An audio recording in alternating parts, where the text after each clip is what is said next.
I am GBsaysHi. I will be running Miracle Warriors today. Might as well kind of get started. This is a long speed run. Let's do that. I can only get 4 letters in for a name. So this game is a JRPG released in October of 1988. This is awful start.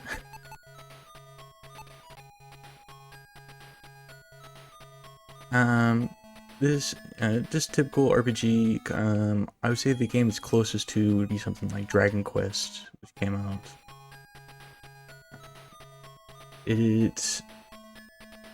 This is the Sega Master System version. This game originally released on PC 88.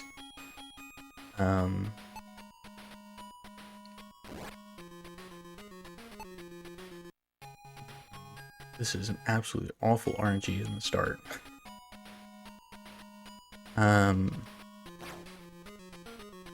Originally released on PC 88 in 1986. The game was later ported to NES and MSX. I think 87. Then Sega needing an RPG to release alongside their Master System, which they were going to release in the US in 88,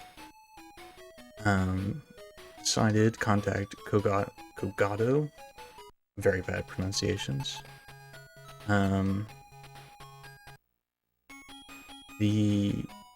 So Sega worked with them and they basically reprogrammed the entire game to make the Master System version entirely different than the previous versions of the game.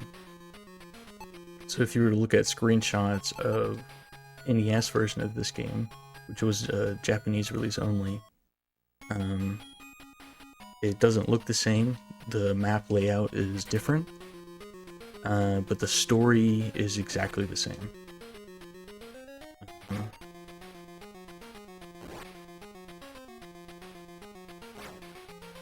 So this is a very grindy game, like a lot of JRPGs of the time. So at the start, we're incredibly weak. We're just trying to survive right now, and build up some money so that we can survive a bit longer.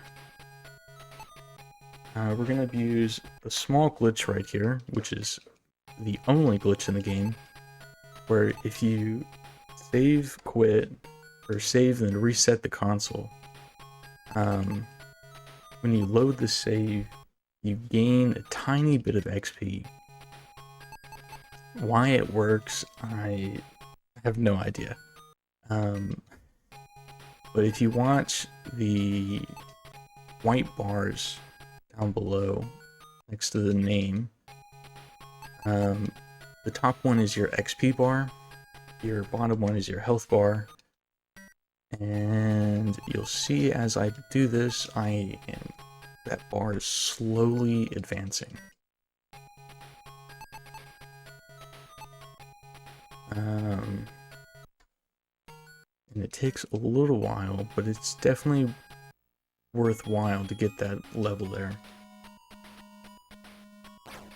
As you do that glitch, it progressively gives you less XP, to a point where it's only giving you 1 XP, and it's not worth it to do anymore. We need preferably around 5,000 gold before we move on to the next town.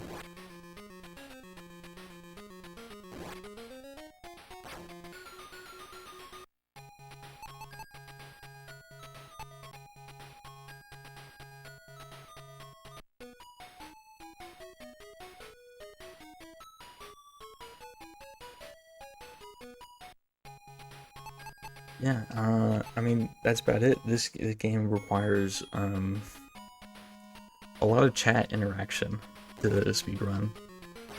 So if anyone's got questions or wants to know anything, say something in the chat.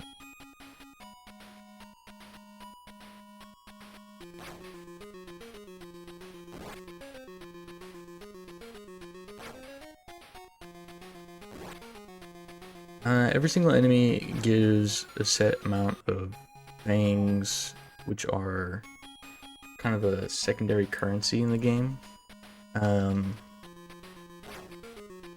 then some will give money, which obviously is what we want the most. And then they also give character, which is that bottom bar, or bottom like a number on the little UI there. Character affects certain dialogue options, and at certain points you cannot buy some of the better items unless your character is good enough.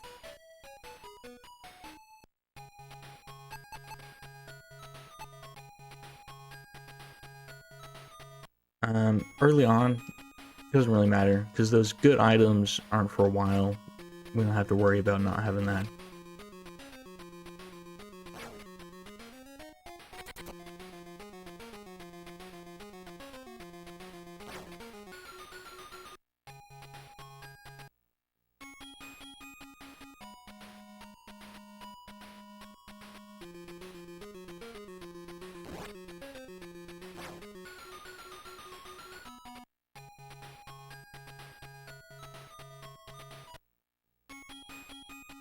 There we go. That was a pretty bad start.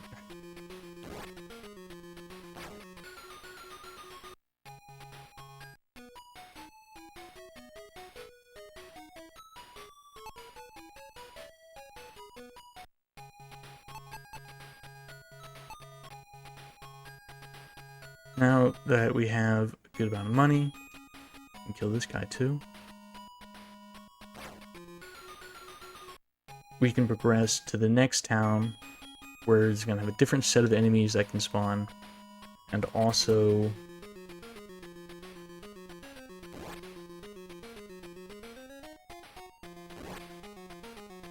different set of enemies that are progressively harder, but drop better items and give more XP.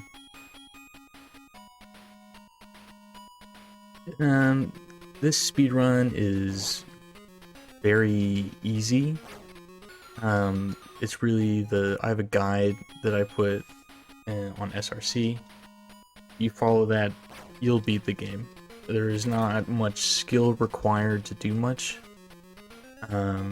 It's just a patience grind of killing enemies, knowing where to go and whatnot.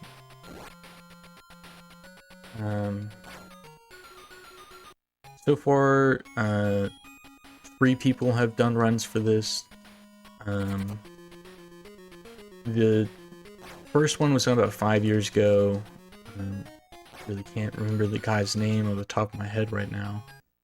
But then someone else did one about 2.5 years ago or so, and they both did about 1 or 2 runs. And then I started running this game a little over a year ago and have done quite a few runs. And got the world record roughly 8-9 months ago, I would say. World record is currently 420. Funny enough. So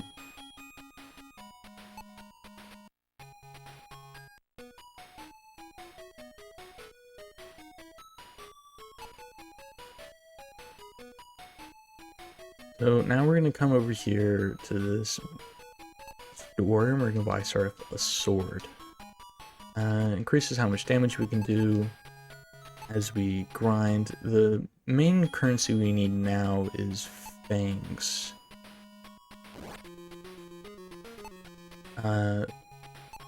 Once you get 300 fangs, you can go to a castle and the king will give you the legendary weapon belonging to, as the story is, Iason. Kind of like Jason, but with an I instead of a J. I'm not very good with pronunciation, like I said. You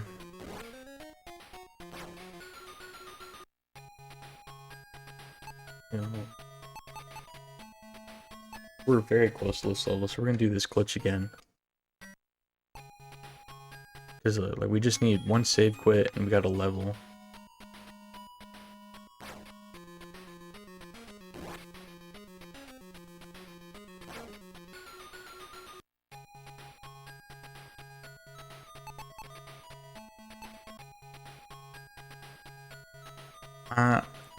The game looks a little... Someone in my chat said it looks a little bit blurry, but I'm running this on hardware. So I have a Sega Master System next to me that I'm using.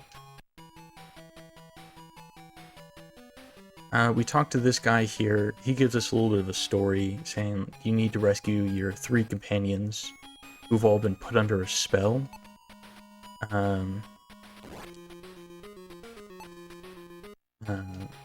And he then tells us the spell in order to break the spell that they are under.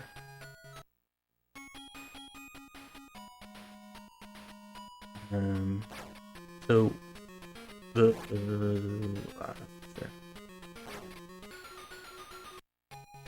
so in order to get to the final boss, we need to unlock our 3 companions and spread across the map. All of them under a spell. They don't have their memories, they don't remember who they are, or the fact that they are the ancestors of these legendary warriors.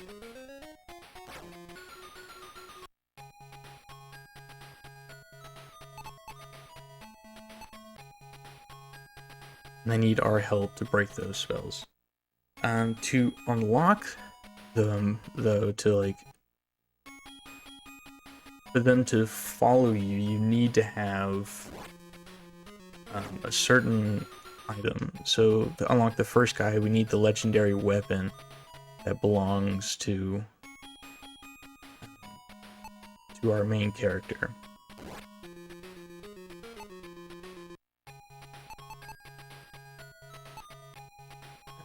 And to unlock that, we need 300 fangs. For the second character that we unlock, we need the armor piece for our main character, the legendary armor piece, which is blocked by a boss. We won't see that part for a little while. The bosses are pretty vicious in this game and can do a lot of damage. So you need to be pretty leveled, have some decent gear before you can even challenge them. And right now, I'm having some abysmal RNG right now. This is... I'm not getting a single good encounter right now.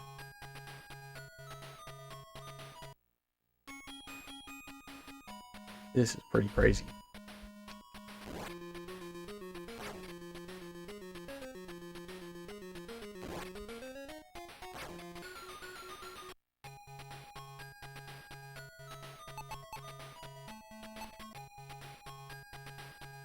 Because, like, while we need the fangs, we do really need money so that we can buy better gear, so that we can survive more hits and whatnot. And all of these encounters I'm getting are given 0 money. Because, like I said earlier, certain enemies will drop set items. So, like, this enemy right here that I just ran away from will drop 6 fangs. And give you, I think, somewhere around like 30 character. And this one will give 4 fangs, but 0 money. And this is pretty bad. I'm getting zero encounters that give money.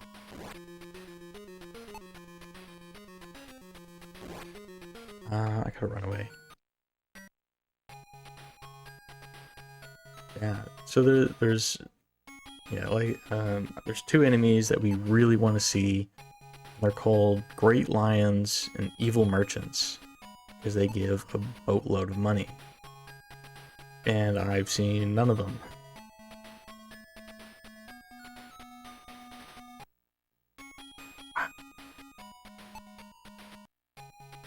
I'm blown away right now.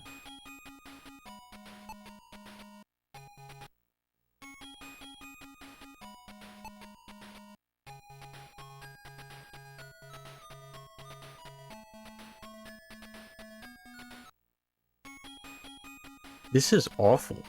Oh my god. What is happening? Where are my encounters? Oh my god, finally. Somebody.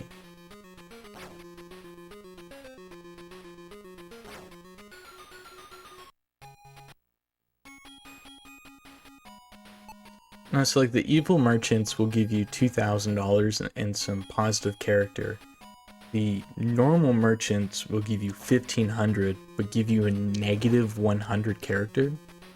So we kill them at the start to kind of advance how much money we have before we can buy the sword and whatnot.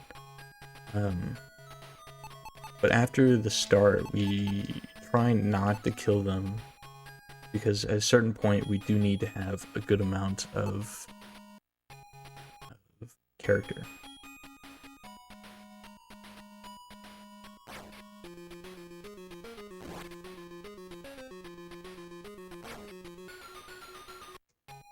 This is truly definition of marathon luck right now.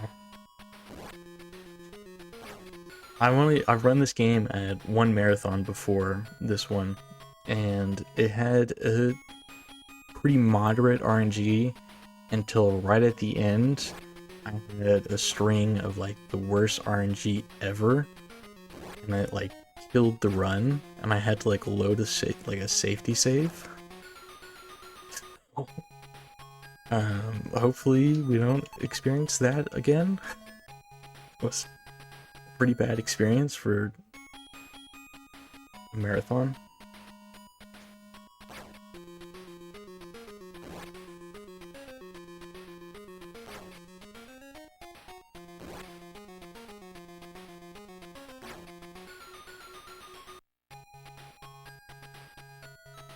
That right there, I got a whole bunch of lions right there, which is very good.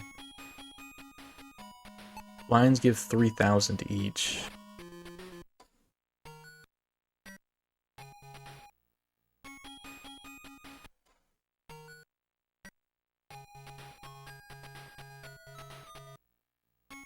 There we go.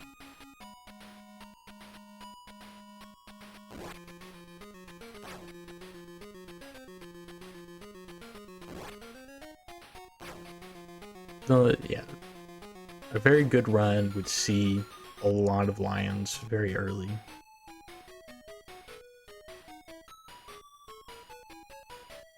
Right here, we're gonna spend $12,000 right there. Unlock a new party member, kind of, in a basic sense. It's basically a traveling blacksmith. Because all of our weapons and armor have a durability to them. And you have the traveling blacksmith, they no longer have a durability on them. It's kind of massive, because if I had to repair my items as often as they would break, this run would be an hour and a half longer. So that's like one of the most important things to grab early on.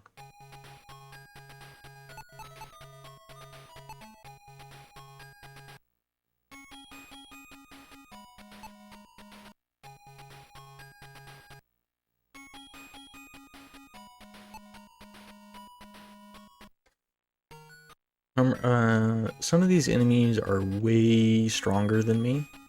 You'll see me running away from a lot of these fights. That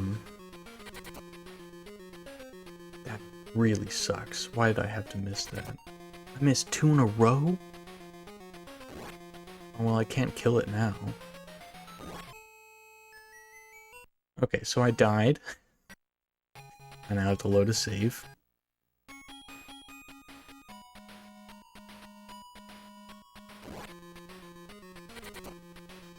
Oh my god, how many attacks have I missed in a row now?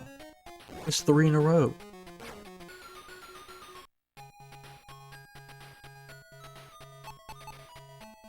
I'm blown away by this RNG that's happening right now.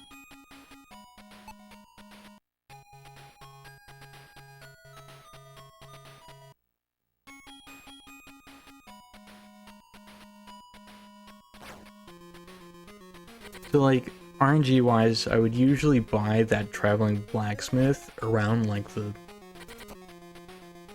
13-minute mark, and we just bought it at the like 18-minute mark. So, I mean, this is an abysmal start.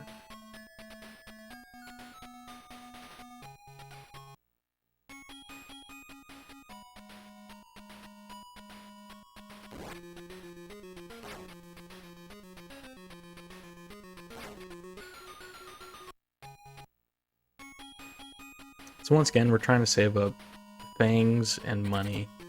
And on that small little UI square in the bottom, it goes money, herbs, which are used for healing, fangs, and then character.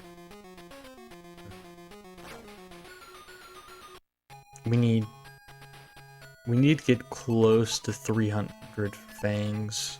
Well, we need 300 fangs, but there's a chest we can grab in a bit that gives 100. We need about a little under 200 so that we can travel back and get the 300.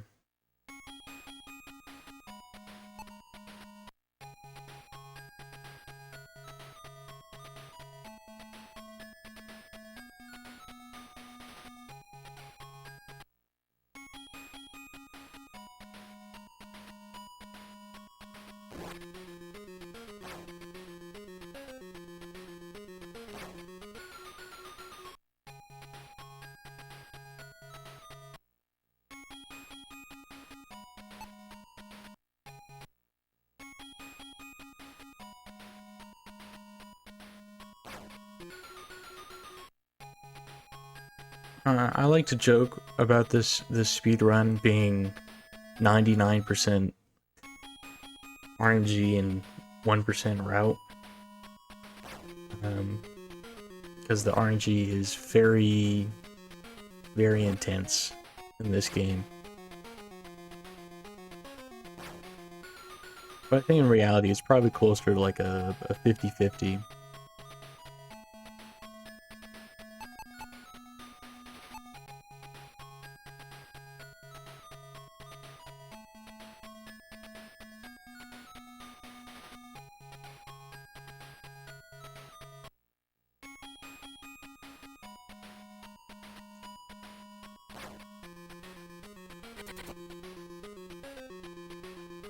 So, recently, a couple months ago,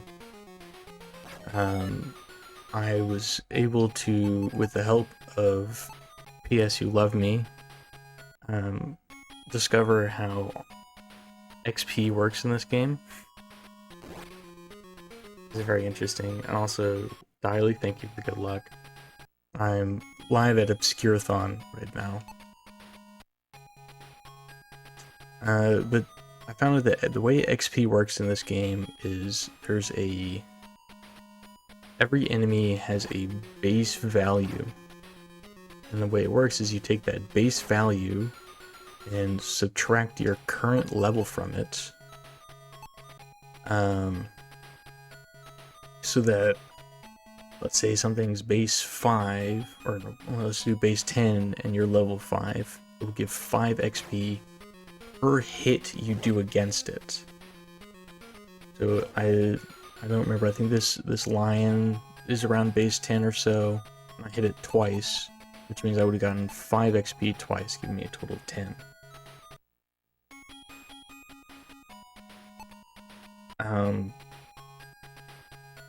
Certain enemies will have something like a base 20, and if you're level 8 or so and hit it, it can only give you a maximum of 10. So even though it's level 20 or base 20 and you're level 8, which should be 12, it's only going to give you 10.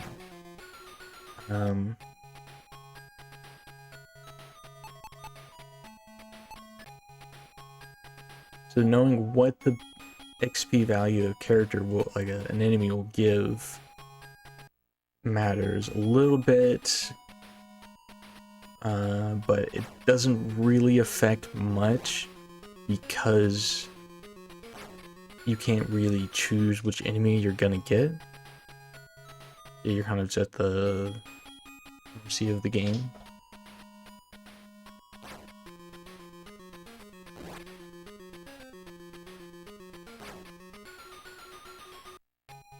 I think we're good here.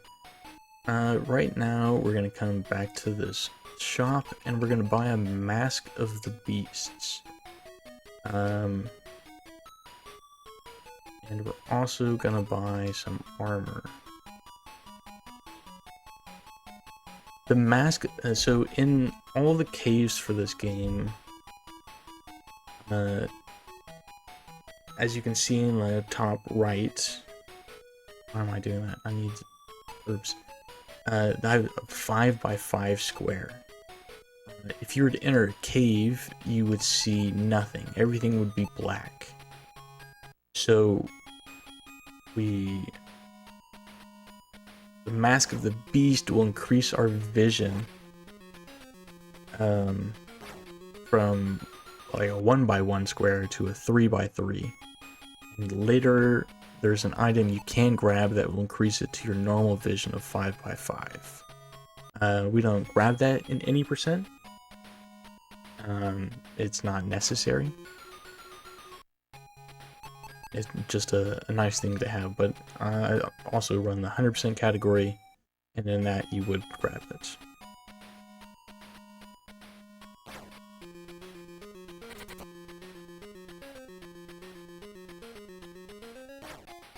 But you don't encounter that item for quite a while.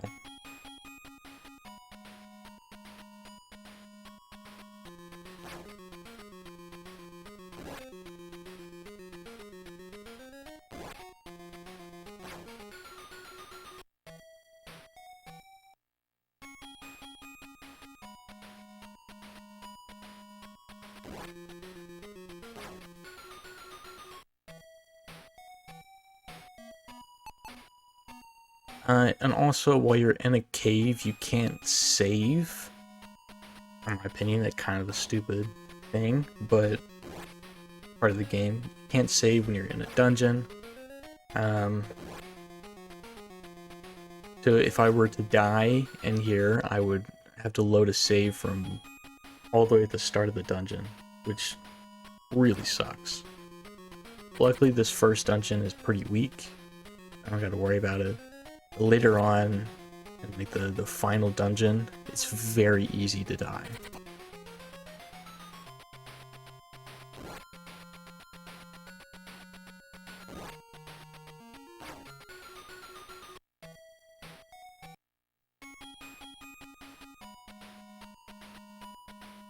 Yeah, so Iago Luch, I think. This is Miracle Warriors. JRPG released on the Master System, originally on the PC 88, also on NES, but Japanese only. It's your JRPG from the era, very similar to Dragon Quest, and how it works.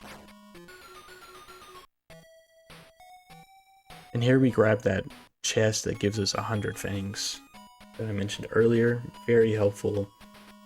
Takes a lot of time off the grinding.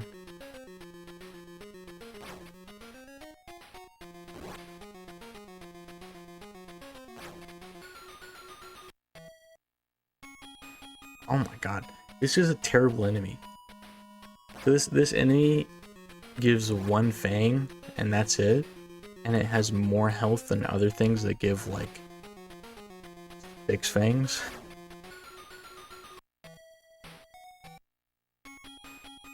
Oh, and this is my favorite enemy in the game. It's so adorable. This is the cutest enemy in the game.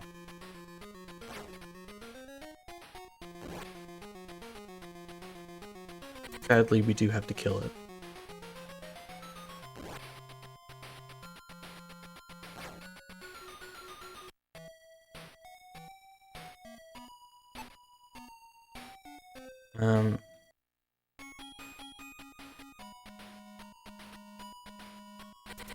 So yeah, that enemy that drops one fang and nothing else and has a good amount of HP.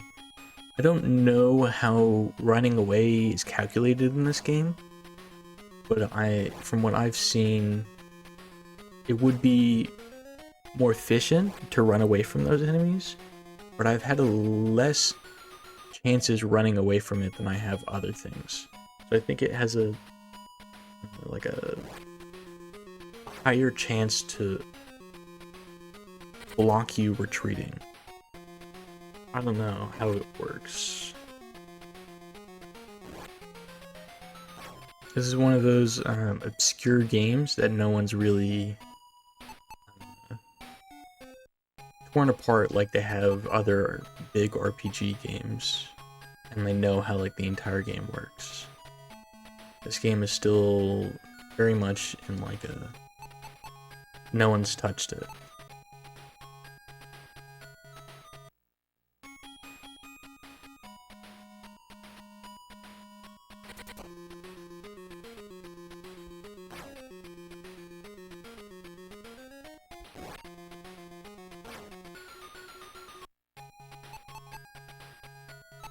I should point out I was told there's a 45-second delay on what's going on the SpeedGaming channel.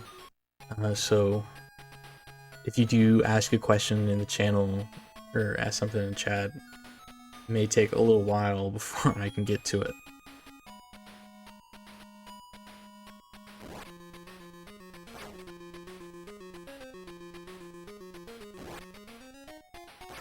This is, I like to stream this game once a month. On the first of every month, I do a run of this game, just because it's, I know this game could be around sub 4 hours with really good RNG,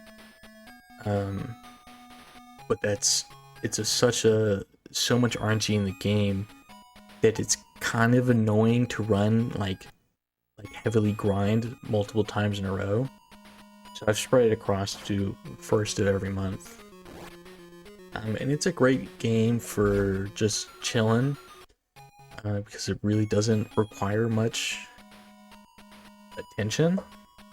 I don't have to pay attention as much as I would for other games that I run. That's great. Chat interaction. I usually have like song request on and whatnot, and we can just chill.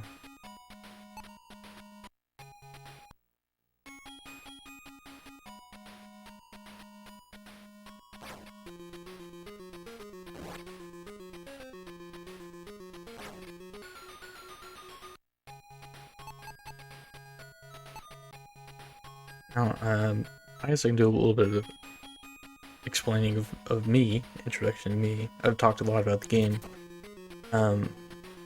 I started out speedrunning Legend of the Dragoon, which is a PlayStation 1 RPG.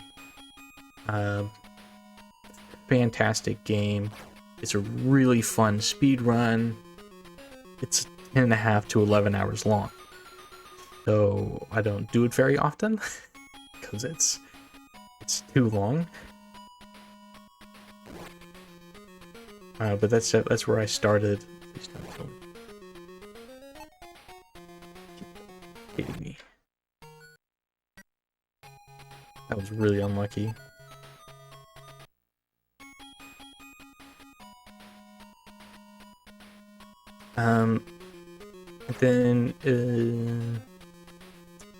Then I started running a game called Super Magnetic Neo, which is a Dreamcast exclusive 3D platformer, which I will be running at Obscurathon tomorrow night, I think 12:30 Central Time. So that'll be a game I could show you. That game's also very fun. I'll talk more about that one when I'm actually running it.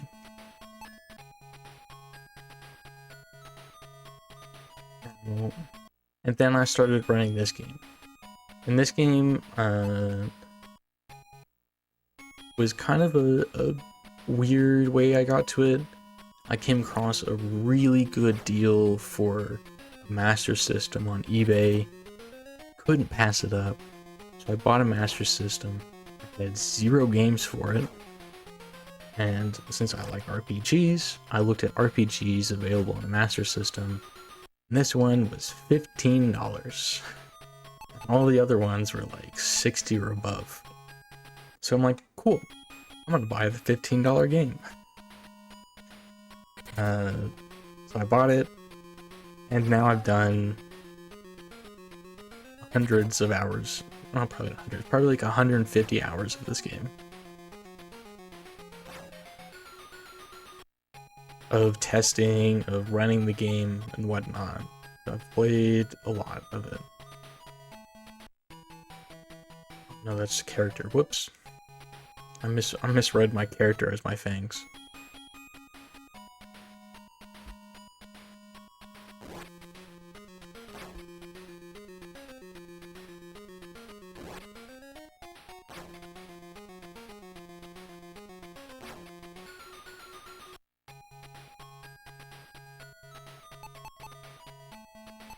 I need 7 more fangs, and then I can grab the legendary weapon for my character.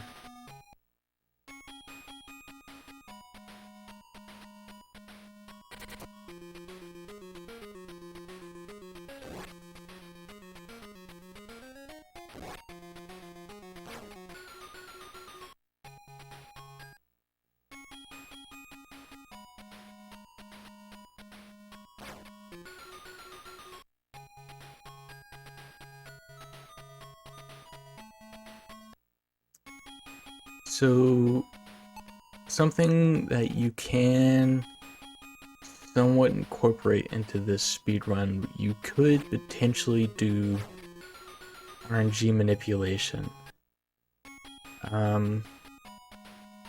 It would be very hard to do in a live run. I have started making a task for this game, but it is dependent on inputs and frame you are on. So if you delay like the input that you do an attack by frame or whatnot, you can change the outcome of the attack. So you could dodge, you could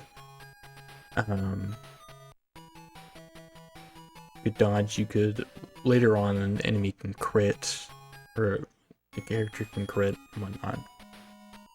Right there we just spent 300 fangs, unlocked our legendary weapon. Big upgrade to how much damage we do. So let's heal. Save. And now that we have unlocked our next weapon, or unlocked our weapon, we can go unlock our favorite character in the game, my favorite character in the game, whose name is Guy. His name is just Guy.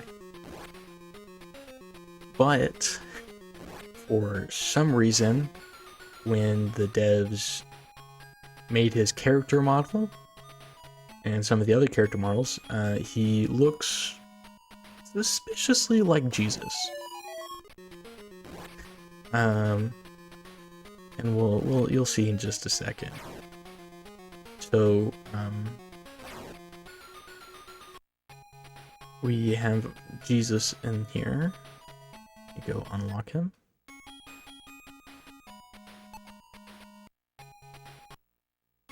If I can get to the town.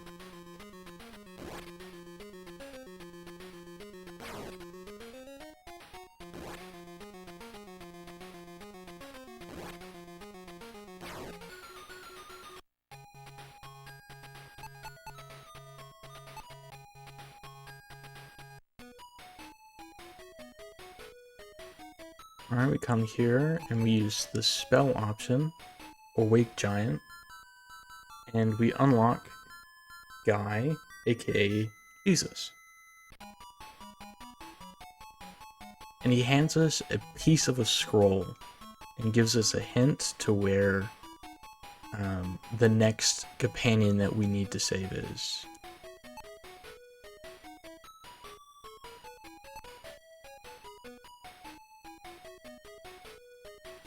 Here. Nope. Here. Do armor.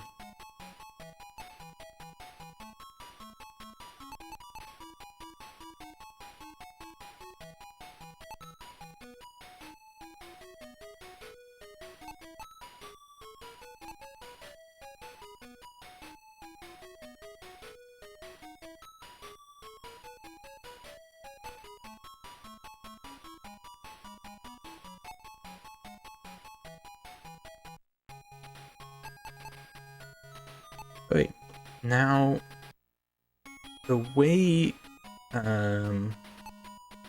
new companions work is they come in one level under the previous character.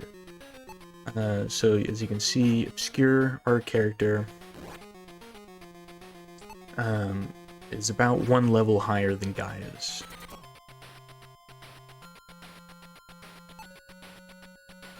Yeah, so the email that PS put into the chat is from the credits of the game, and it really is just Jesus, in my opinion.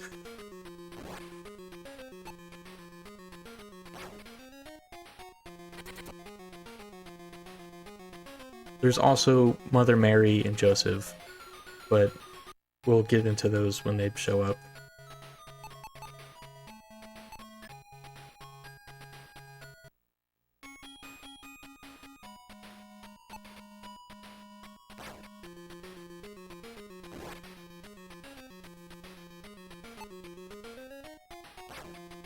Yeah, so something recently that I did, as I mentioned before, I discovered how XP worked in this game, and it's based on hit. So if I do more hits, I'll do more XP. So instead of buying Guy sword like I did for Obscure, I bought him a knife, which does a little bit less damage, which means it will do more hits. It'll take more hits to kill that enemy.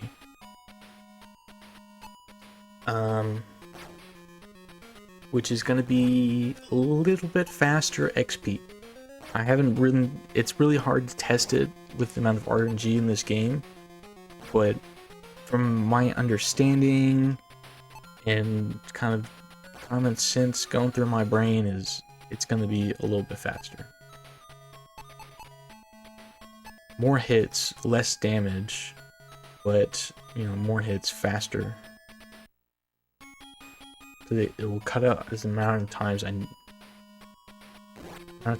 need to get like separate encounters.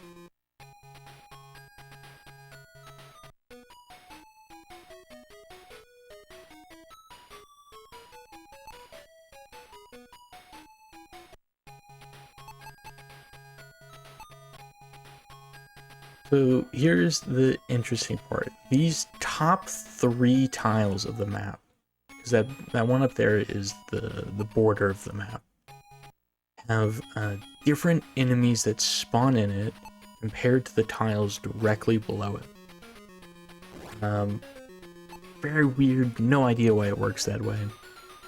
But the enemies that spawn up here is this guy, who's asshole that I'll explain later why I hate him so much. But let's see. We have this guy who kind of sucks. He does a lot of damage, but he also drops 16 fangs, which is like 3 times the amount anything ever dropped before this.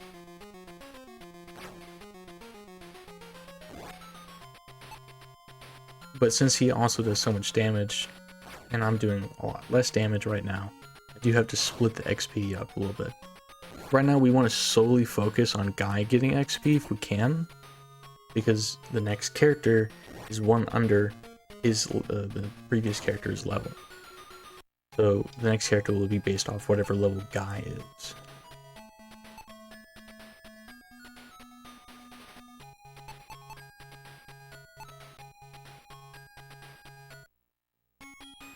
Here we go. This is the best enemy in the game because it does 0 damage basically, has massive amounts of XP, and also drops 6,000 gold, which is double that of the lions earlier, and it also drops, I think, 25 fangs, which is 5 times the amount of the great lions from earlier.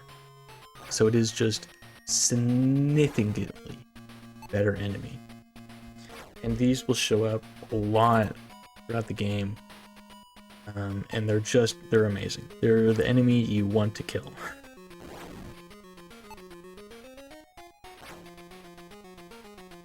They're called the Gruel.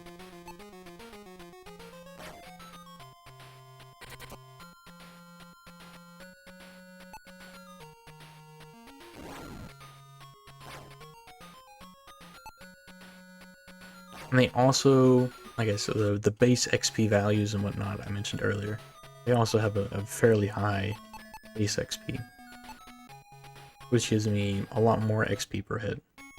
It's very nice. And these guys are also very good. Lots of health. They do a little bit more damage, I think. Just barely a little bit more damage. And they also give 3,000 gold and 20 fangs. So they're also very good enemies to see.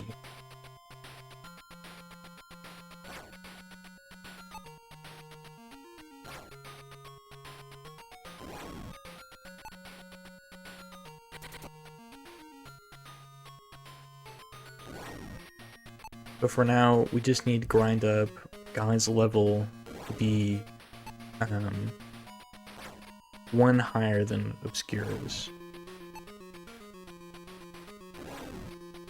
And then we'll fight the first boss of the game.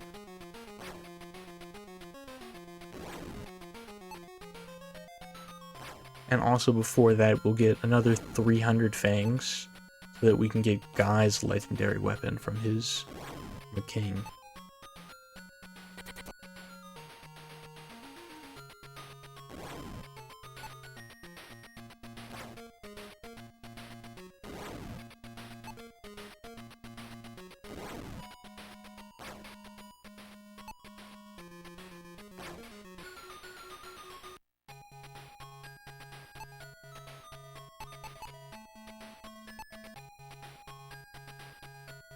We also want close to around, I think it's around 40,000 gold.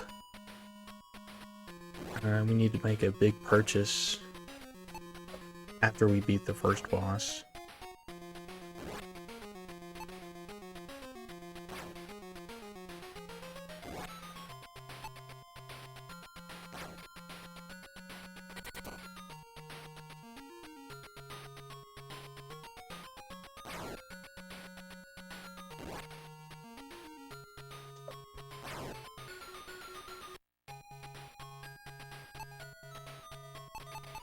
There's a lot of little grinding here and there. I say little grinding, but it's like 20 minutes or so grinding here and there.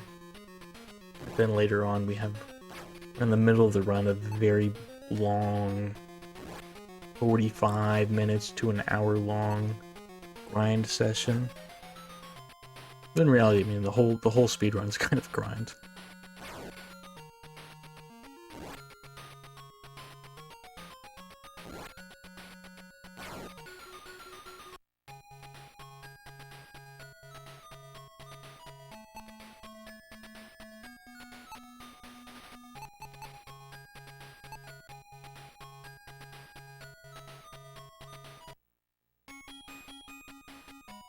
Go. I think at this current point, with the whole base XP values minus character level, I think this guy gives around 10 XP, which is the max you can get from a single hit, which is wonderful. You know, it's very fast XP, which just makes me love him a little bit more. He also has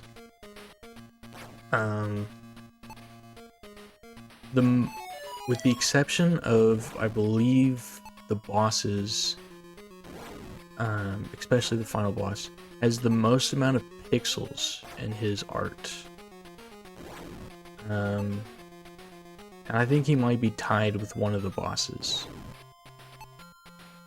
So there's a lot of pixels going on with just this enemy, more than almost all the others.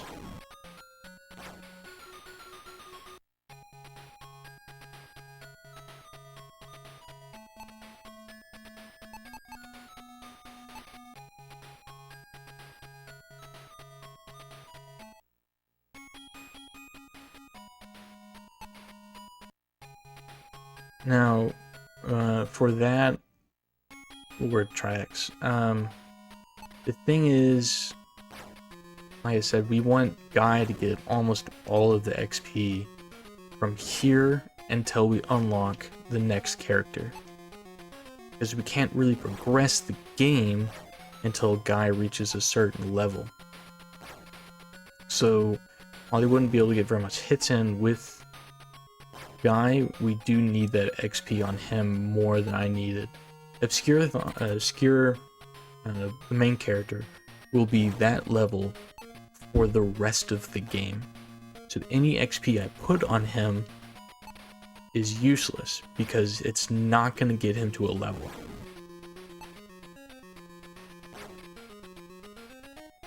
So while killing him with Obscure would be faster, need that XP on Guy.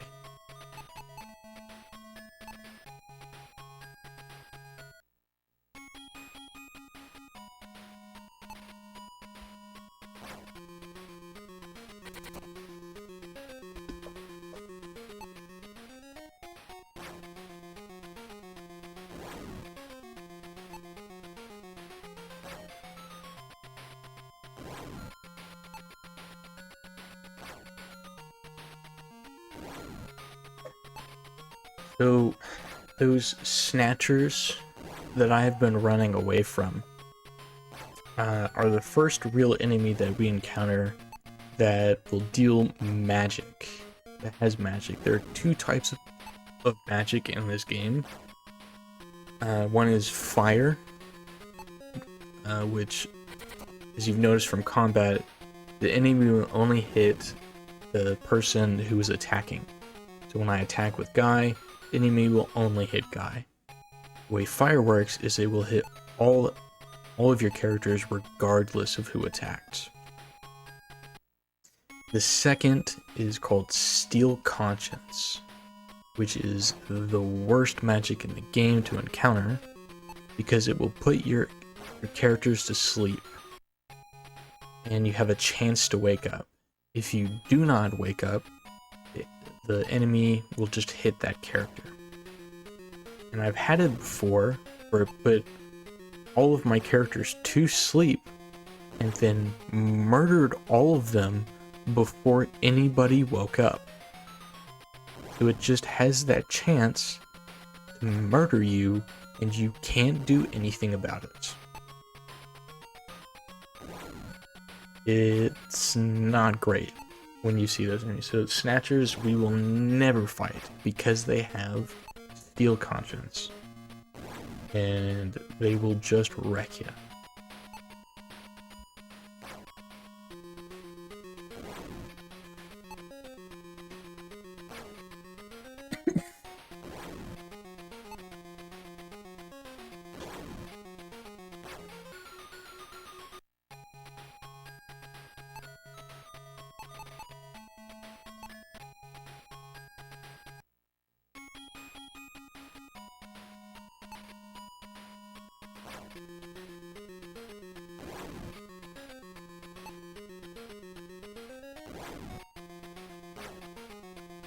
Here's the part of the runs where I kind of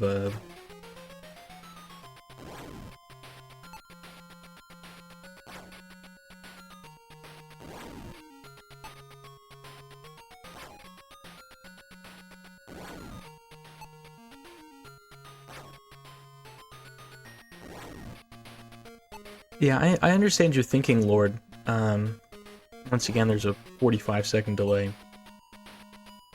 The thing is, the XP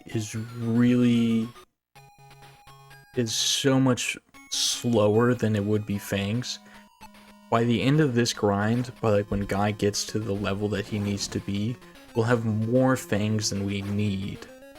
So getting XP is better because it's harder to get the XP than it is to get the Fangs.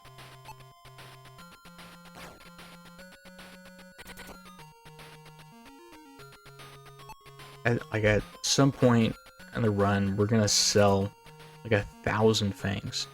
They don't really matter outside very few things.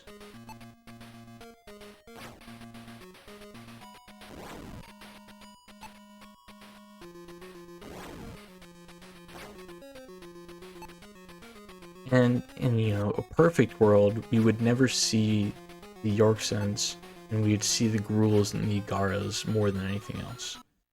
You don't really ever want to see the Yorksons. But this is an RNG dependent game, so you know, it's not up to us.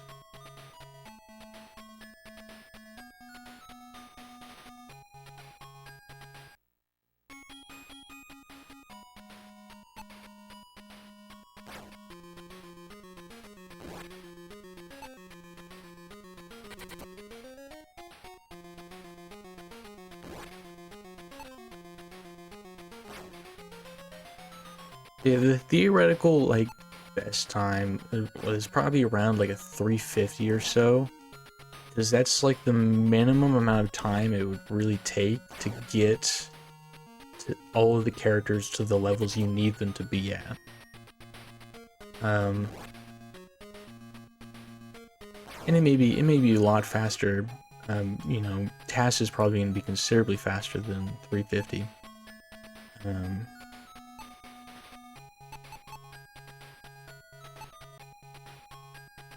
But yeah, so that it's XP is the limiting factor of the run. You need XP more than anything. It is the slowest part of the whole run, is not getting the levels you need.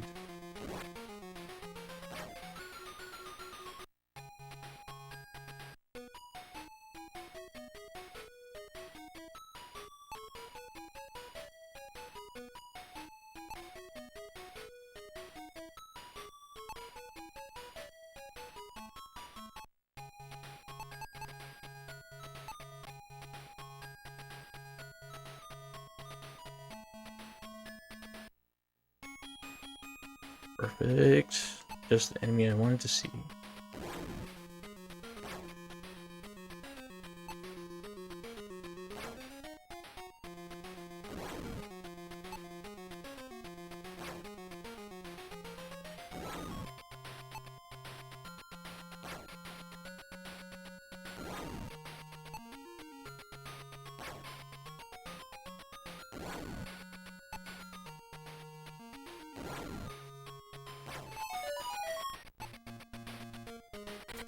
So that's the level we need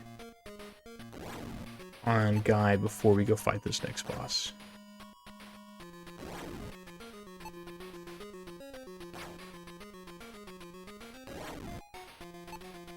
And then we'll get one more level with Guy before we fight the boss after that, and then we'll unlock the next character.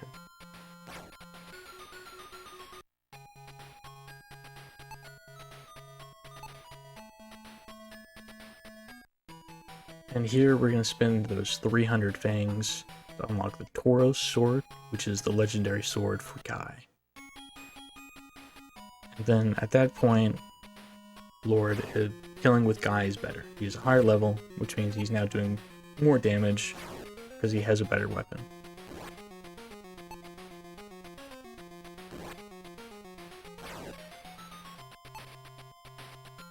But because I'm doing so much more damage now, I'm getting less hits in, which kind of lowers the amount of XP per hour I could get.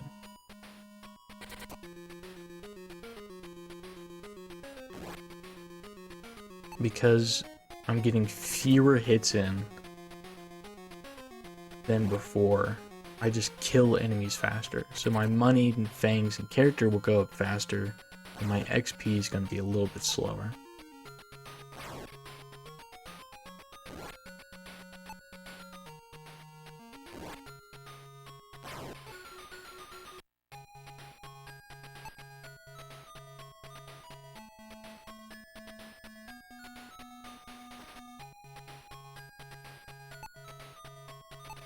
And this boss we're just about to fight right here is the first real RNG barrier of the run.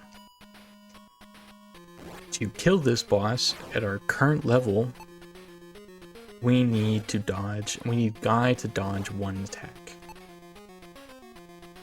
And since he didn't, Guy dies, so we restart, load the save, and go back in. It's the first RNG barrier. We could grind one whole level with Guy before we do it, and we're guaranteed to win. But we have to grind a whole nother level, which would take a while. We also just gotta dodge. We need 2 hits in with Obscure here. And then we need the basically 50-50 that we go first. Or we get a second dodge. Fantastic. That was great.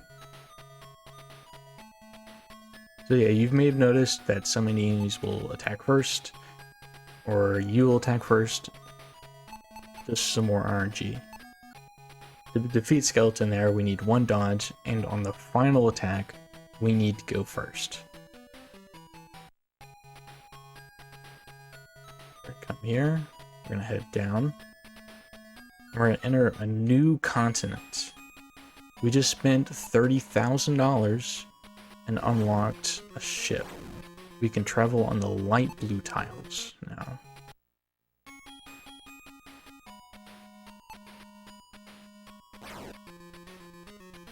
So there are 3 continents on the map. There's the one that we were just on. There's the one we're on now, which is to the south. And there's another one to the southwest.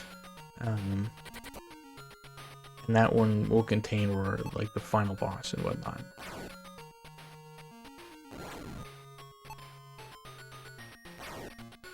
And that one we don't unlock until way later in the run.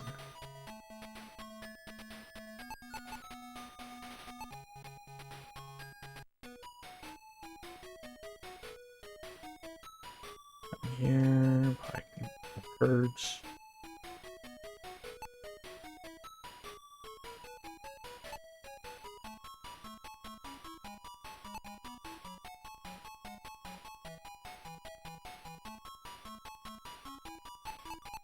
And buy feathers. Feathers can be used to teleport to certain towns. Or buy 2 of them.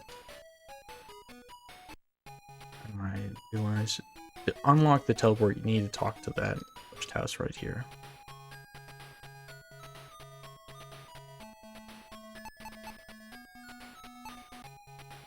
Now we need to do another very RNG section.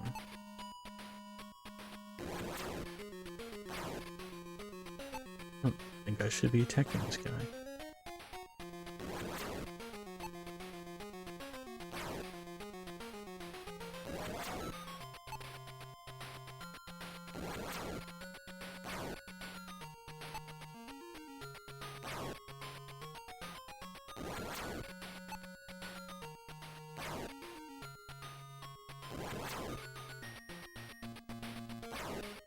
Pretty sure this guy gives money.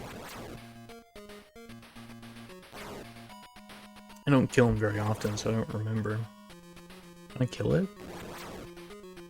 Ooh. This is way closer than it should be.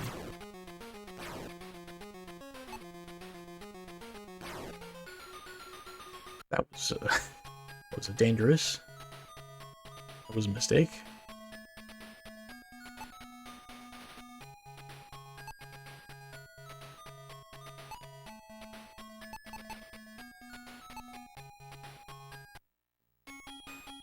Alright, this is the weaker version. I can definitely kill this guy, but I don't think it drops any money.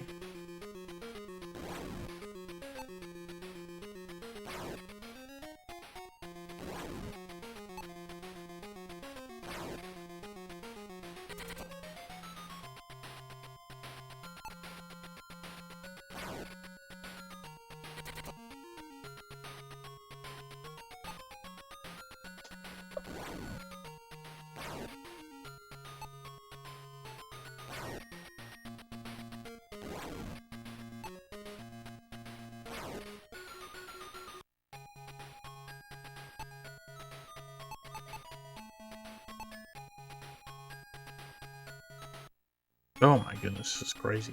So many encounters. We're trying to get back up to that second area we're doing the grinding in. Because in those forests, a certain enemy will spawn, and it's one of the 2 enemies that have a chance to drop items. There's a few magic items in the game. And this is the first time we encounter first magic items we'll encounter that cost something, or that are dropped by something.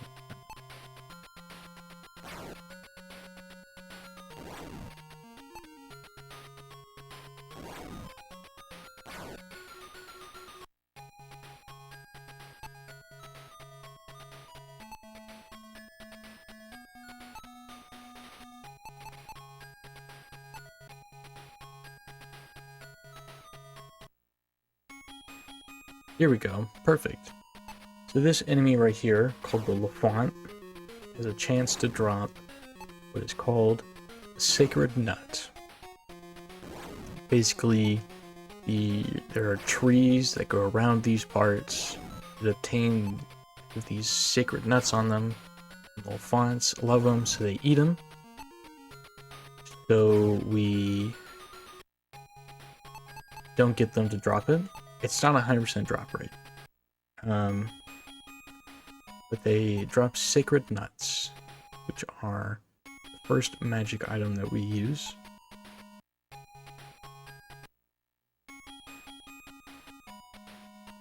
And yes, it's exactly, it does sound a little bit dirty, but I guess in the 1980s, they didn't think about it like that.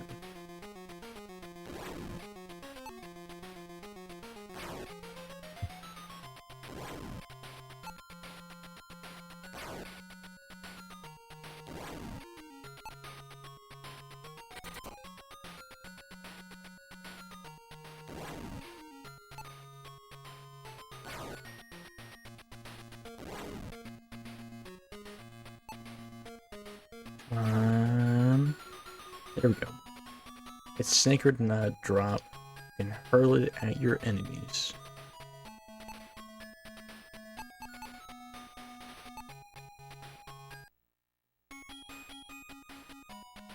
They drop in sets of 3, and you can carry a maximum of 11 of them. It's super annoying that they made them drop in 3s. You can carry 11. So if you were to have 9 and you got the drop, it just doesn't give you any. So you need to have 8 or less in your inventory.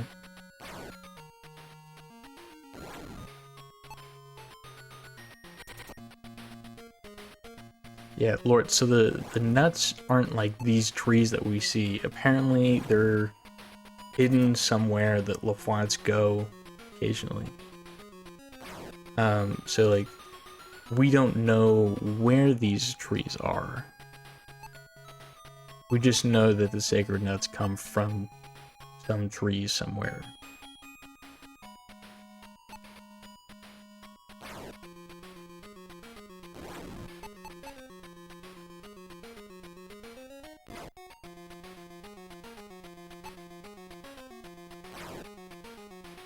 The lore for this game is hidden within the world. You have to talk to certain people to get the lore.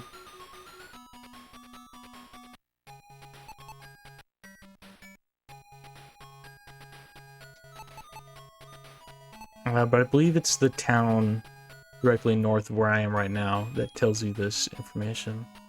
With like, oh, you kill Lafons, they love sacred nuts. And then it's somebody else says, oh, sacred nuts grow on these trees, Lafons eat them.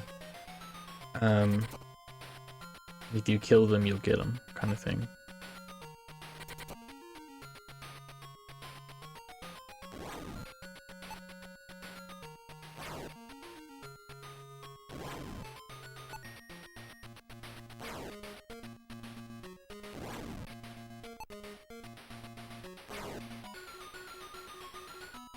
That was great. I already have all the sacred nuts already. That was fantastic RNG there. Now we need... We're gonna feather Dara. We'll just buy another feather.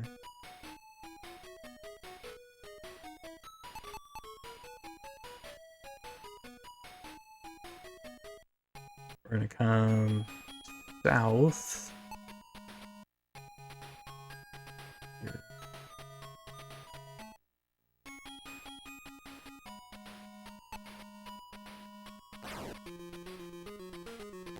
That's fantastic RNG right there. Wow. Usually, so there's about 4 enemies that will spawn in those forests regularly, which means you got about 25% chance that the Wolfwine spawns. I don't know what the drop rate is, but we'll say it's like a 50% chance or something. So you have 25% chance that it spawns, around a 50% chance that it drops, which is not the best odds. And we need 4 of them to drop.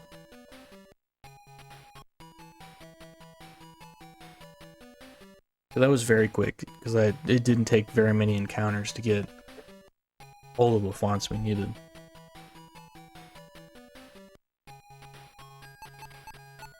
Feather 2 units.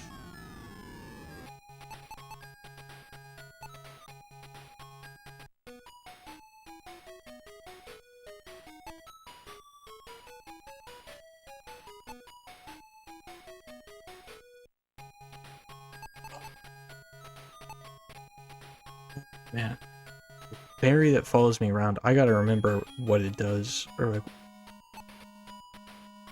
it's been a while since I've looked at that lore.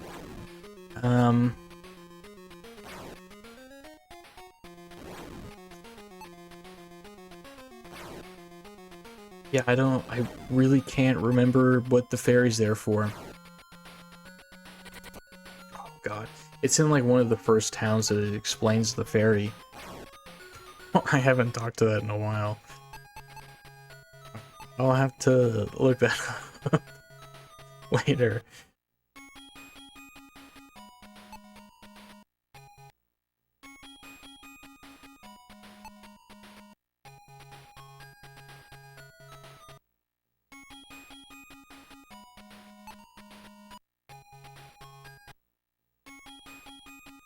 I remember the last time I ran this at a marathon, somebody asked that question, and I remember answering it. I just cannot remember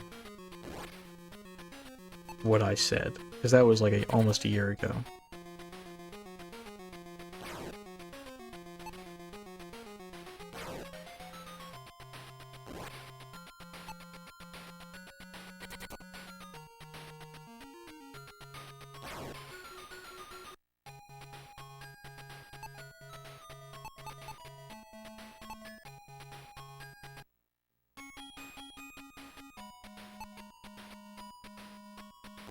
Had really good RNG with the nut drops, but now I need to get this last level.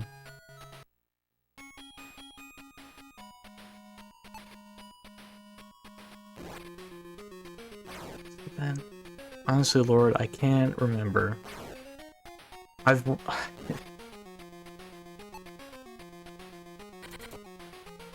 Shit, you're right. You're right. It is a translator. It translates, and I'm pretty sure there was another thing. But yeah, that's one of its tasks. Thank you, Lord. I've been working on a script. I'm also running this game at really lots of lore. Start of next month. So I've been working on writing up all the lore before that marathon. And I'm definitely gonna have to put that in there.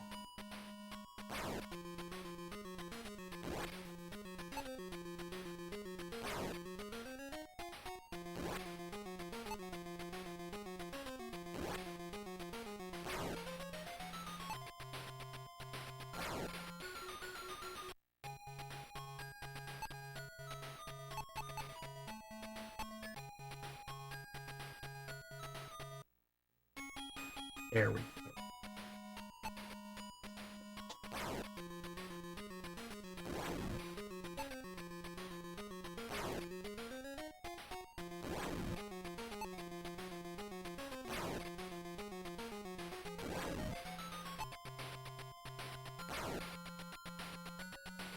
So the skeleton boss that we fought earlier is more of like a mini boss.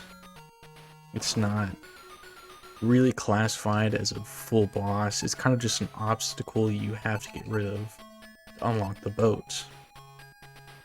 But this boss right here is our first like true boss. Let's save and enter this boss fight. And earlier I bought these stones of protection.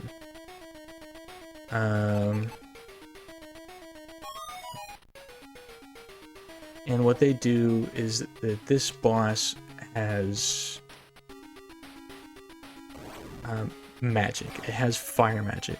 The stone of protection will neutralize its magic, and it will be unable to use magic for the whole fight.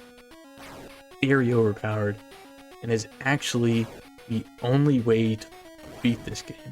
Without it, I don't think this game is possible to defeat the final boss.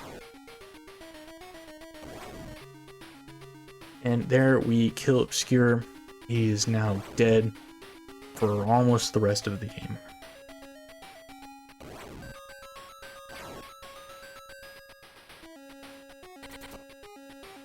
Sucks. I really don't want to miss attacks right now.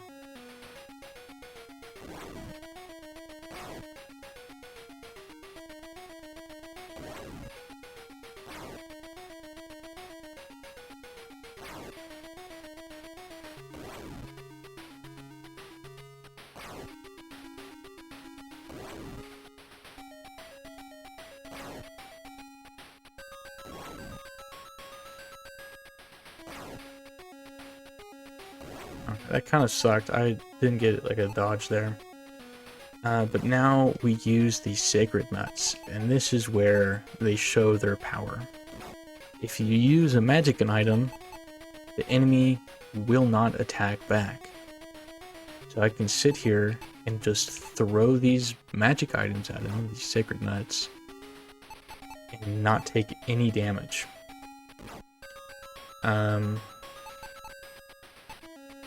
Very strong. Very strong. I should be counting these, because I don't know if I even have enough damage right now. Because of that miss earlier.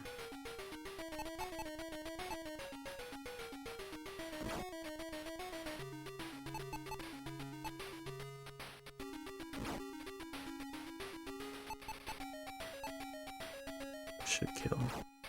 Alright, there we go. Senpai 1 is down. We unlock the Armor of Kronos, which is the legendary armor for Obscure, who is dead right now.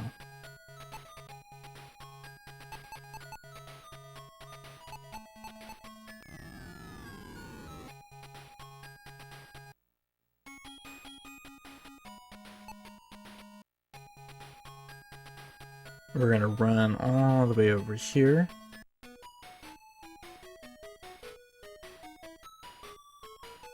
We're gonna come to this. There's a dancer. We'll use our spell, Awake Giant, and we'll unlock our second companion, Medi. Medi is the best companion in the entire game by a long shot. No, not sword. I want knife.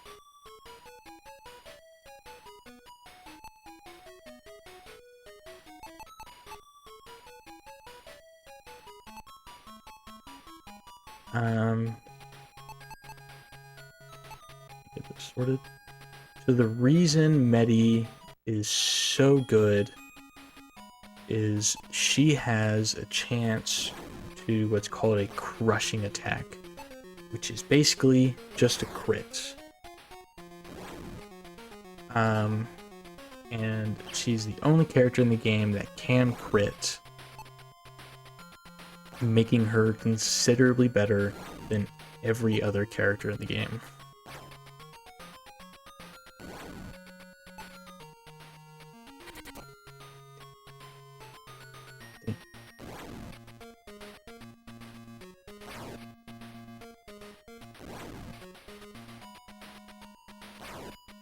This enemy right here, the Kokin, K-O-K-I-N, Kokin, is actually the enemy that drops the most amount of money out of any enemy in the game, at 8,000.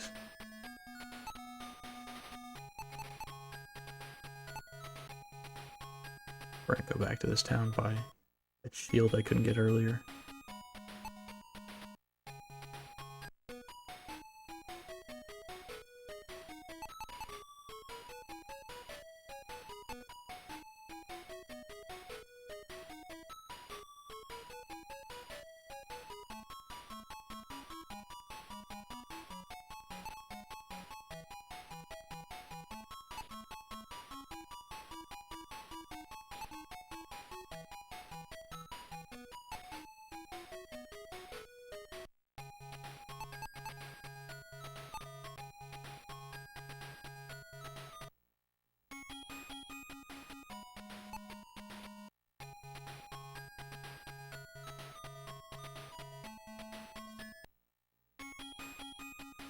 So now we need, so earlier we used Obscure, we unlocked Guy, and then we tried to only use Guy to get his level up.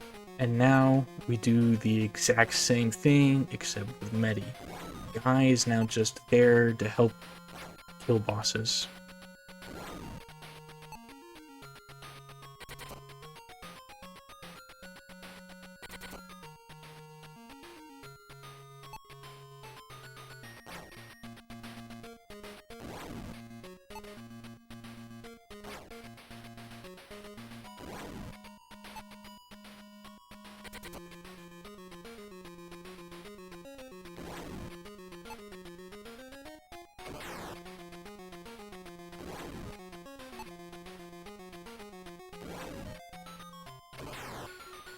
So I'm still trying to determine via using through the game how exactly crushing attacks work.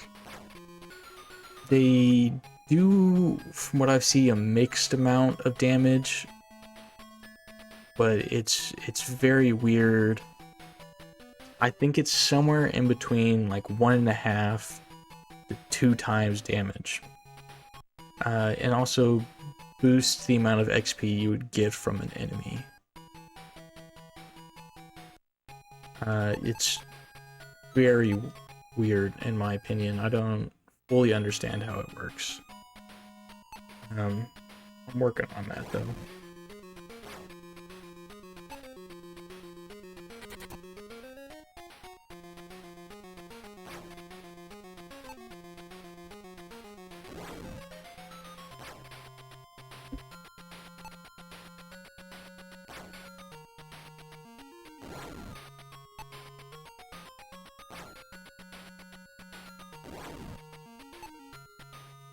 But yeah, so right now we need to get Medi to around the same level as Guy or one level higher. I'm gonna do that. It's kind of an on-run based decision on what I do.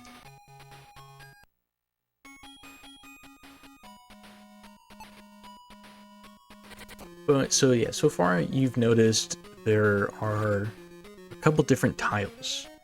You have your default plains biome, which is these right here. You also, you also have forests where we saw the fonts and whatnot. And then you have mountains. You also have the oceans.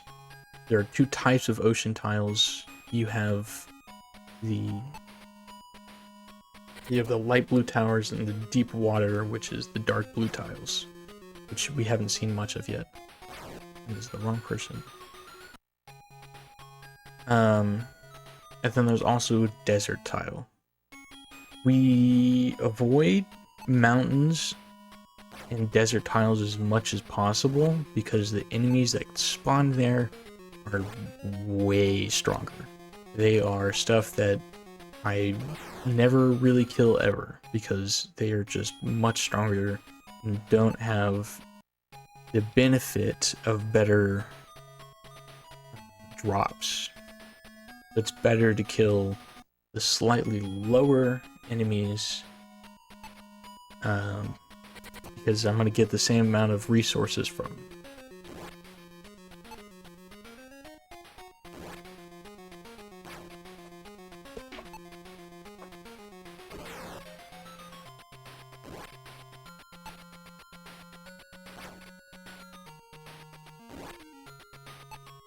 So we used almost all of our sacred nuts earlier.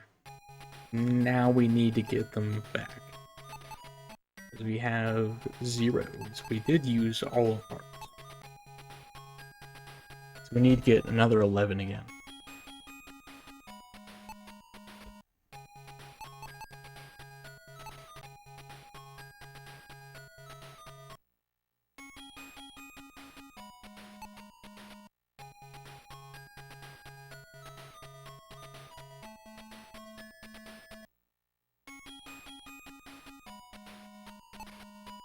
I was hoping to get the same RNG I got earlier. They just kept, the LaFonts kept spawning.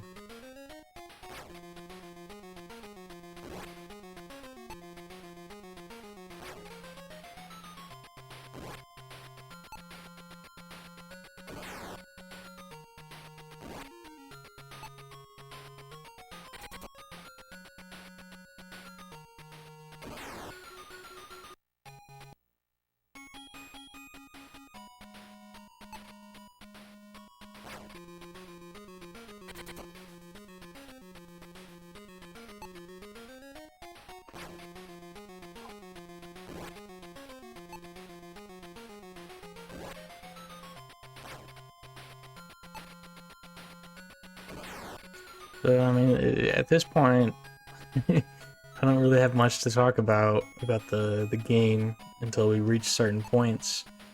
So, I mean, how's everybody's day going? Where I get to interact with chat. A minute-long delay.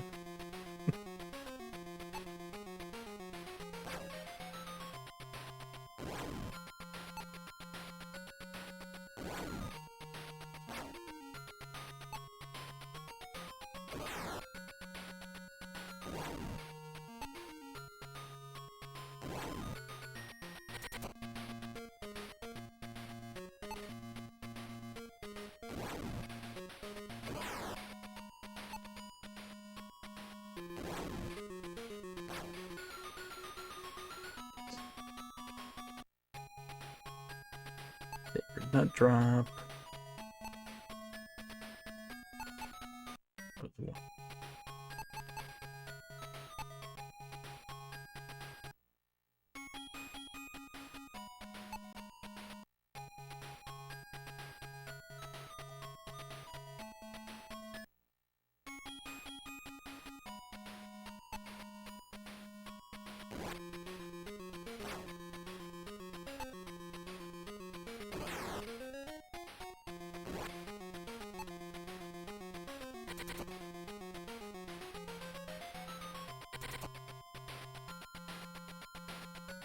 So, with the way XP works in this game, like I said, it's the base value per enemy. Every enemy has their own value, minus whatever the level of the character is that it's attacking. And at this point, we're reaching the kind of the time where the minus level is really impacting a lot more. Especially on these enemies that I have to kill to, like, around this area where I need to kill LaFonts. The other enemies are very low level, which means they have a very low base value, which means I'm getting like very few XP from them. So getting these sacred nuts quickly, very large in the speed of the run at this point. If I get them fast, then I can move on to the higher XP enemies earlier.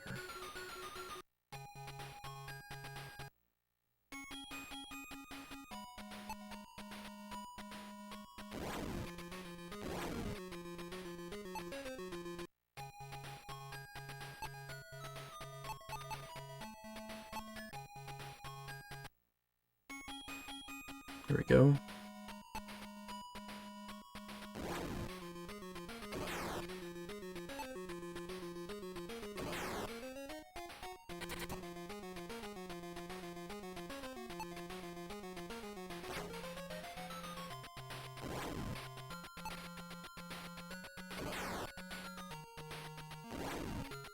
Another big thing is that in this forest, you only have a very small % chance to get the evil merchant, which gives 2,000 gold, and is the only thing within these forests that actually drop money.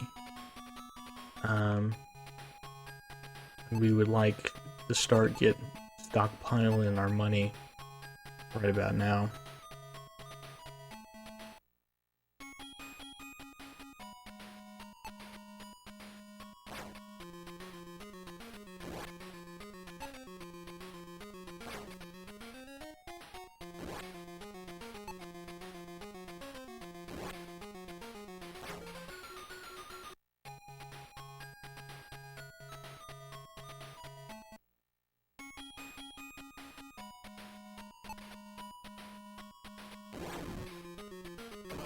So another thing about these sacred nuts, if I throw them, every character that is currently alive will get XP.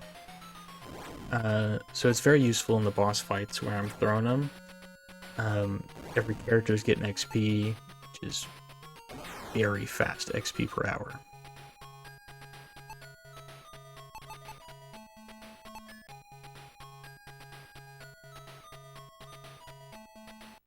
Basically tripling your XP per hour by using magic items. In the task that I was making on, you know, very, very slowly making the task for,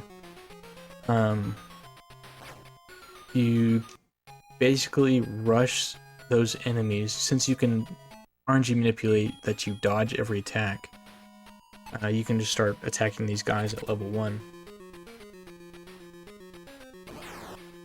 And get the sacred nuts, use the sacred nuts to kill the next ones faster, and then kind of repeat this process of kill them with the magic items, get the magic item drop, kill them again with magic items, and just very fastly kill and gather items way faster, because you don't have to worry about, you know, healing and taking damage and whatnot.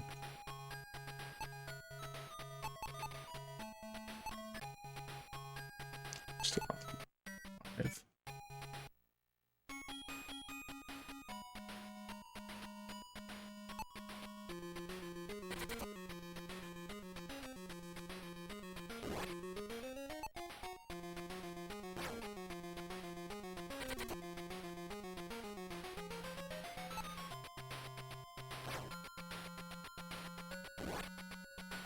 So at the very start of the task, you kill some of the merchants so that you can get a sword.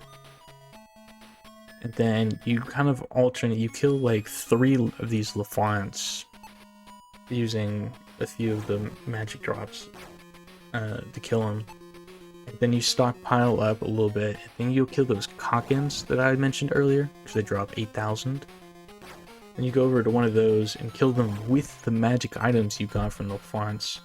Then start alternating between doing the Lafants and the Cockins. So you can stockpile Fang's magic items and money very quickly. And since they all have high base XP values, you get XP very fast from them.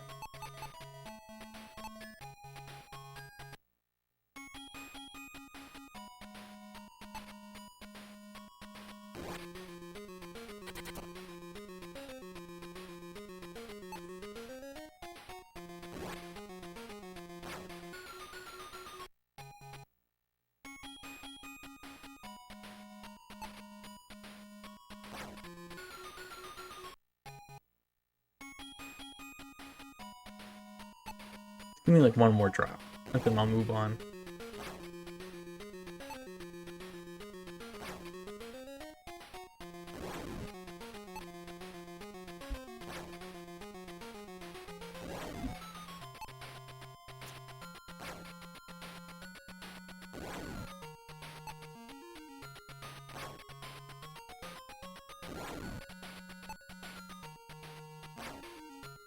Don't we all just love RNG in our speedruns? Especially games that's almost all RNG like this.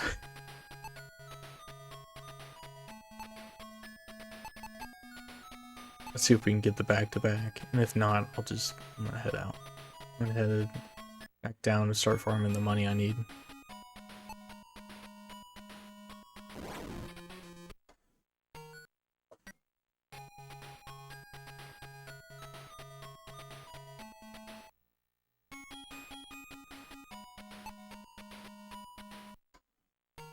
If it's a really bad fight and I had just saved prior to it, then I do just hit the reset button on the console and load my save. Now, we're just gonna sit at this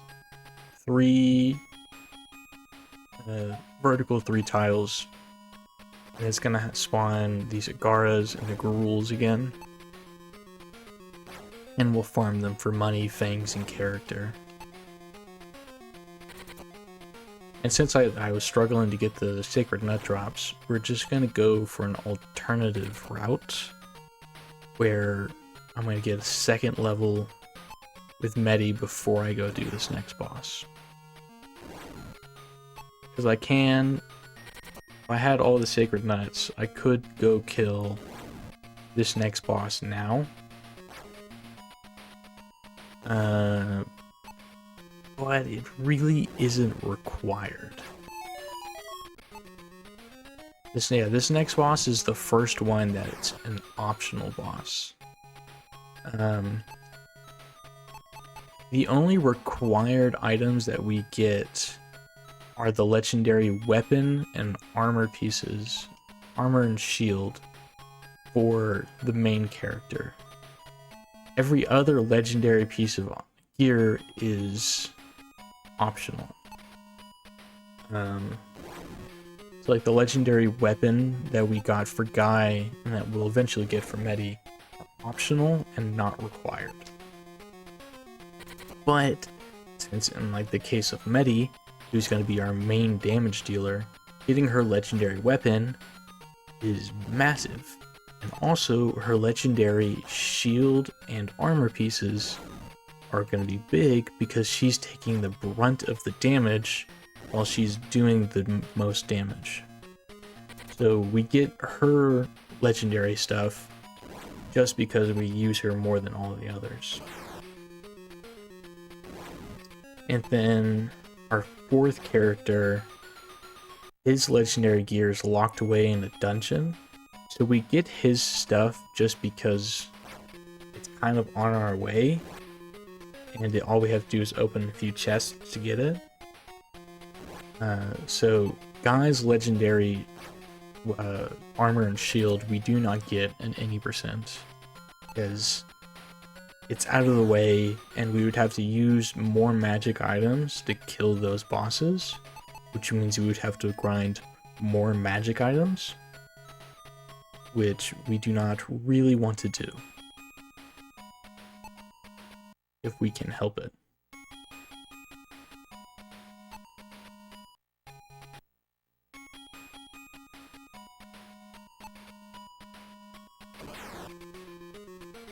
Right now, we want to try to get 30 to 40,000, preferably 40,000 plus dollars, and we also need 2,000 character. This is the first point where to use and to buy an item, we need to have the appropriate amount of character. We need to be a good guy. We need to have a positive 2,000 character. So this is the first time something like this happens. And it's kind of just like, it proves, hey, you are enough of a warrior, you're on the right side. And a very interesting fact that I was told recently is that if you have a positive character and you talk to a traveler or a white mage, they will give you helpful tips on where to go and enemies and magic items and whatnot. But if you have a negative character, they will talk badly about you, basically. They'll say like, hey, you're evil, I'm not giving you any helpful tips. And the same kind of applies to the black mage we've seen around. The black mage has a talk option, and if we were to talk to him, their current positive character balance, he was like, you're the legendary hero, I can't let you live, and he attacks us. But if we have a negative amount of character and talk to him, he instead gives us advice. So it's a total polar opposite of the way travelers and white mages work, where with a negative character he'll give you advice, and with a positive he doesn't. It was very interesting to learn about that, because I never really used the talk feature in the speedruns, ever. You never use it in the speedrun. So shout out to the chat for giving me that crazy information.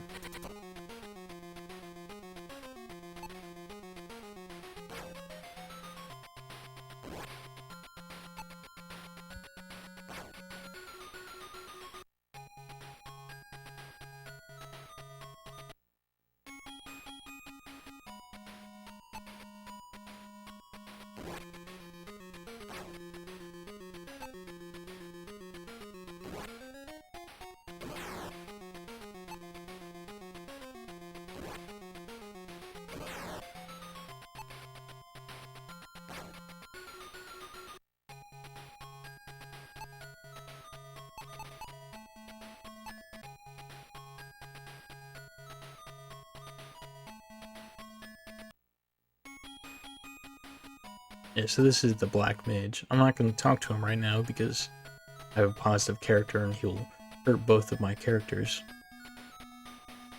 that are alive right now.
Ordained Bump, hello. It's just says say hi. This is my username. This is Miracle Warriors. It is a JRPG released on the Sega Master System.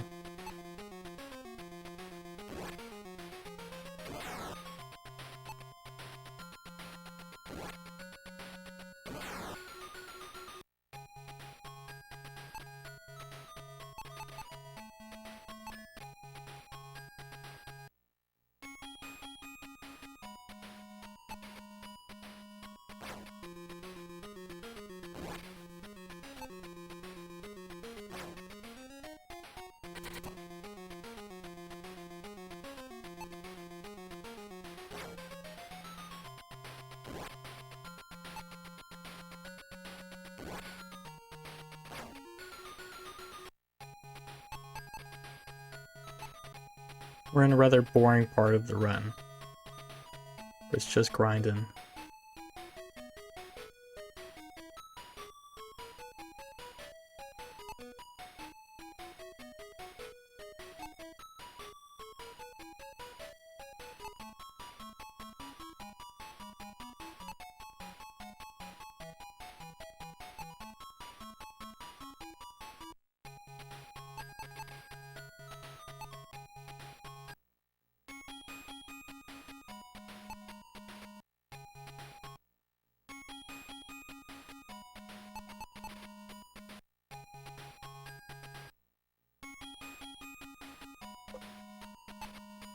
An interesting thing, I was mentioning the white mage earlier, and it can give you advice, but also if you have a certain amount of character, a positive amount of character, and you talk to it, he'll full heal all of your characters, which is a wonderful thing to happen, but they're a very rare spawn, and you'll maybe see it once in a speedrun, so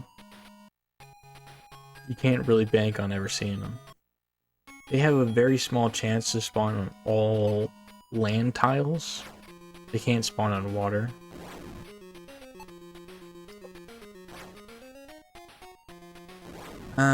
There's one glitch in the game that we used at the very start of the speedrun, which involves if you save the game, then reset the console, when you reload the save, you have a bit more XP than you did when you saved originally. So you can use it to repeat that and level your character without actually having to do any fights.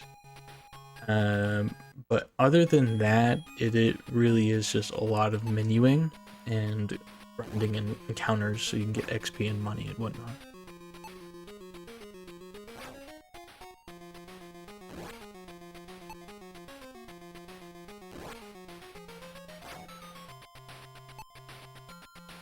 And also, there is a 45-second plus delay between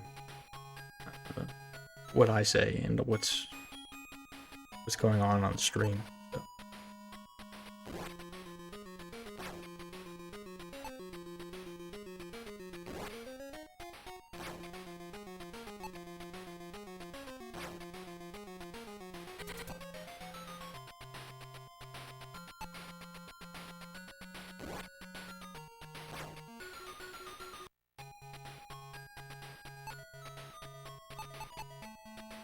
Yeah, the save reset glitch is the only glitch in the game that I've found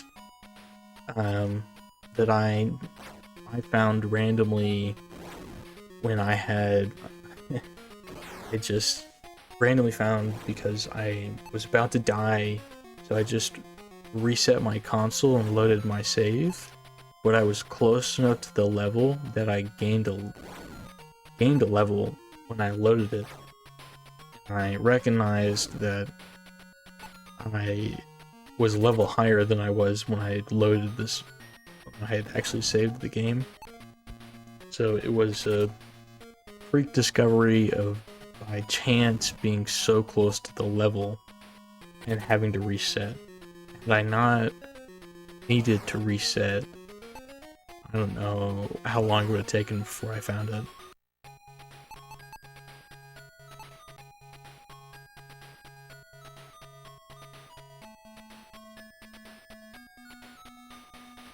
And I guess I guess you could consider the tag of knowing where things spawn, what enemies you kind of need to look out for, like the Gruul here.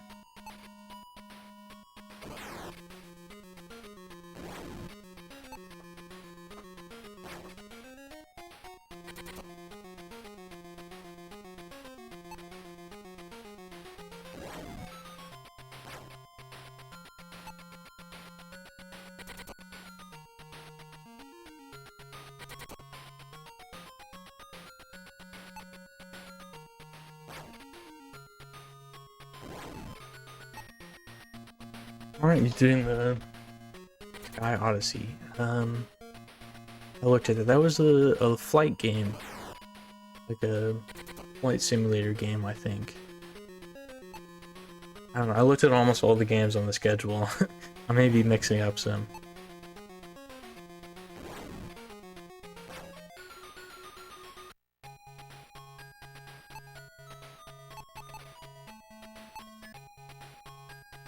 Alright, I need character a little bit more than I need XP now. We're gonna go unlock legendary weapon. Medi.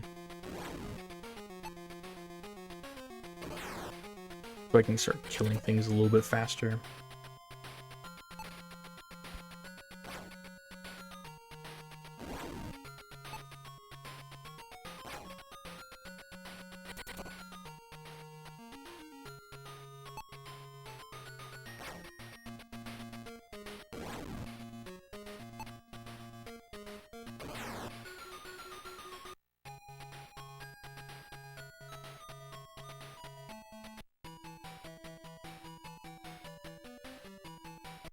I relocked the Eros sword. Which is going to show a massive increase in the amount of damage we do. This is a terrible encounter. Should have avoided the mountains.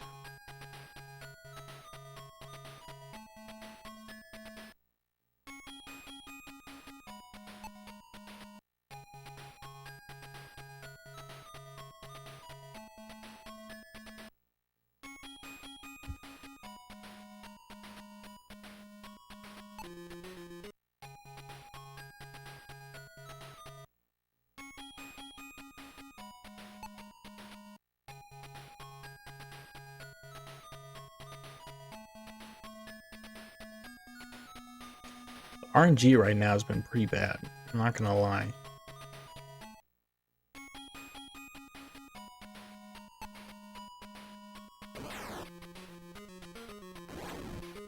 I really had like one good instance of RNG, and then since then I've had terrible RNG the entire run.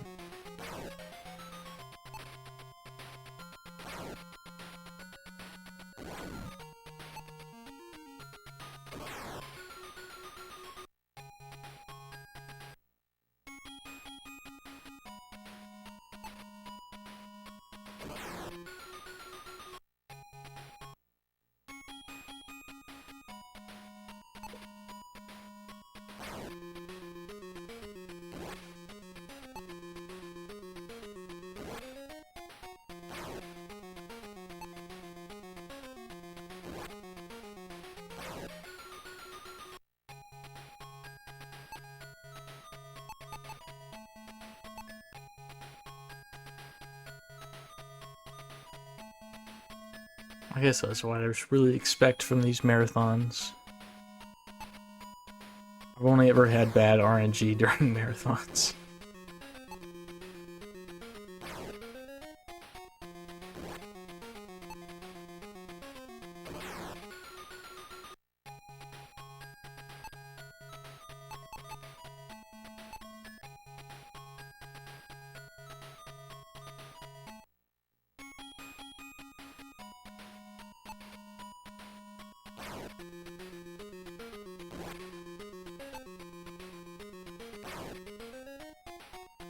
Does anybody in chat have a run on this marathon that they're really looking forward to?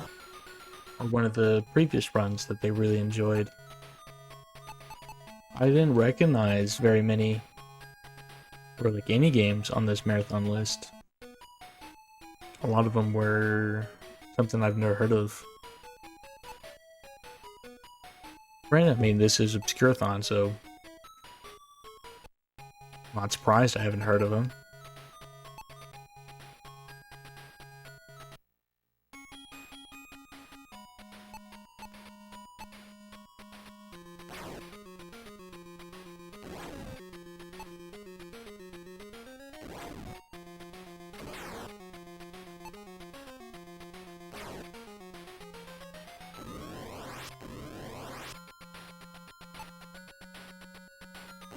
I don't know if I should have attacked this guy. That might have been a mistake.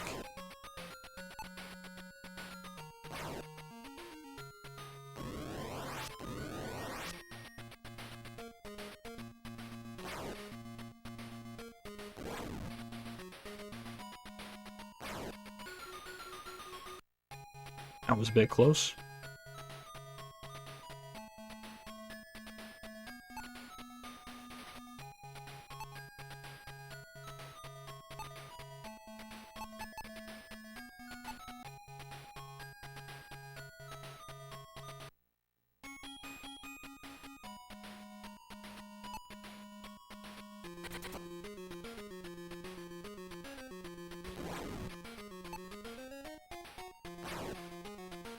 I kind of like to consider myself an obscure speedrun person.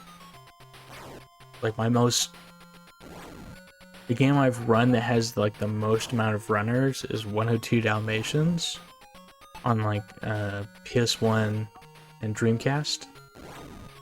And that's like the most popular game I run, so it's just like I like to consider myself an obscure speedrun person.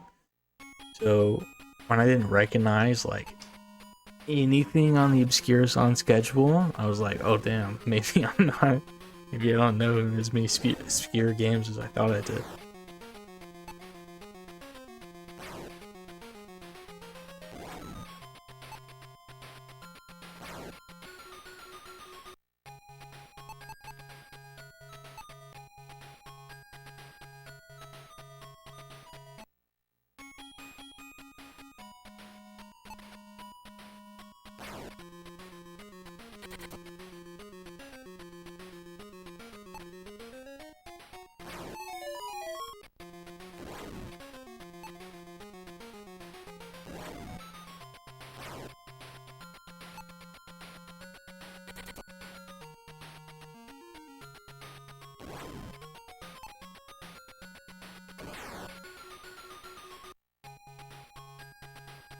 Need 2,000 character. Here we go. Perfect. That's gonna give me 25 character. Give me a perfect amount.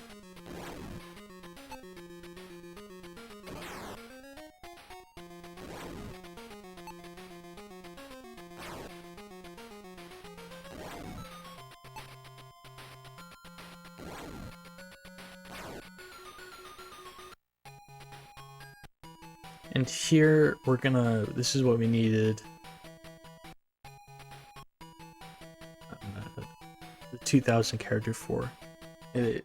We're able to now purchase Staffs of Earthquake, which are a very powerful magic item that we can carry 4 of.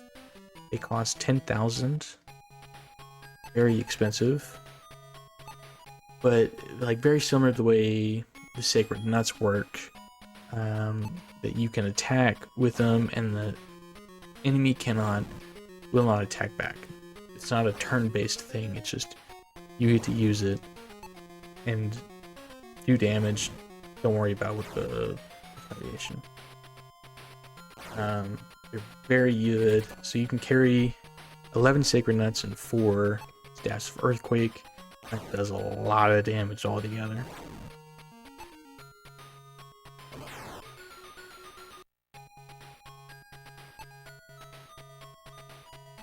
So now that we have those Staffs of Earthquake, we're gonna run over to the next boss.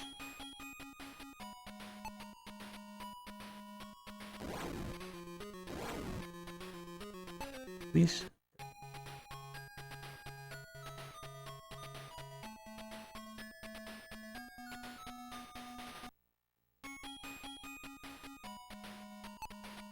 Road to Gondor.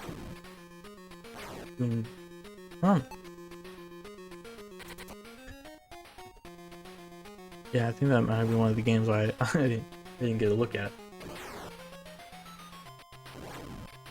And I'm probably not going to watch it because it is at 9 AM for me. I don't think I'll be awake for that.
So, you may notice this is the next boss, and it looks identical to the previous boss, and that's because it is.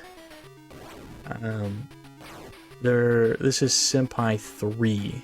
There are 3 Senpais, and then later on there's another boss called Hanj, who also there are 3 of.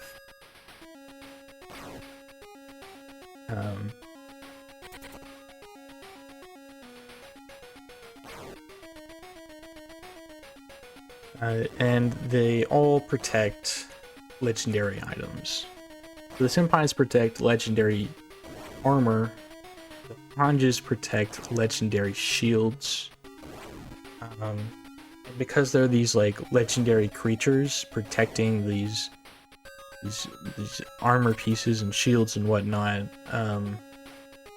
they're kind of viewed nicely by the surrounding towns and whatnot, so they actually have a very large negative impact on your character. People don't like that you kill them, but you have to kill them. If you want the legendary gear, you have to kill them.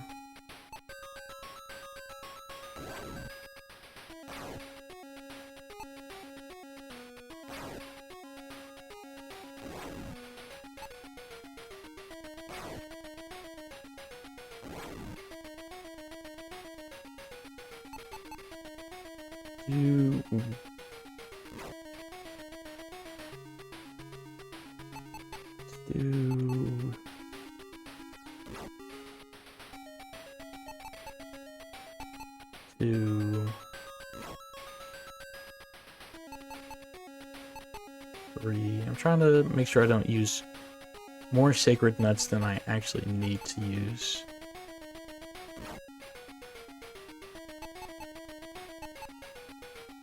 Try 6. That's 5 right there. Maybe I can...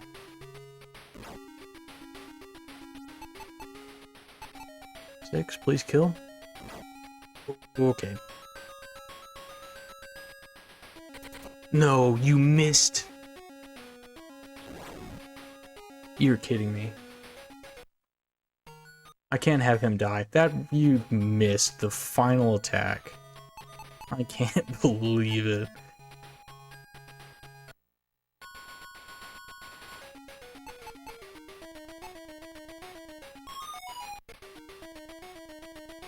That was crazy.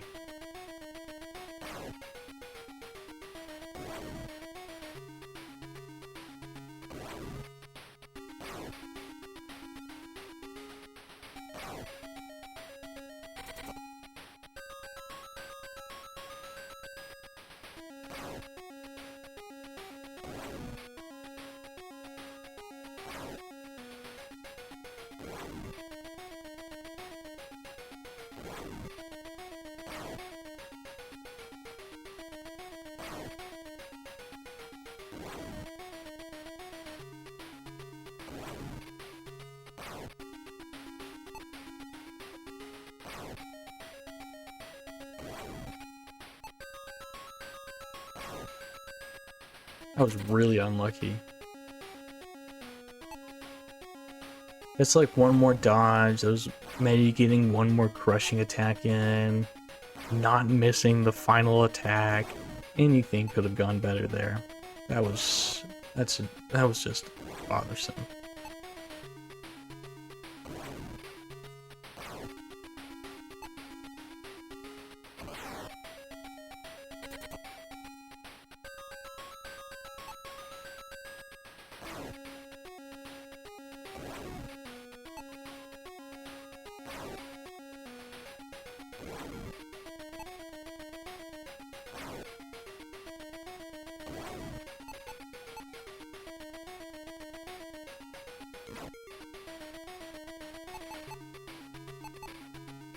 One,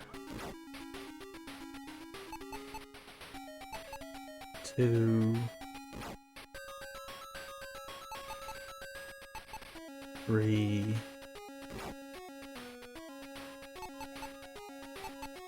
4,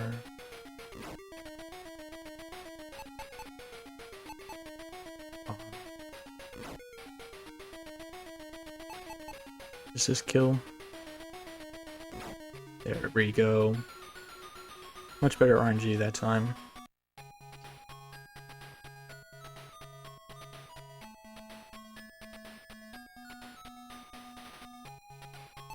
So that unlocked the Armor of Kronos, I think. Which is the legendary armor for Medi. Which means she now takes a lot less damage.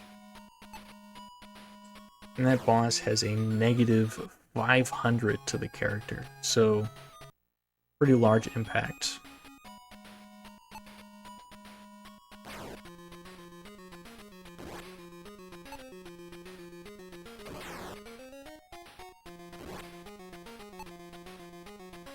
And now we kind of need to farm for lots of things. We need over $200,000, preferably. Somewhere around 3,500 character.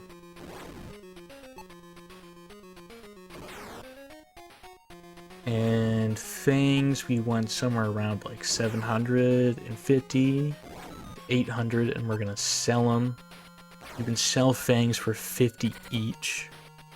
That really helps with the amount of grinding you need to do by selling them.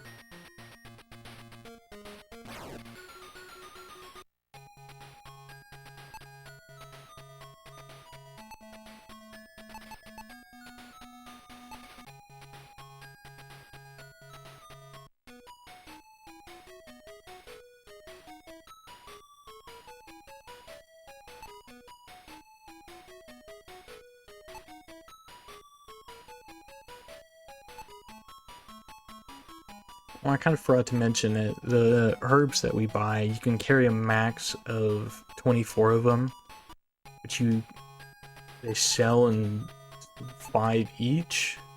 So it's another one of those really annoying things, like the sacred nuts, where they drop in 3s, but you can carry 11. Why they did this, I don't know.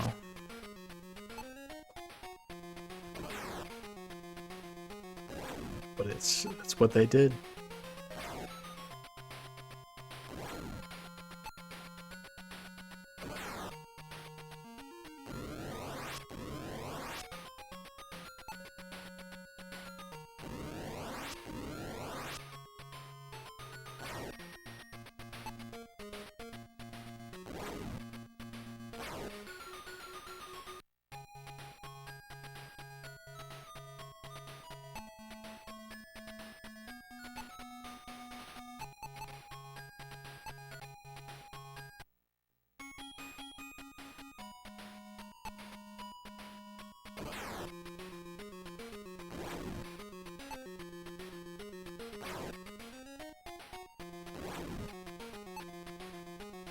So additionally, every time you level up, your your health goes up by...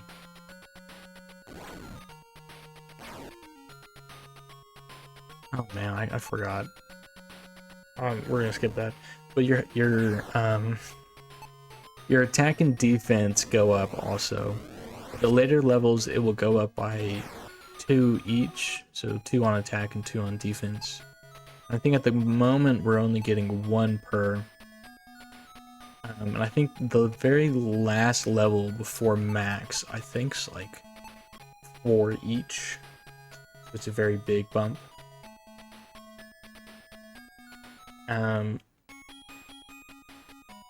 Your damage is kind of, the enemies all have a defense value, so it's your attack value minus their defense value. Very, simple how that works. Just attack power minus defensive power of whatever you're attacking.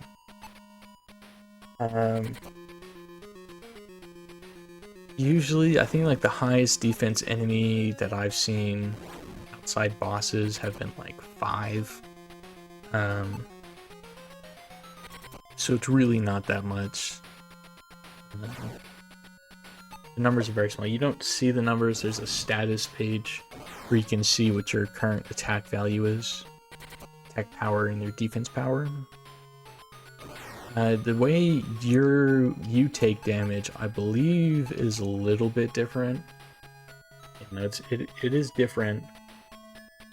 I can't remember exactly how it works. It was one of the things that was a little bit complicated and I didn't figure out. Was how you take damage.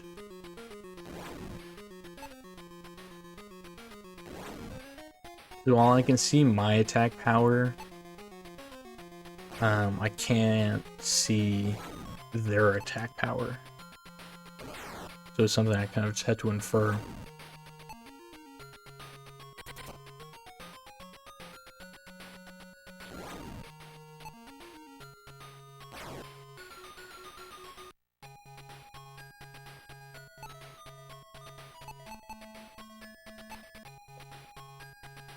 Reaching around the halfway point of the run. A little past the halfway point of world record.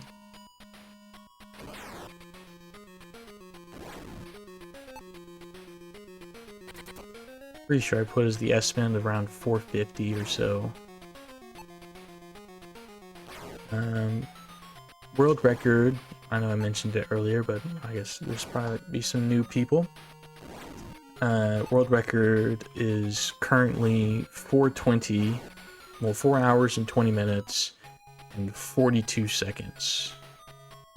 And a little tidbit, it's 0.9 milliseconds, which means world record is 4:20, 4:20, 4 hours, 20 minutes, 42 seconds, and 0 milliseconds. It was pretty fun run. Pretty fun time to get.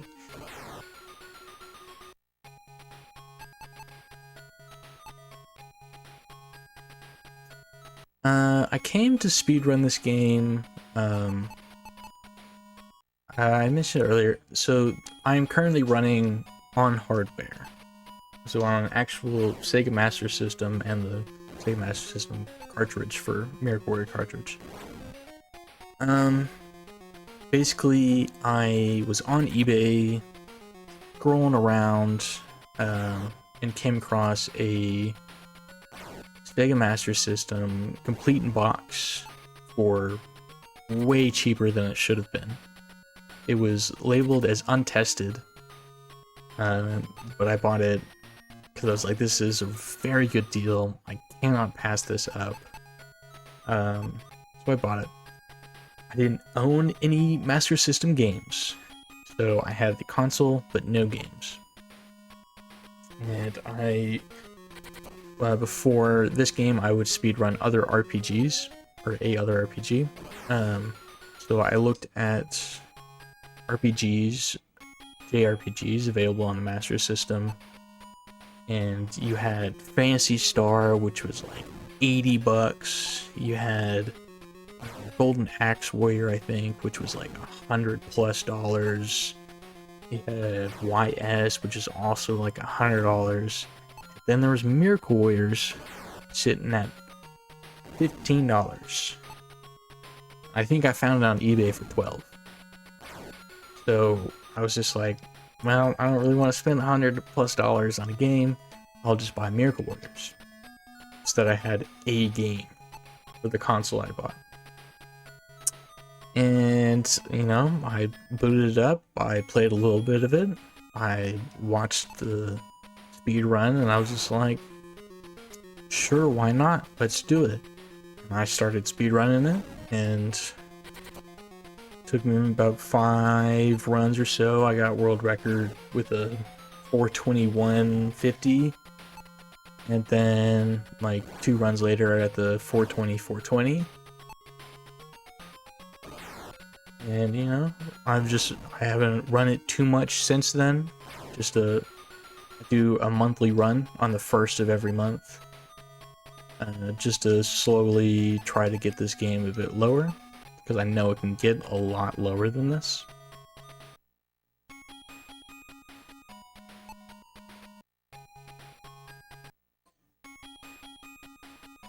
Yeah, I mean, that's how the story got to Miracle Warriors. Just, you know, it was a cheap game, and that's about it.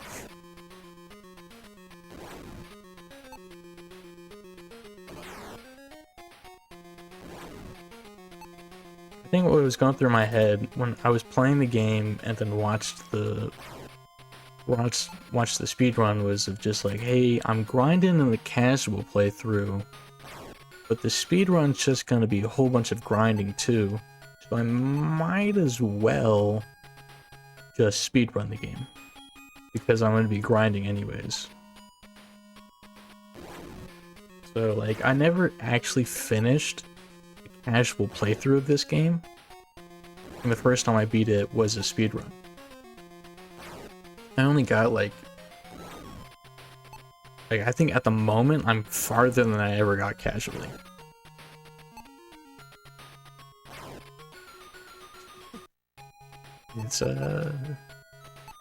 It's a fun game. I do like the game. I do think some of the fun I had with it is dissipated from, you know, like 150 to 200 hours of running this game and routing it and testing things and whatnot. But it's definitely the speedrun that I choose. I have emotes from this game. I don't know. Man, my Jesus. So yeah, Orion Gaming, there is RNG manipulation. It's just too complicated to do live. I started making a task for this game, and you can do RNG manipulation via tasks. The way it works is the frame the encounter loads plus all previous inputs before that encounter.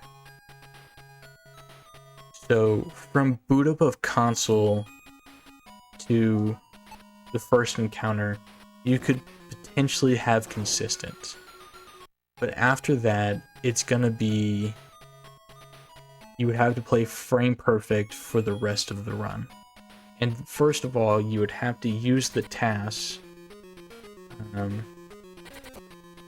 You'd have to use the task to find what frame you would want to start, because it would be, you know, if you just booted up and immediately went for it, it would be, you don't know everything. So other RPGs are slightly different, where some of them are step counts. So like 1 step, 2 step, 3 step, and then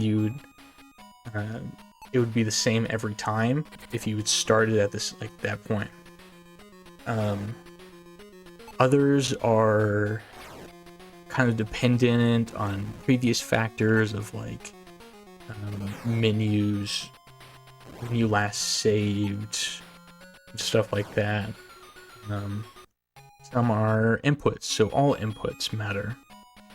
And then some are like this game where it's both inputs and frames that matter.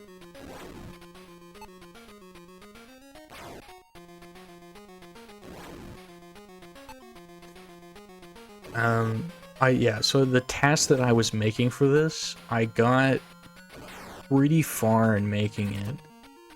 I wouldn't say pretty far. Maybe like 25 minutes into the task, which was like probably like 20 to 25 hours of making it. And then I found the XP glitch at the very start of the run was faster, because I didn't know about the glitch until after I'd started making the tasks. So I had to start from scratch. And it was just 25 something hours of making the task down the drain. And I never went back. I like started it somewhat, but like I haven't really like fully committed to making the task again.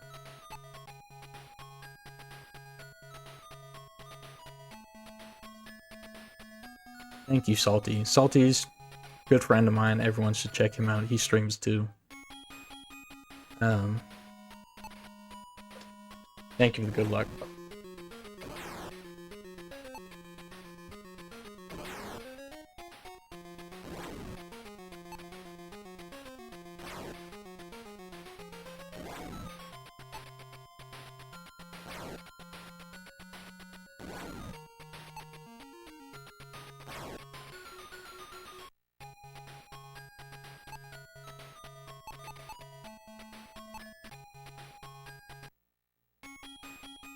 I think if I wanted to truly explore RNG manipulation in a live like speedrun of this game, I would need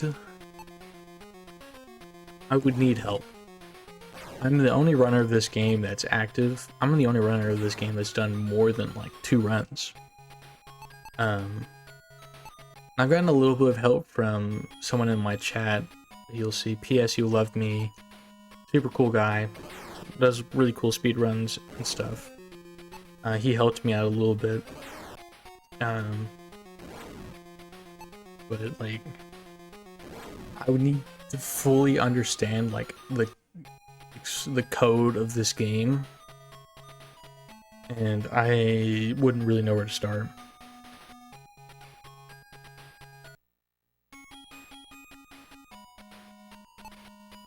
Salty, yeah, the RNG has not been that great. It's been pretty poor RNG.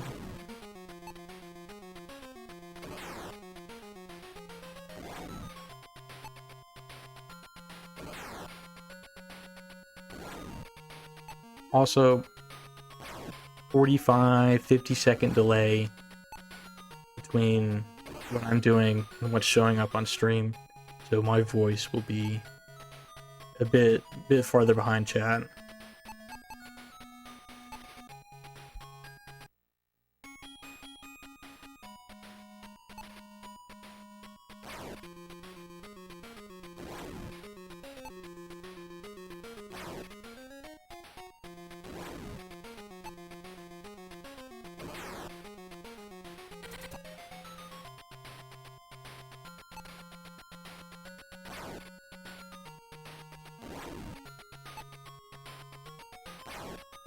At the moment, this run is 12 minutes behind world record, according to my splits. But I think we're making up a little bit of time here on this split.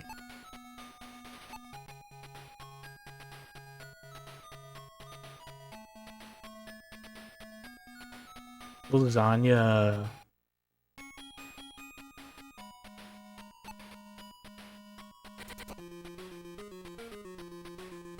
How you doing, Lasagna?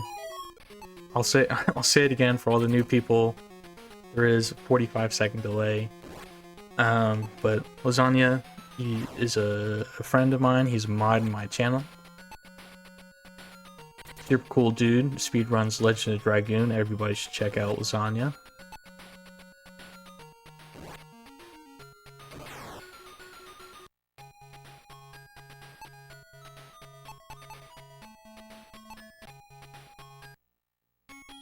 I also speedrun Legend of Dragoon, which for anyone who doesn't know is a PS1, near the end of the PS1 lifespan, or kind of like just before the PS2 came out, was a Sony JRPG that was released. Super fun, enjoyed it. It's a very long speedrun. Lasagna's got a world record, just under 10 hours for world record, but most people are around the 11-hour mark.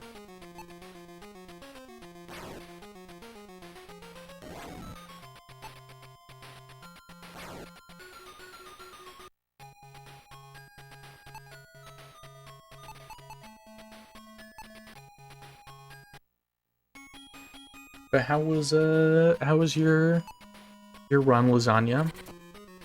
Did you finally, was Faust nice today?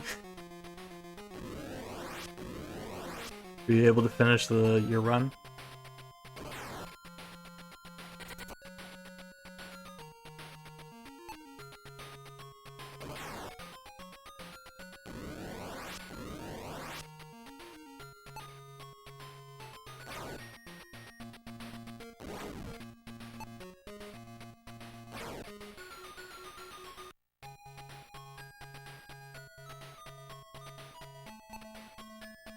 Oh wow.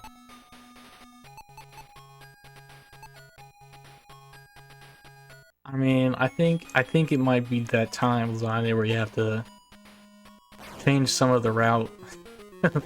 You can maybe not die immediately.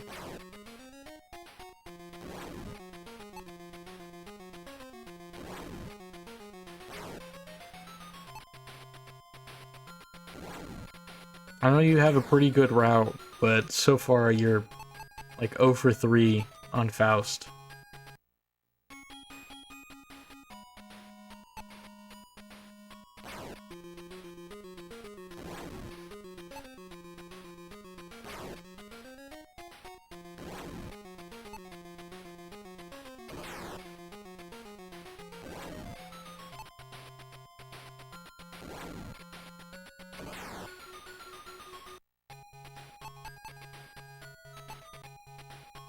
We're gonna go north. Just remembered I need to get Sacred Nuts again.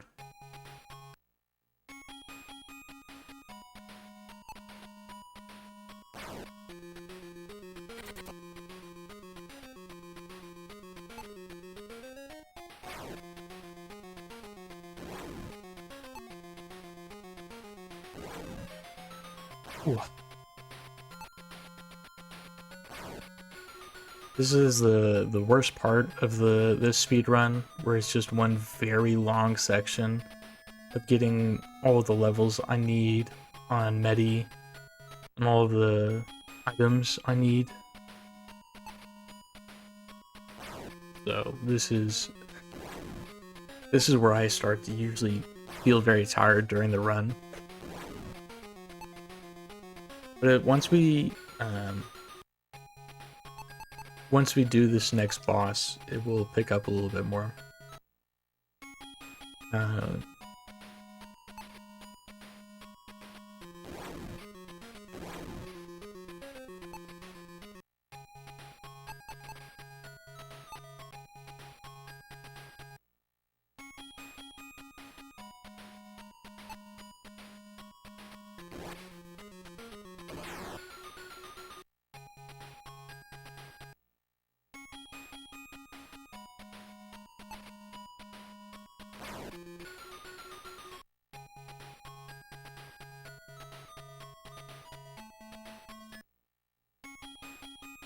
Well, I can't wait to see whatever the time you get is when you finally finish it.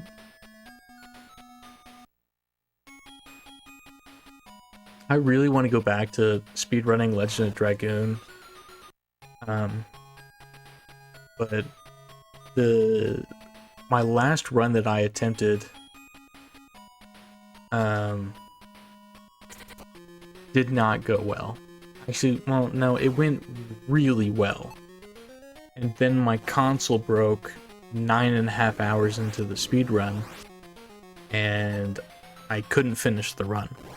I was like 8 minutes ahead of my PB, and the run just died to something completely outside of my control. And then I haven't touched the game since.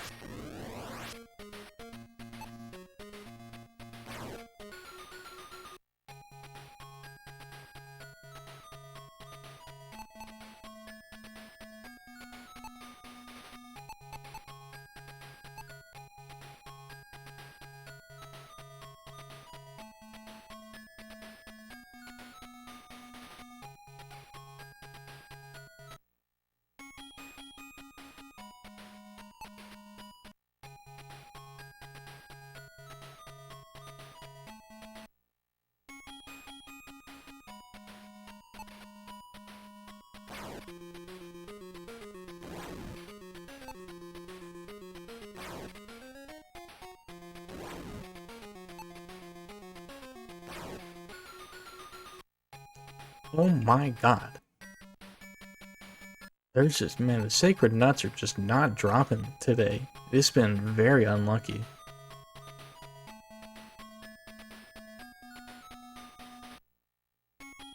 Had like super good luck at the start, and then have nothing but bad luck on the sacred nut drops since.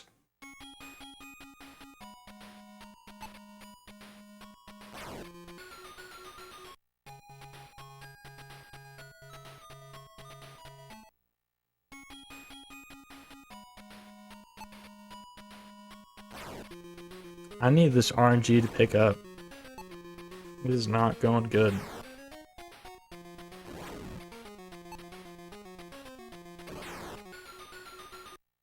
Oh my god, this is insane!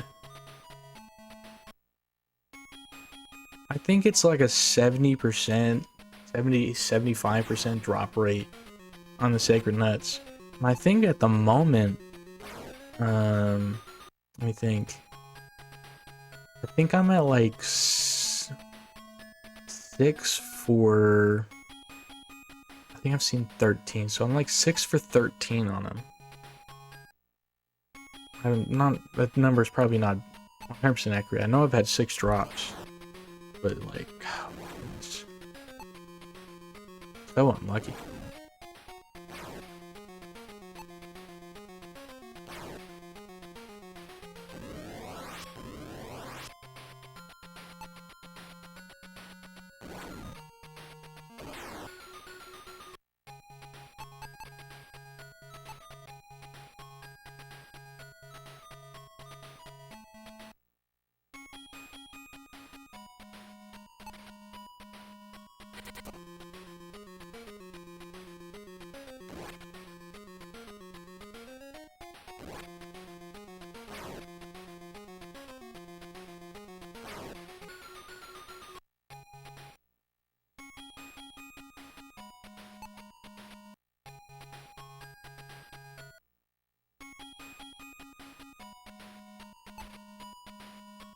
Oh.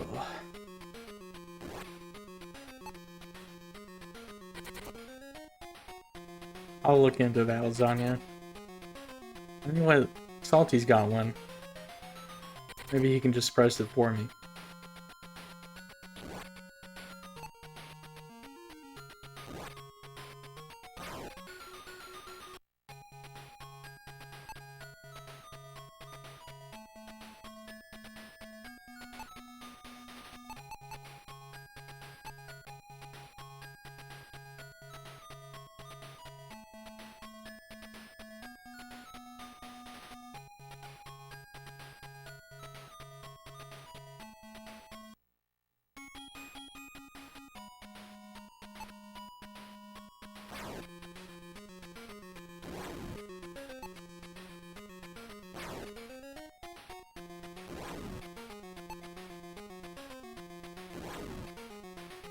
Come on, please. Thank you. I still need 2 more drops.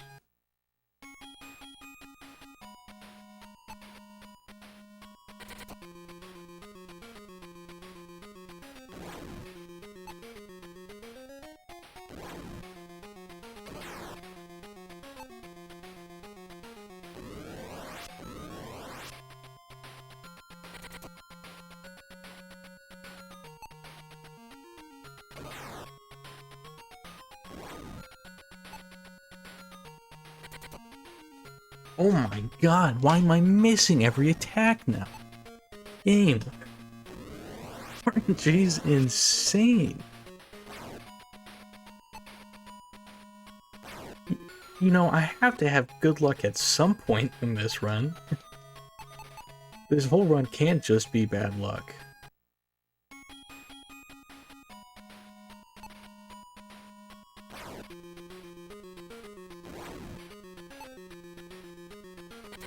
The longer I spend on the sacred nuts, the longer this grind for XP takes. Because they drop so much less XP. This is fucking insane. What is going on?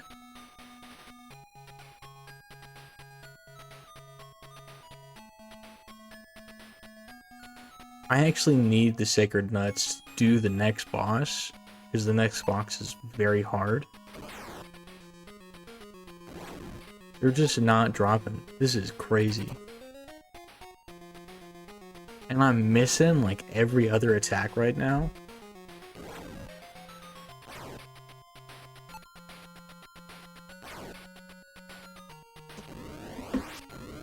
I know marathon luck's the thing, but like I've already had it for 2 hours and 40 minutes. You can't keep doing this.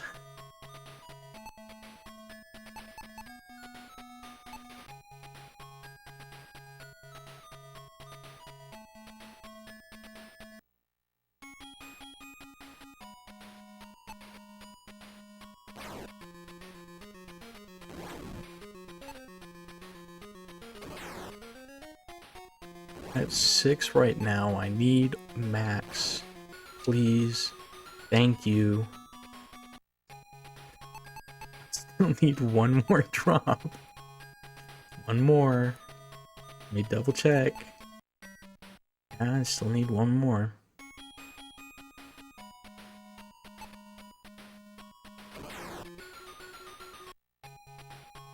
I don't know, I just want to take their nut and then throw it at the bosses, you know? That's all I want to do. I just want to take your sacred nuts and throw them at people. Like, I don't see what the big deal here is.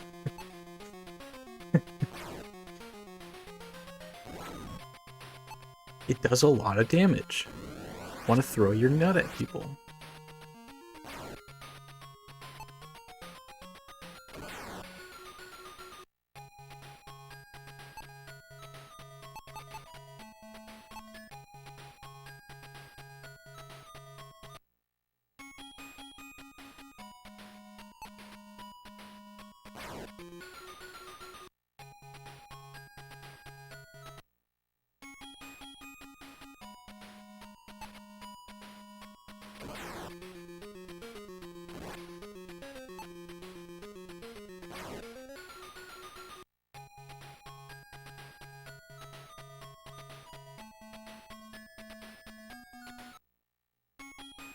Yeah, perfectly reasonable. I don't see what the problem with my request is at all.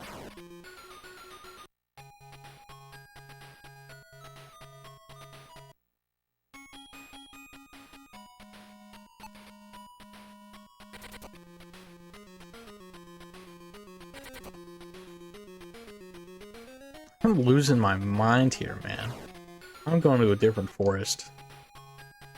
There's only 3 forests in the game that spawn the Lafants. So you have to be like very particular about like where you do it. That's the biggest forest that does it. The next forest is this one, which is, you know, super small. Doesn't make any difference to their spawn chances, but like I'm just losing my mind here, game. Come on. Work with me. The other forest they spawn at is literally 3 tiles. So it's even worse than this one.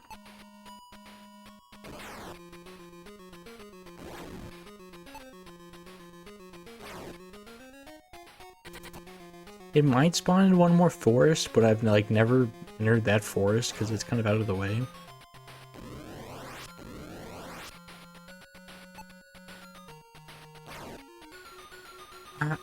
I tried asking him nicely.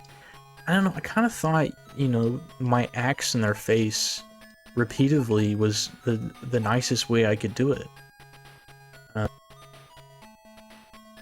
can't think of a nicer way to do it, so I'm just gonna keep going with axe in the face. Maybe a nut in the face. Let me throw your nuts back at you.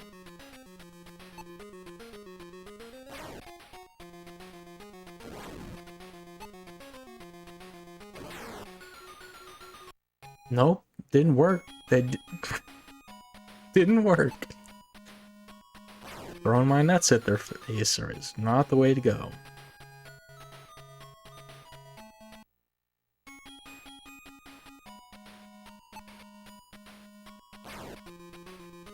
You know, the sacred net joke gets even funnier once you see the final boss, which I'll leave for the surprise.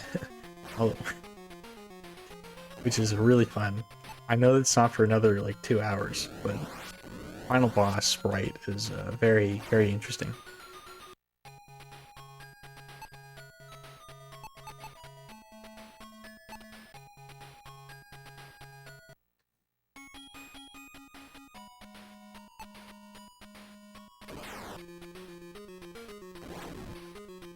Please, just please, work with me.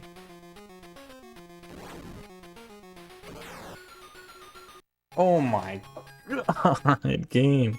This RNG is absolutely crazy.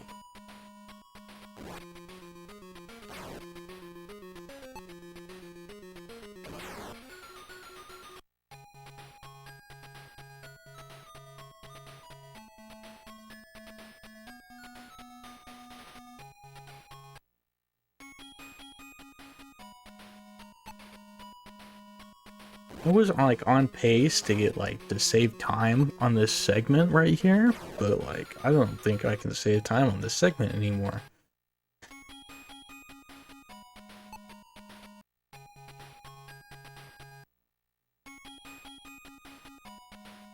I've fallen behind considerably just because I haven't been getting drops. My XP is so far behind where it should be. My money's behind.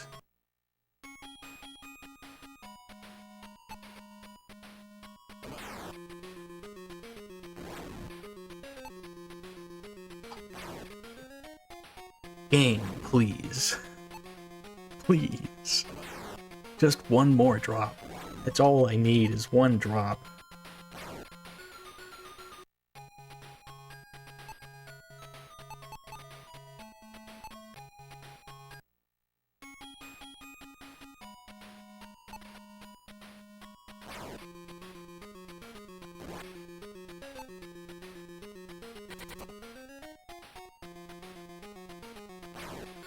Good night, lasagna.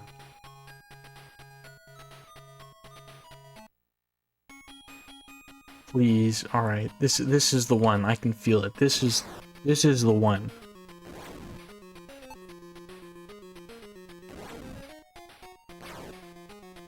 Maybe you just want Guy to do it. Maybe you're tired of Medi. Yeah, okay, there we go. Finally. Finally. Oh my god.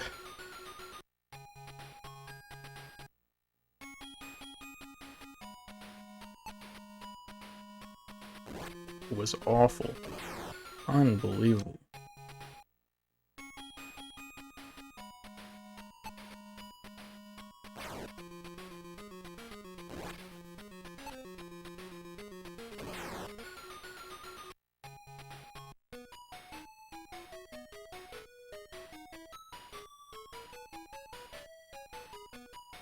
maybe to get nuts from somebody, you just need to be a guy.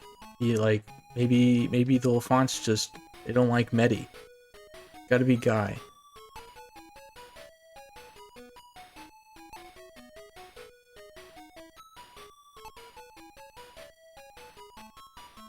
They like Jesus. And okay, yeah, I should clarify. There were a lot of people here weren't at the start of the run. The guy character, looks a lot like Jesus. His little portrait. If anybody in my chat's a subscriber, they can post the nut emote, or not the nut emote, the Jesus emote. I think I have a nut emote too.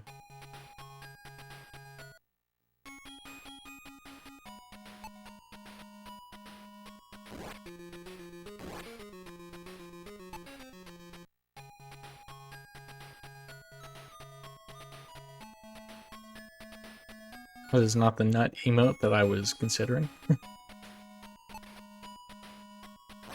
But that works, I guess.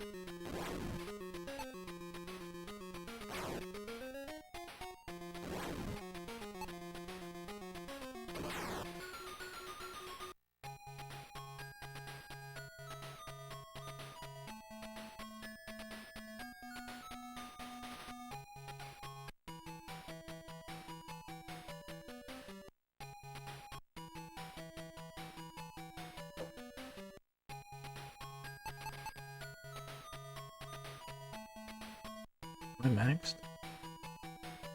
Oh, I'm full.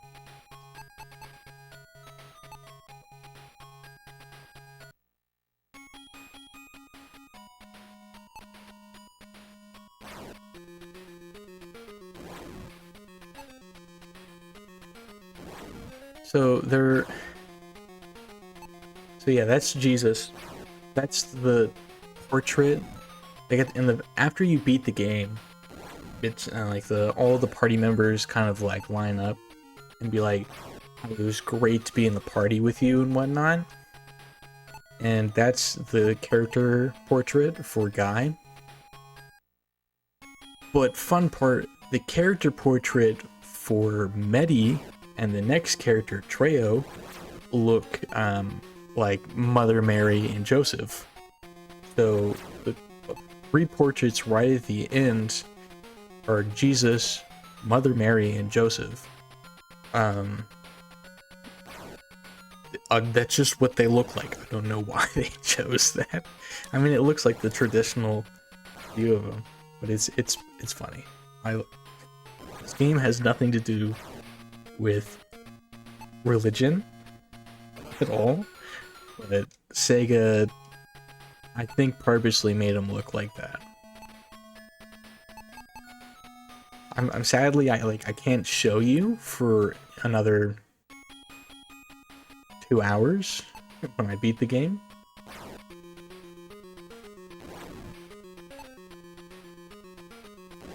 But you gotta trust me on it for now.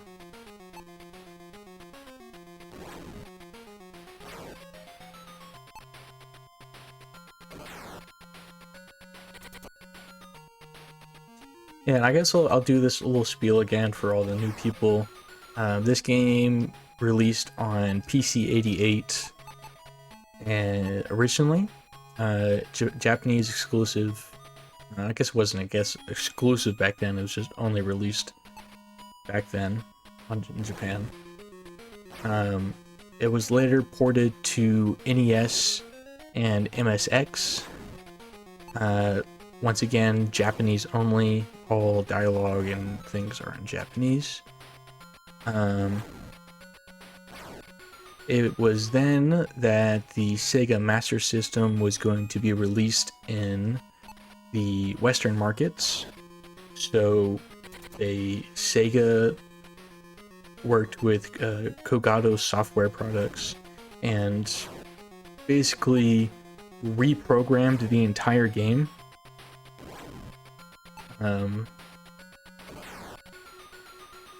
And released Miracle Warriors in the US in October of 1988.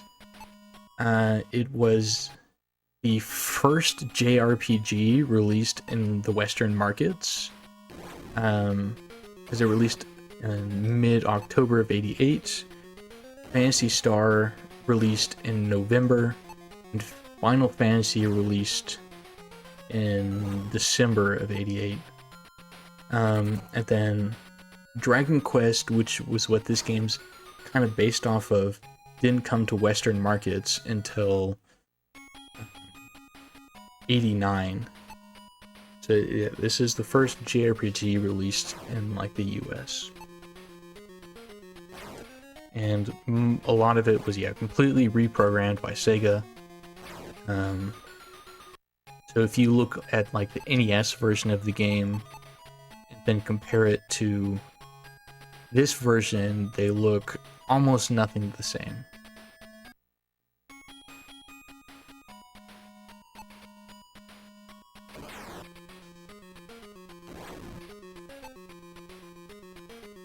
Yeah, so like the UI is different. Even how the way the map is, like the map is different. The way like how you look at the map is different. The way the towns work are different. The story is the same though.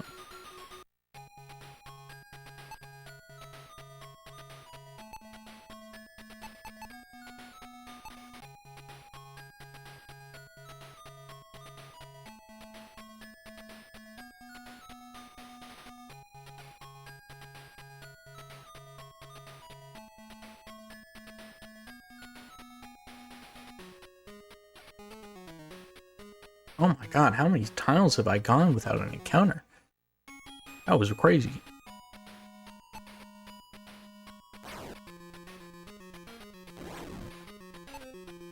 Oh god, I'm so far behind on money right now.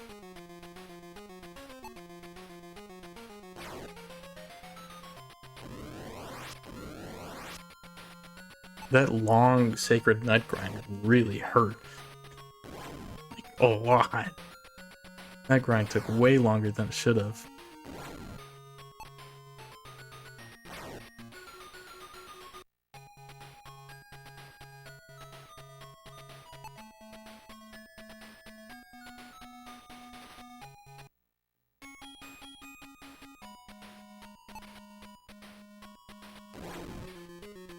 We should still be good on estimate, but I mean, that's still dependent on the RNG I get for the rest of this run.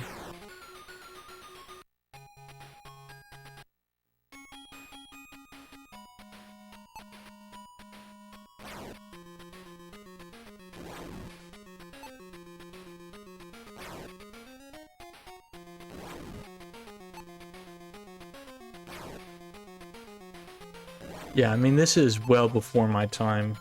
This released in '88, and I wasn't born over a decade later. So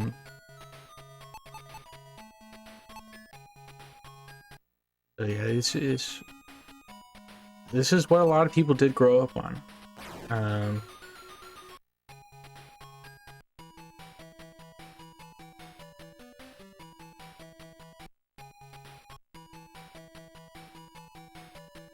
I haven't played Dragon Quest, which, I mean, I see a lot of influence from Dragon Quest in this game. So, I mean, I think I would like it. I haven't really got around to playing it, because, I mean, a lot of what I do for speedrunning is on Sega consoles. So I never got around to it. Yeah, the way it does the English is a bit crazy. Thou just barely escaped. Thou receive things. Yeah, I don't know what was going through their minds, but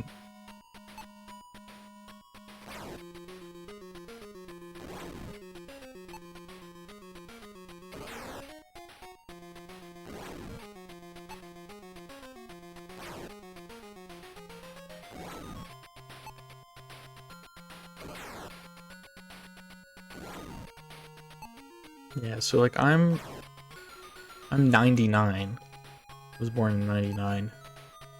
So over a decade after this came out. But I've always had that pull towards retro games. So I don't know, there was a pull for me to go to this game. I enjoy these kinds of games. They're interesting. It's the history behind the games that we now love today are built from games like this, so I always enjoy these and seeing the history behind it.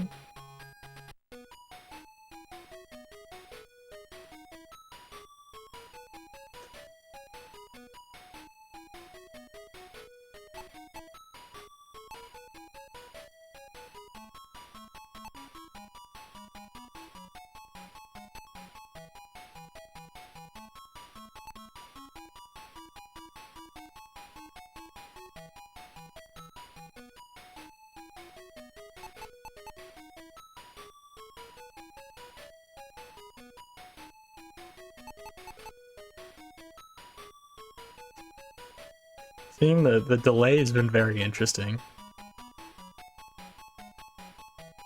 Seeing getting roasted in the chat a minute later after I say something.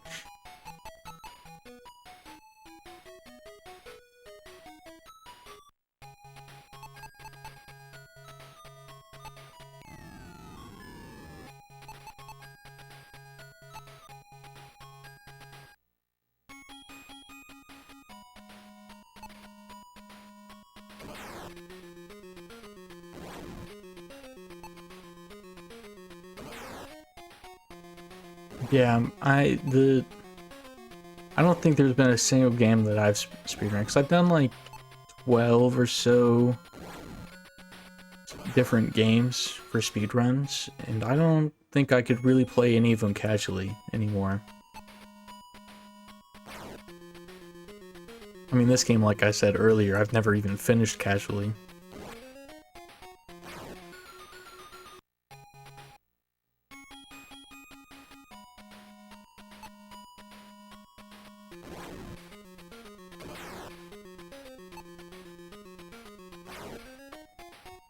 There's some very interesting there is a sequel to this game that I always forget about. But yeah, there's a sequel to this game called Wings of Arguza. I don't know, the pronunciation's hard on it. I did a speedrun of it. It's a MSX2 game. A very old PC games. It's a very different story. The gameplay is similar, but very different too. But I did one speedrun of it. I want to do more, but it has this, like, every attack you do, like, flashes the screen, and it's just not very, like, pleasant to look at.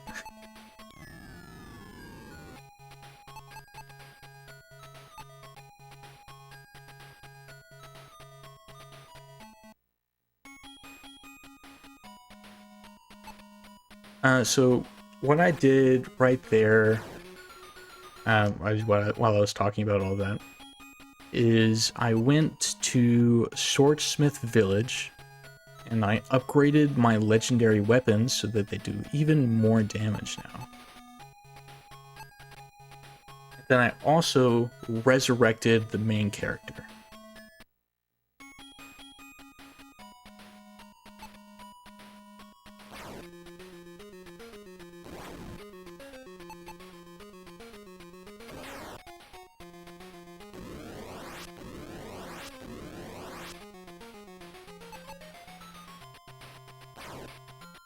Yeah. But the thing is, for some game, like, I'm not gonna run a game if I don't enjoy playing it. So, like, I have to like the game to speedrun it, but once I speedrun it, I can never casual it again.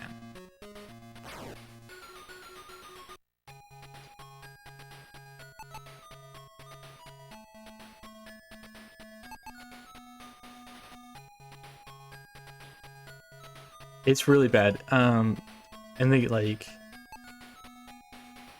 I did one on Twitch, and then like I could never like stream the game again. It's like there were so many people in my chat was like, yeah, it's a cool game, but the flashing's too much. I cannot watch it. But it's like it's the whole screen is like flashing like this between like a white and pink for a little bit, and then calms down. And then you use a magic attack and it just does it again. And it's very rough. But I really enjoyed it. It was a very fun game to play. It's just flashing was a lot, and I didn't know a way to deal with it.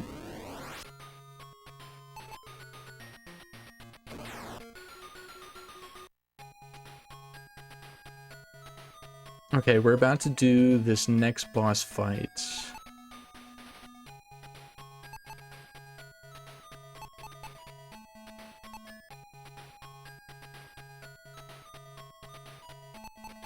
This is Han's boss fight. It is a very, very difficult boss. And we have to use these stones of protection, which stop enemy spells. Very strong.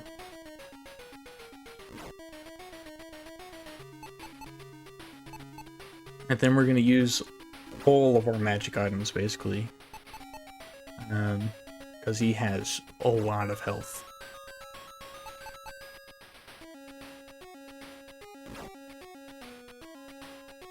And then we attack with our main character.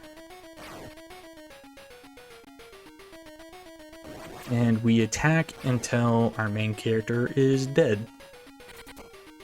And you had to miss. God.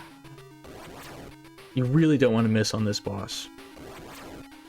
Yeah, he got 2 less attacks than normal. That sucks.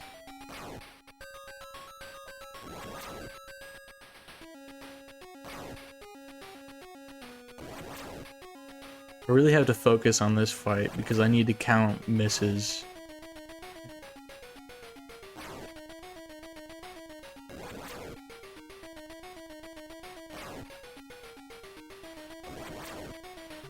Make sure that I don't attack too much and kill Guy.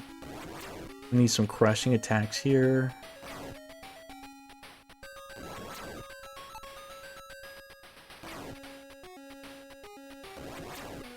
I think I might be screwed here. I might have to restart the fight. Oh, there's one dodge. We need some crushing attacks here.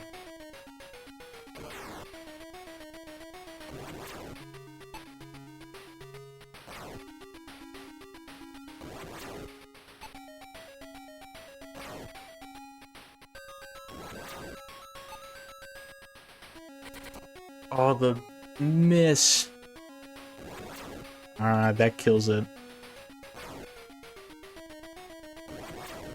Looks like it's super lucky here at the end. Okay, we gotta restart the fight. That sucks.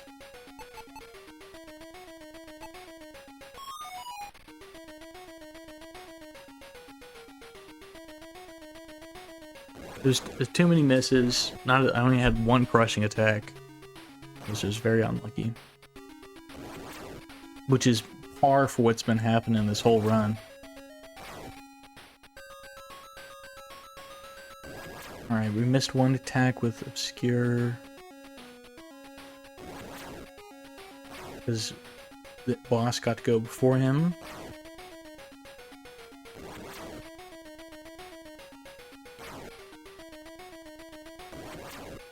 You mentioned Phantasy Star 2, I saw that. So I actually own Phantasy Star 1 on the Master System. And I own Phantasy Star 3 and 4 on Genesis. And I own and played a lot of Phantasy Star Online. The Phantasy Star 2 is the only one I do not own.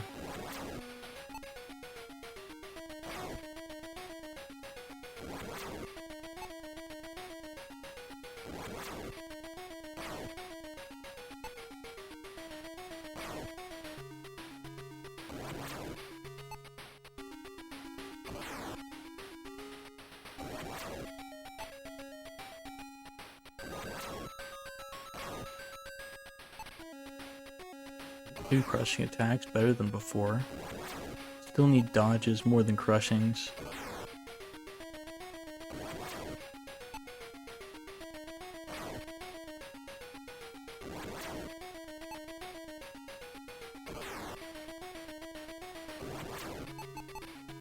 This is a maybe.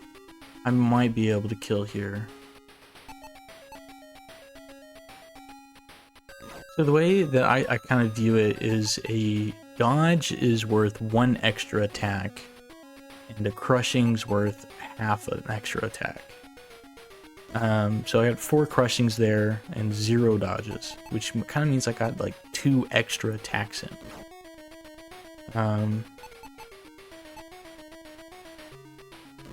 So I don't remember exactly how many extra attacks you want to like guarantee this one, but like 2 might be cutting it a bit close.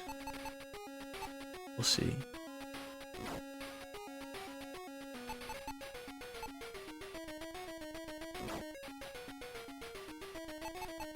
I haven't been counting how many nuts I've thrown. And yes, when those sacred nuts that we spent so long grinding earlier, we just throw nut at people and hurt them with it.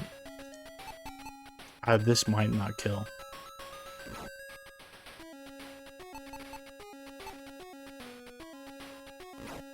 Oh, no, we're good. Took all of our sacred nuts, but we got it.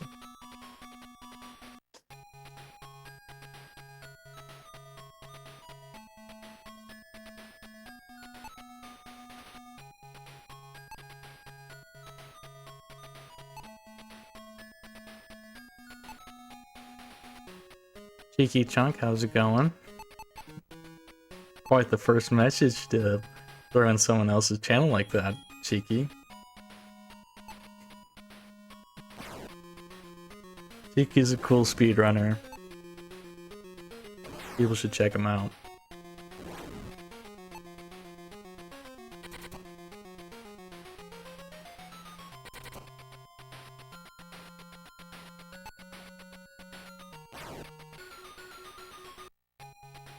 I'm actually just gonna feather.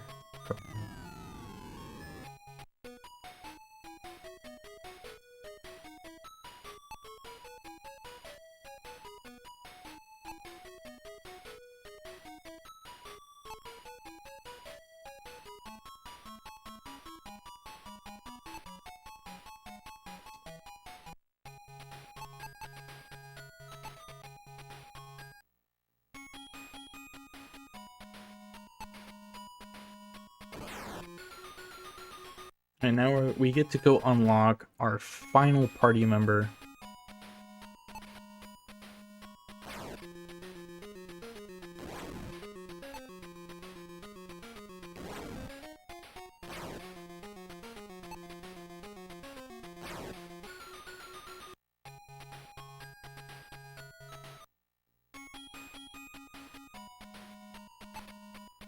This is a really annoying enemy that I can't run away from. You can run away from it, but you have a very low chance of running away. And this is where we first time we've encountered this run, sleep magic. Which is awful. Absolutely awful.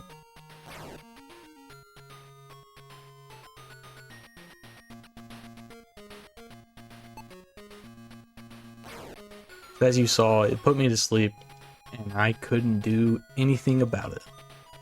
I just had to hope that I woke up.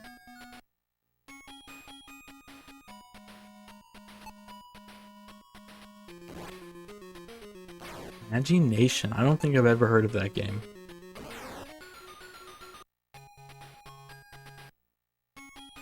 So here is our final member, who is under a spell. We unlock Treo, the pirate. He's also a black monk. The guide refers to him as a black, or as a pirate, and then the game refers to him as a black monk.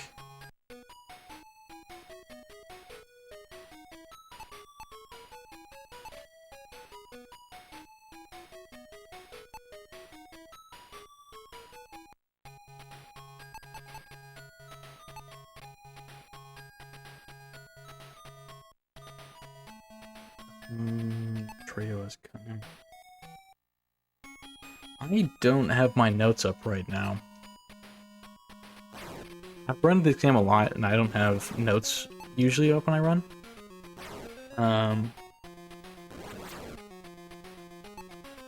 But this is definitely one that having notes up is useful because this is a very large dungeon.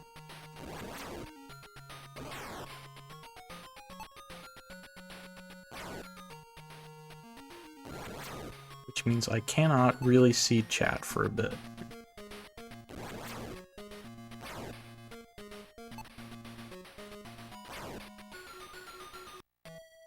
So here's the big part. We need to have 4,000 character, or like around 4,000 character when we leave this dungeon. Because we have to go buy... we have to go buy the best magic item in the game, which costs 1,000 fangs, which you need to have a positive 4,000 character before you are deemed worthy to have it. Called the White Sphere. You can carry one of them, and it does the damage of about 3 staffs of Earthquake. Which is around, I don't know, 7, 8 Sacred Nuts or something. I haven't done a direct comparison.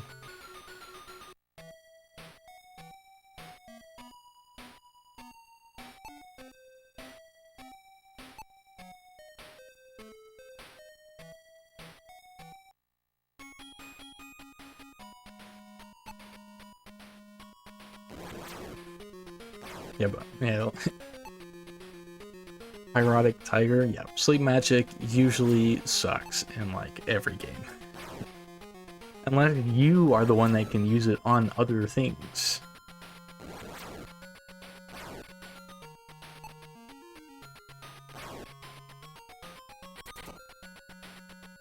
Yeah, so this dungeon we're in right now is pretty dangerous, and it's kind of hard to do in one shot. Because you have to run all over the place. And all of the enemies in here are very strong.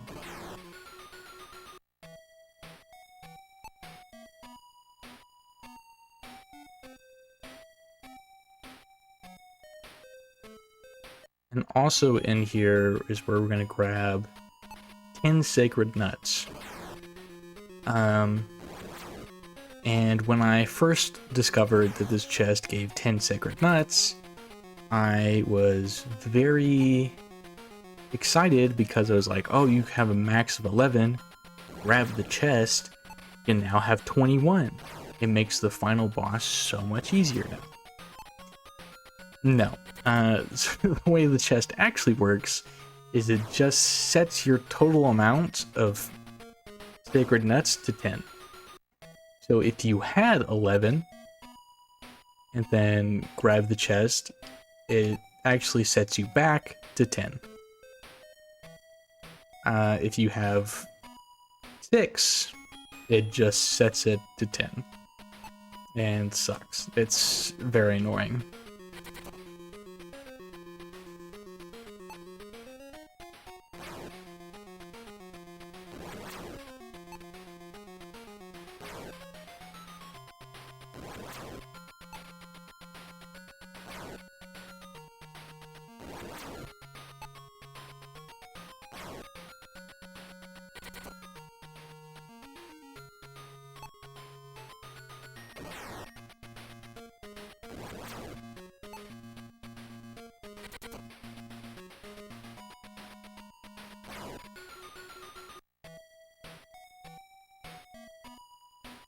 think it's here. Sometimes I forget where I am on the map. It's such a big dungeon, you have such small, limited view.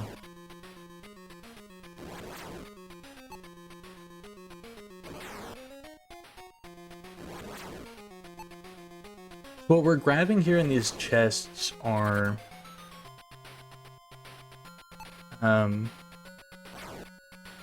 is the legendary gear for Treo. So unlike all the other ones, we only need to grab these from a chest. We don't need to kill any bosses to get the armor for them. Very, very convenient. They probably just ran out of map space to fit in another 3 bosses.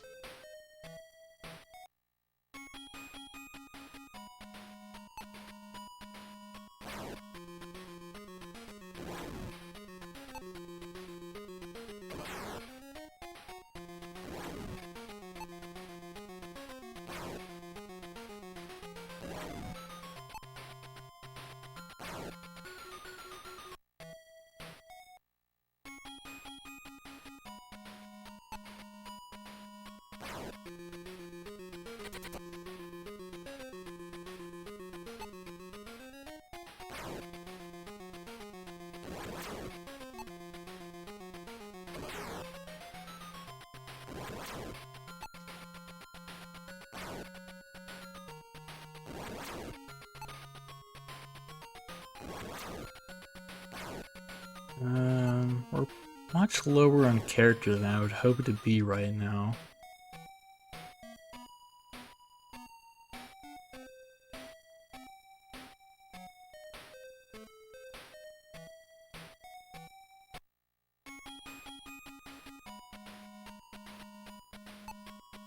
Brought to heal. Fine.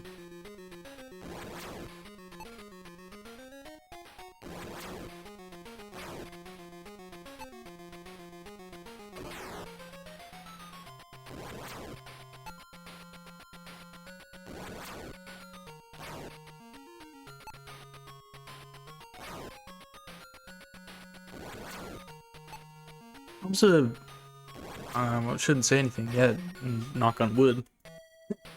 But this has been a pretty good dungeon so far. The last run I attempted died in this dungeon.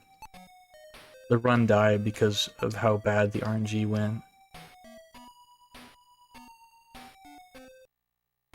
I was getting like an encounter like every step, and when I had reached that bottom corner, complete opposite side of the stairwell, I just got so many encounters of like the worst kind that I ran out of heals and couldn't make it out of the dungeon, basically, and it was super bad.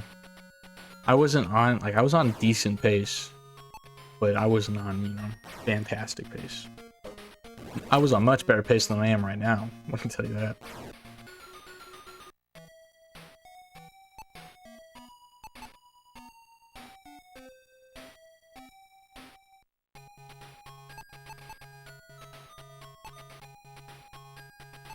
So now we need to feather Caminos. And with our new party member Treo, we can head up here, travel across the desert, run away from this fight, that's a bad fight, and talk to these people right here. And they're going to give us access to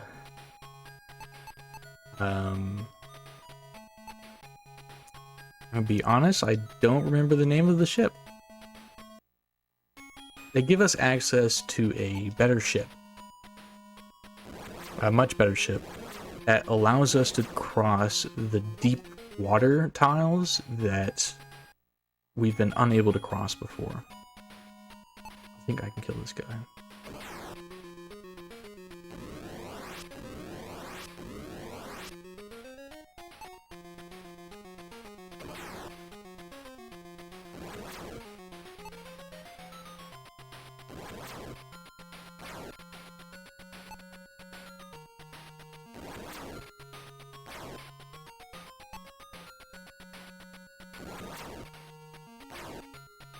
course.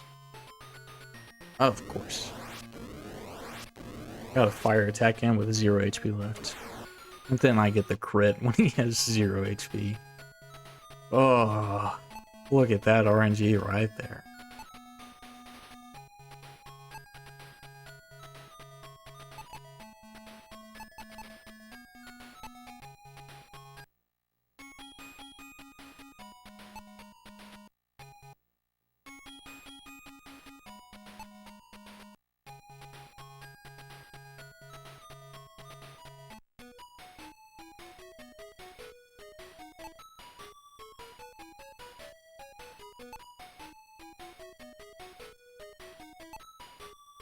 So we're still missing quite a bit of character right now, which is very interesting why I'm so low.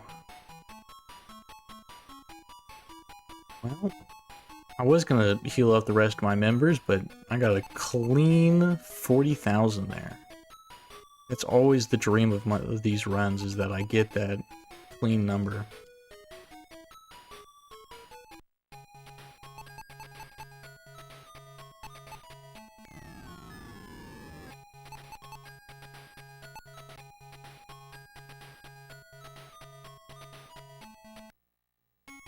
Getting that nice clean number is so beautiful. And it very, very rarely happens.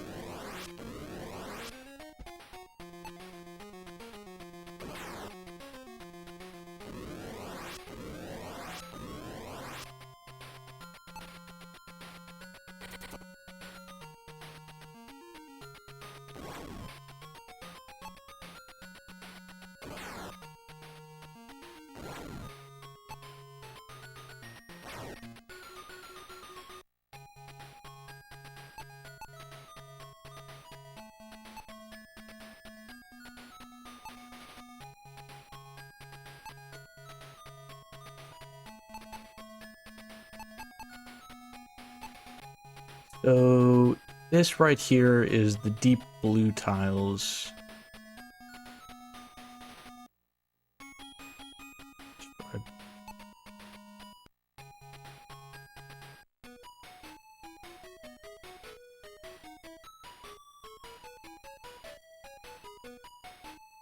Oh man, where's the herbs here? I always forget.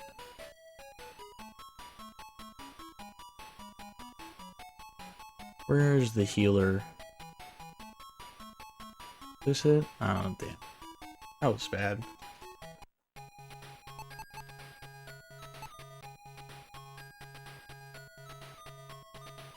Oh no, how do I want to do this? So I need to have that character before I need to buy that item before I can go to the next boss. Why am I so far behind on character? That's so interesting. Oh, it's probably because of that damn Sacred Night grind taking so long.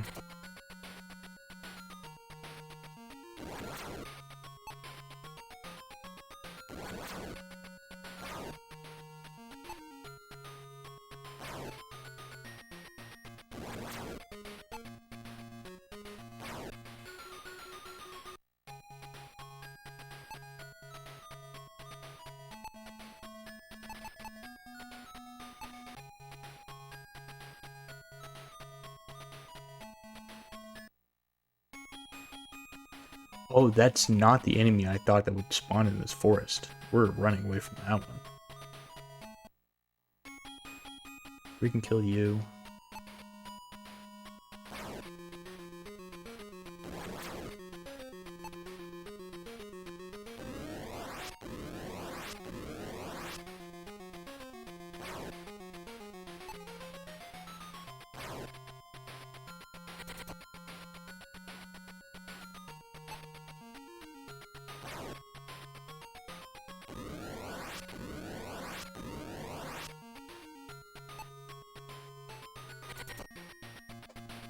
Oh, the misses and the flame spells are getting on my nerves.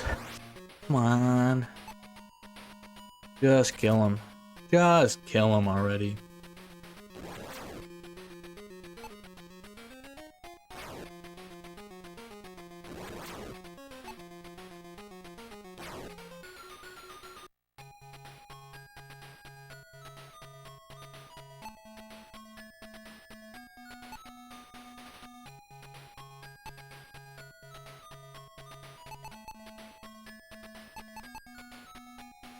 Only 300. That's crazy. Desert Worm has sleep magic and does way too much damage.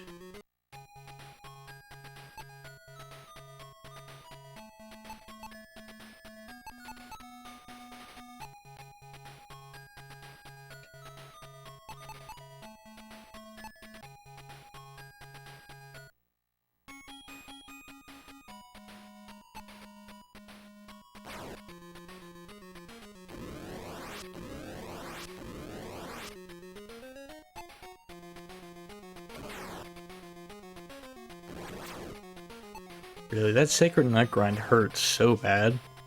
Because I was like, I'd made up due to the XP being a lot farther on like one of the splits, made up like 5 minutes, and then I lost like 6 minutes because of how bad the RNG was on that Sacred Nut Grind. And I'm now losing even more time from it because I'm not at the character that I should be at this point.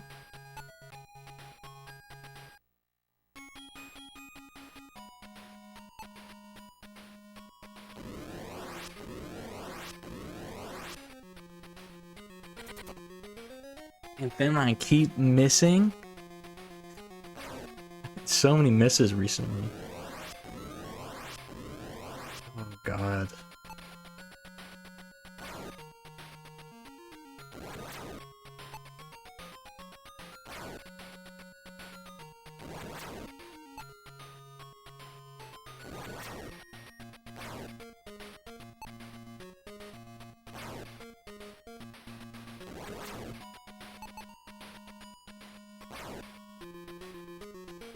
Oh, this is not looking good.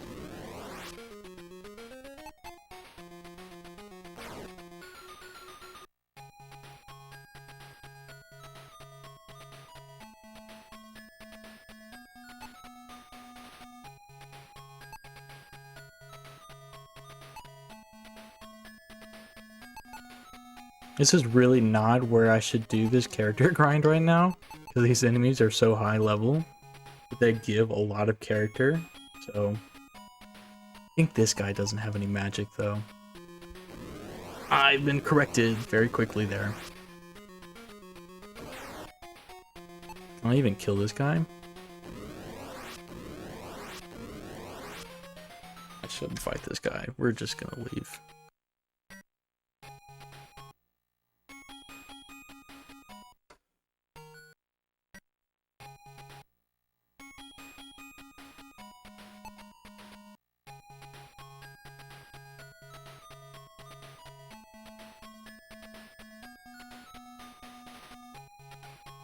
Come on.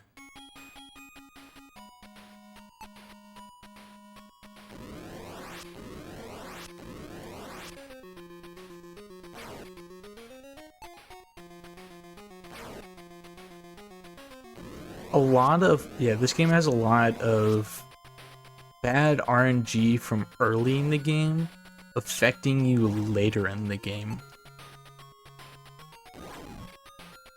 It's one of my biggest complaints about this speedrun. Is that the bad RNG compounds very quickly.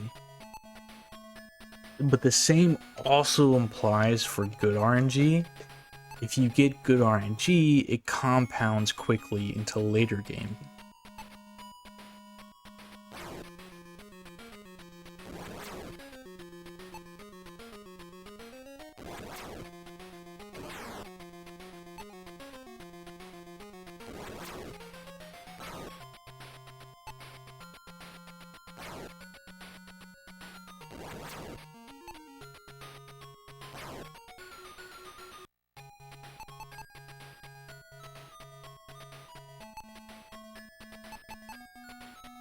Alright, I just need 100 more.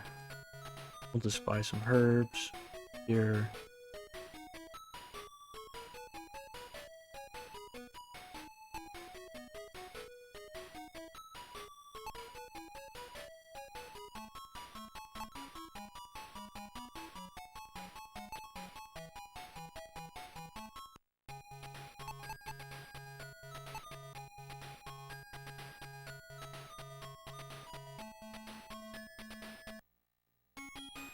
Alright.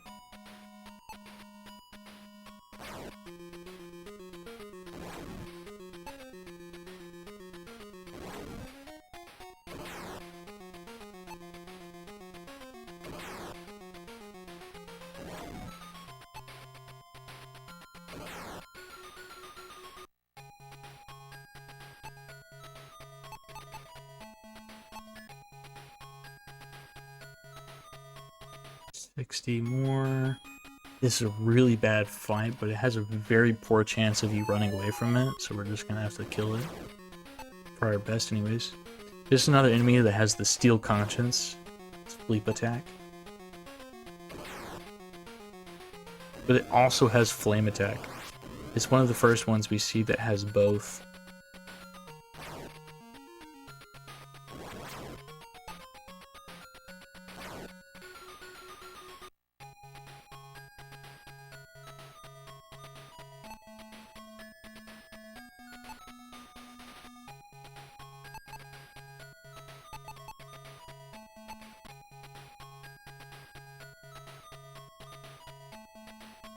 Come on, 20. That will have to do. So the reason, so like I said, the bosses give you a negative character. I'm about to have to go kill 3 bosses in quick succession, and they all give minus 1,000 character. So I need 4,000 character to buy this item, and I need this item to be able to kill the final boss as early as I do. So it's very imperative that we get it now, because we get it now when we're at our closest to 4,000. It makes sense compared to once we kill all 3 of those bosses. We, you know, it would take so long to get all of the required character to buy it.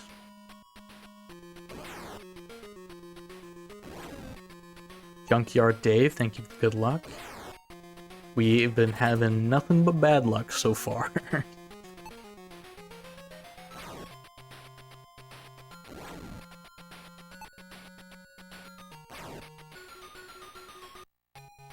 Let me check my items real quick. 9-1.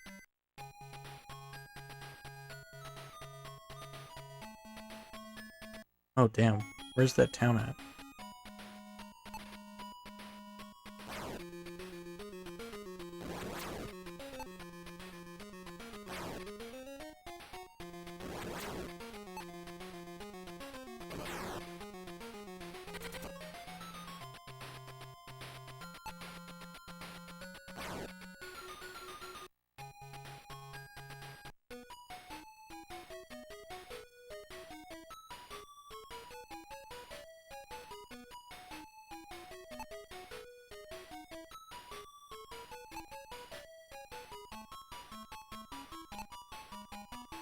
To kind of put in comparison to the RNG that we've been having this run, I am currently 18 minutes behind my PB and still losing time. Steadily losing more and more time.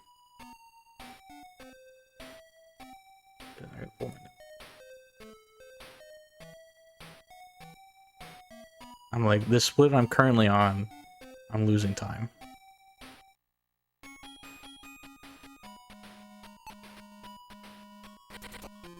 In Stereo for Brains, yes, this is on Master System, on hardware, in fact.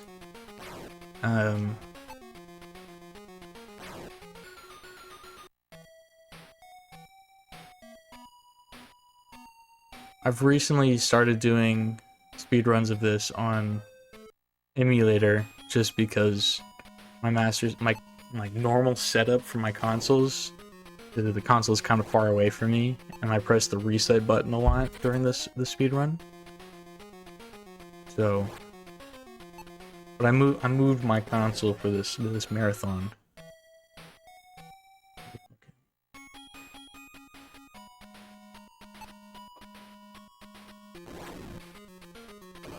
Dave, have you seen this game? I don't remember if you've ever been in my chat when I've run this.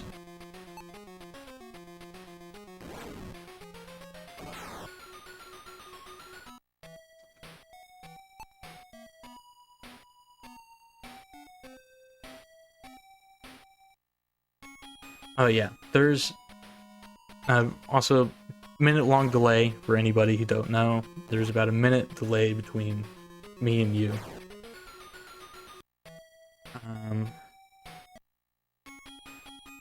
But yeah, this game is a lot of RNG. A lot of RNG.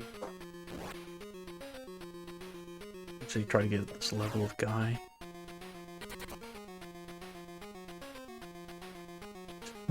we might be cutting it kind of close to estimate.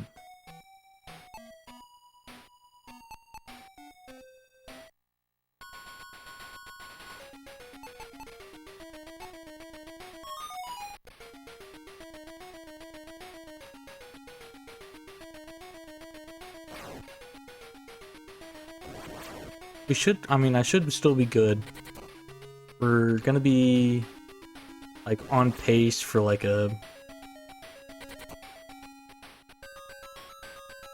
probably like a 45, I'd imagine. Unless I get really good RNG for the rest of this, I'm picturing like a 45.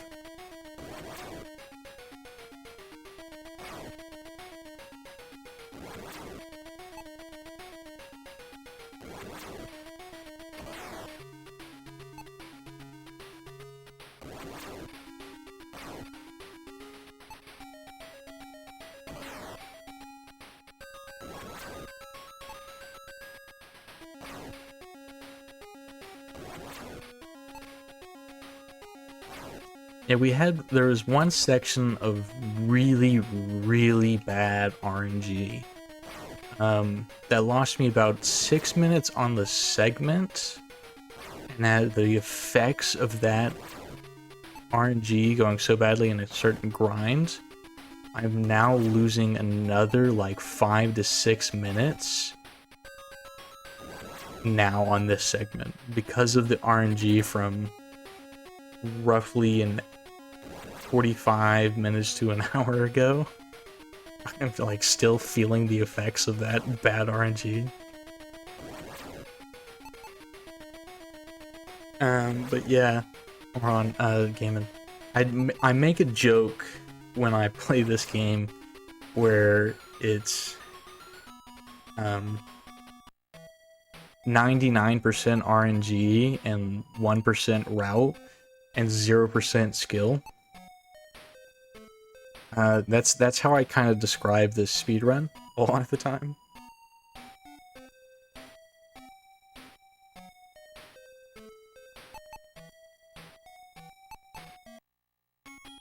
Yeah, bad nut RNG from earlier.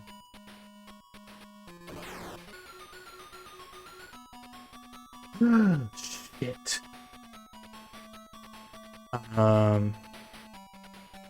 Shit. I meant to hit a different button, and I accidentally just reset my timer.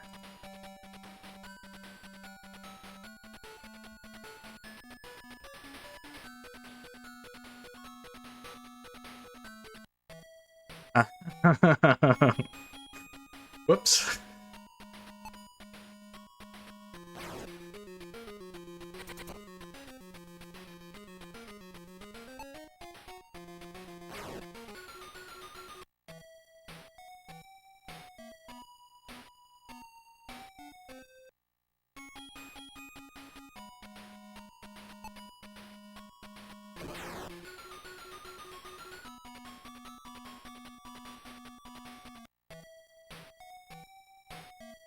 Yeah, sorry about that.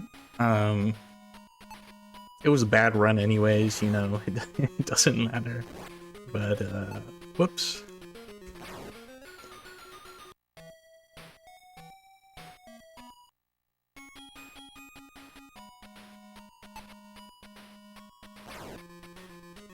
Yeah, wow, okay.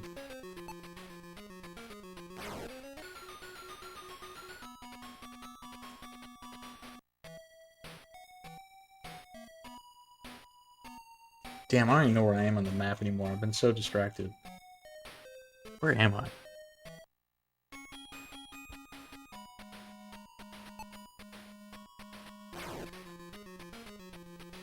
Yeah, I kind of just plugged in what I thought.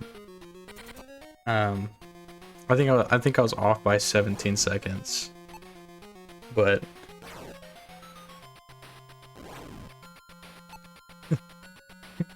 Near if I needed to subtract a lot more than just a few minutes, I would need to subtract something like 30 minutes off of this run to make this world record.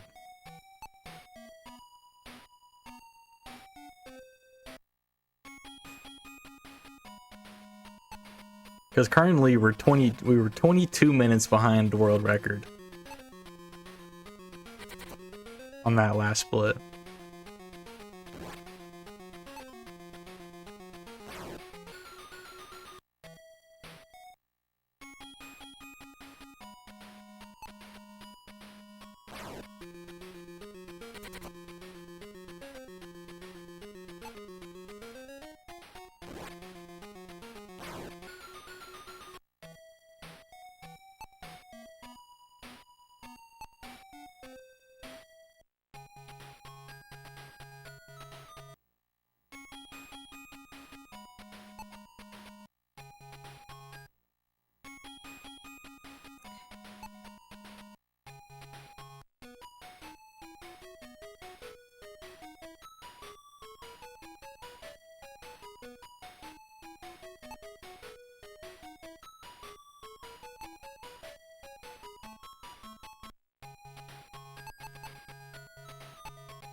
So all of these dungeons I'm going to now are kind of hidden. As you can see, I'm kind of just standing on nothing. But if I interact, I unlock. Oop, that was the wrong spell. I don't like this dungeon.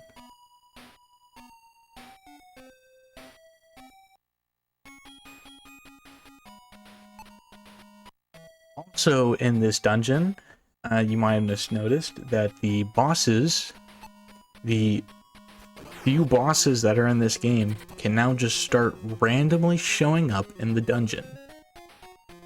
If you remember from the previous fights that I did with them, it put me to 0 health basically, and all of my magic items to kill one. And now, they just spawn in the dungeon whenever they feel like it.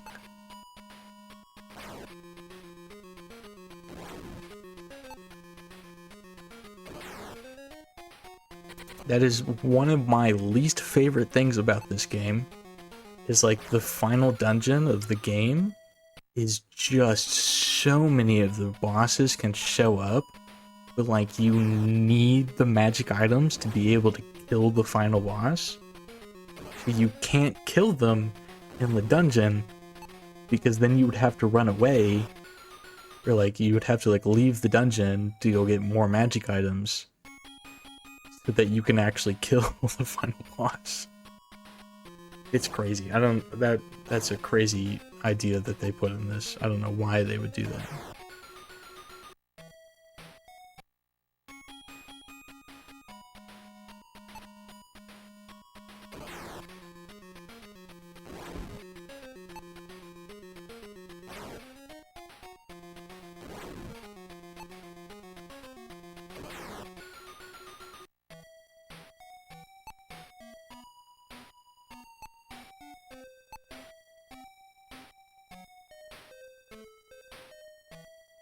Alright, we're full health.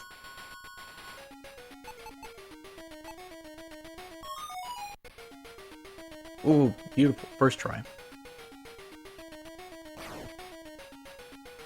Alright, so what we're doing right now, as you can see, we fought a similar boss, just, you know, it was green instead of blue. This boss, the previous boss, and the boss we're gonna fight right after it, all, are holding keys. They hold the Heaven Key, Earth Key, and Hell Key, respectively. And these 3 keys are used to unlock the final dungeon of the game. in which the final boss is hiding out.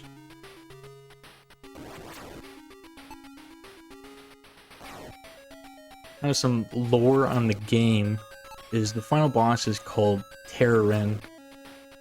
Kind of like picture the game Terraria, except the A at the end is now at the end is an N. So it's Terrarin. Terran. Terran is the demon queen who was imprisoned in a different dimension many years before this, many generations before this.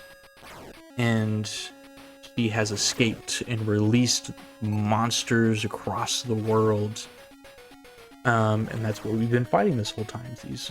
She basically opened the Pandora's Passage and released all of these evil monsters, and we've been fighting them throughout this entire game.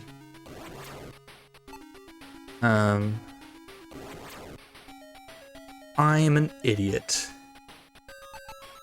I'm such an idiot. I attacked with the wrong person there. Oh my god, that was stupid.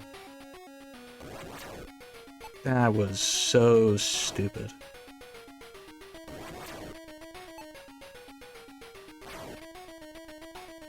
Why did I do that? Okay, there's some more time loss.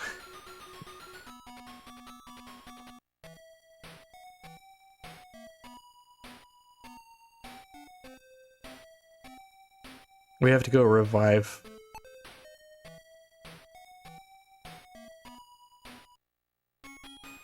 Revive her. God, that was a stupid move. This run's been going so bad. I need to stop running this game at marathons. It's never gone good. I've been having such bad RNG the 2 times I've run this at a marathon.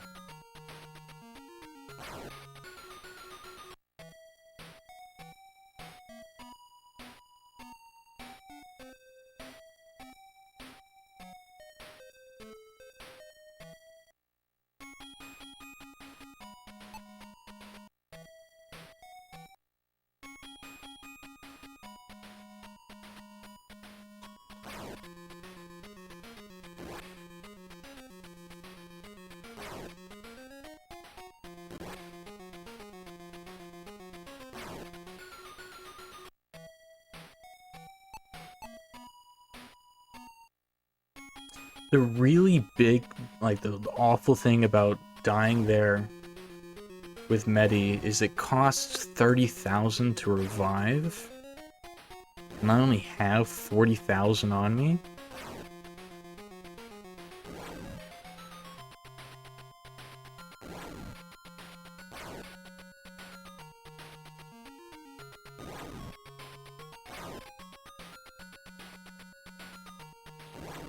Yeah. I haven't done very many marathons before, but like the previous marathon kind of set into my mind, or like, oh, when people say marathon aren't like luck is a thing, I'm like, okay, it really is a thing. And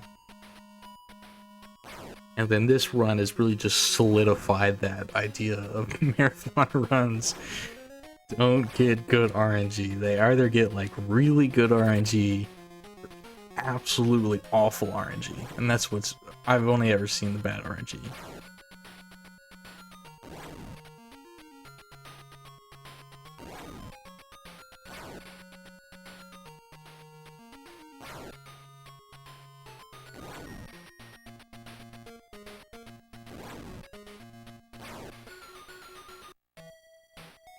I guess I can sell the fangs I have.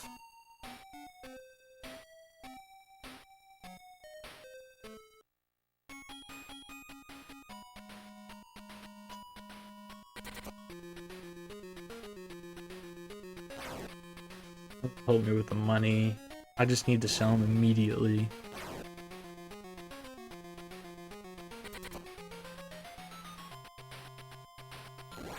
Need to come up here.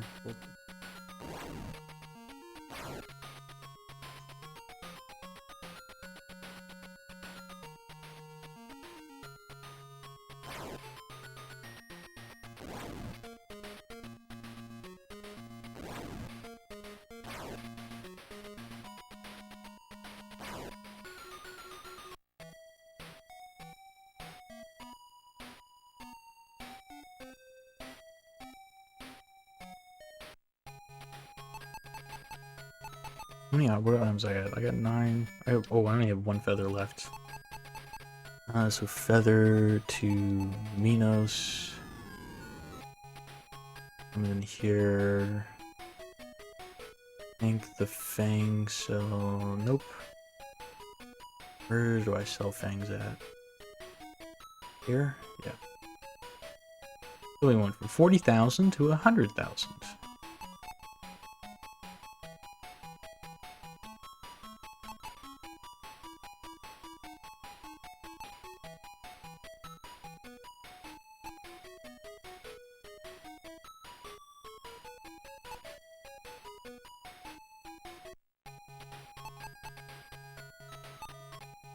Oh, I need to buy feathers.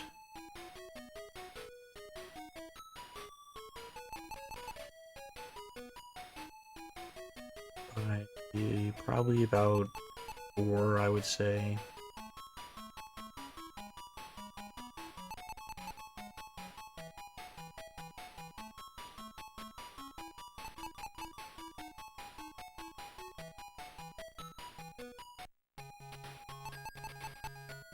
Feather, nope, don't feather yet.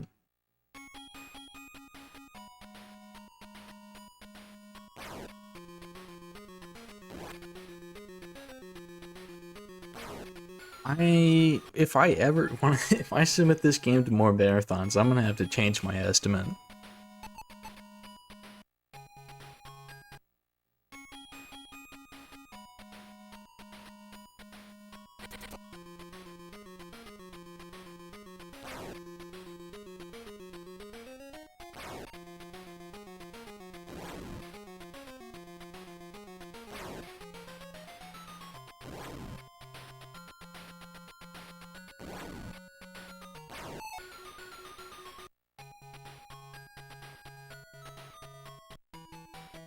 Okay, resurrect Medi. I have to be careful there not to choose the wrong character.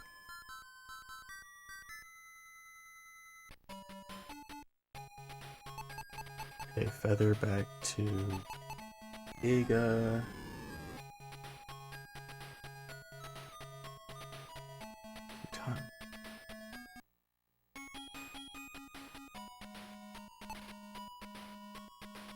I should just run away from this fight.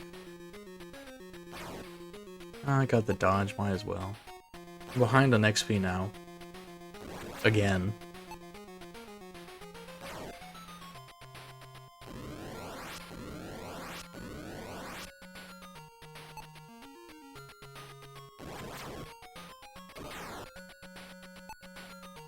As if me being behind XP is any kind of surprise anymore.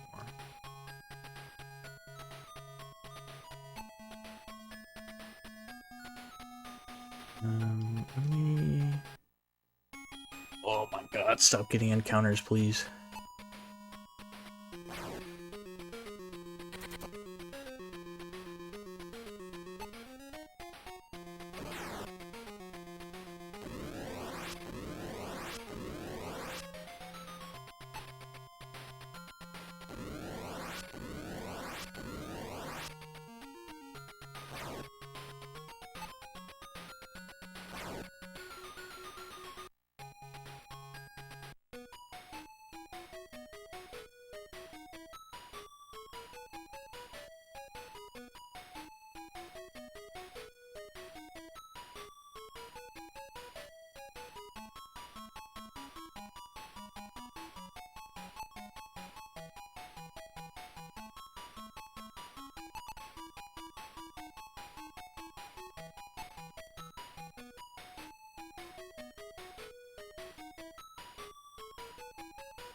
Ooh, nice.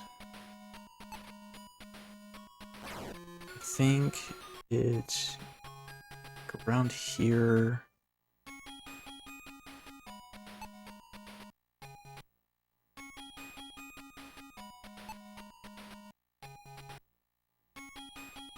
Oh my god. I was wrong.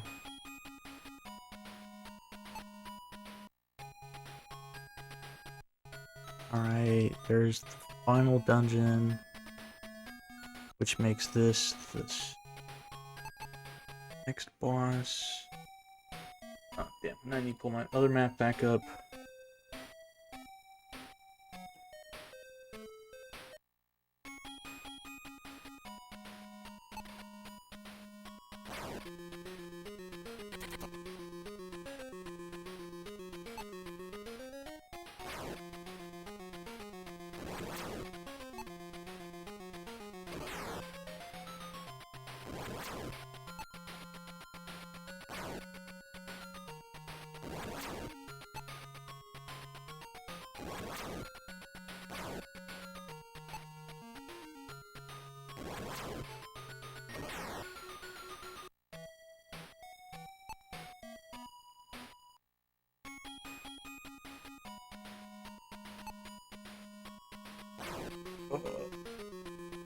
This run has been so bad. It's my mind's been blown by the amount of things that have gone wrong. We had like really good Sacred Nut RNG at the very first Sacred Nut grind. So I was like, oh wow, if this is how this run's gonna go, this is gonna be great. And then it has been awful since then.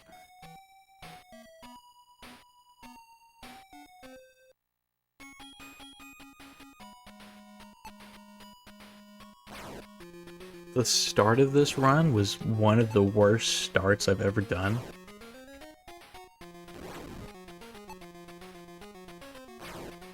Usually, yeah, the start was awful.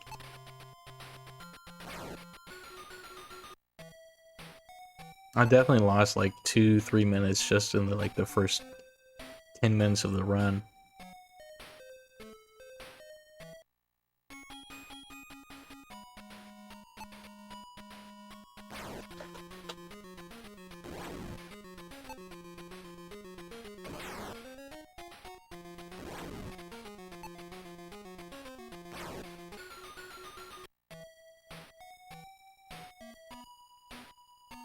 And let's try not to kill Medi again.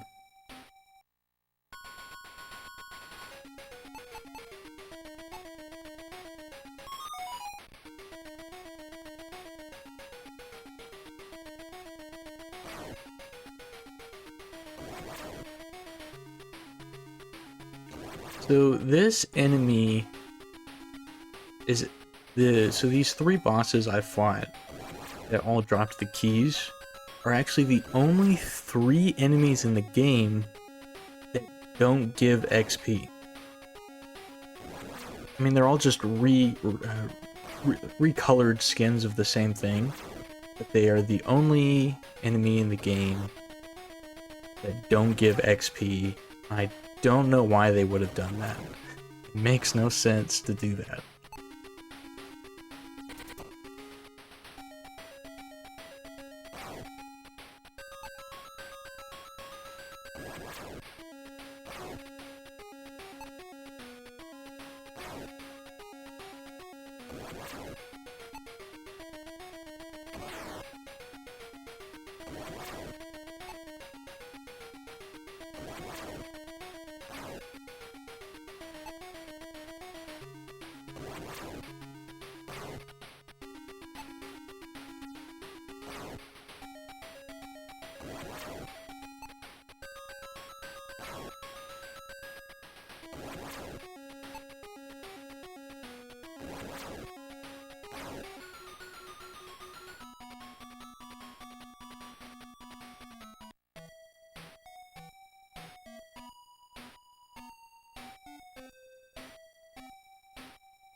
Okay, so that we have one more boss, which is an optional boss I've added to the route, which is going to give us the legendary shield for Medi, which is going to help a lot for the final boss.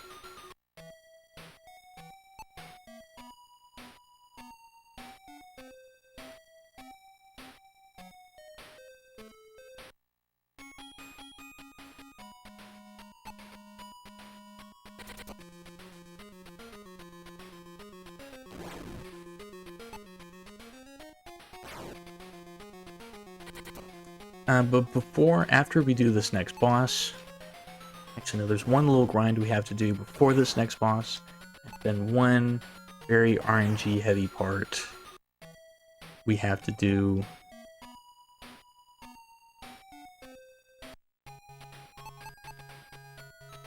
Okay, save. Okay, we're gonna feather to Eva. Let me double check my items. Actually, I just saved. We're gonna feather Torith, actually. We need to come down here since we still have 2,000. Buy our Staffs of Earthquake before we go under 2,000.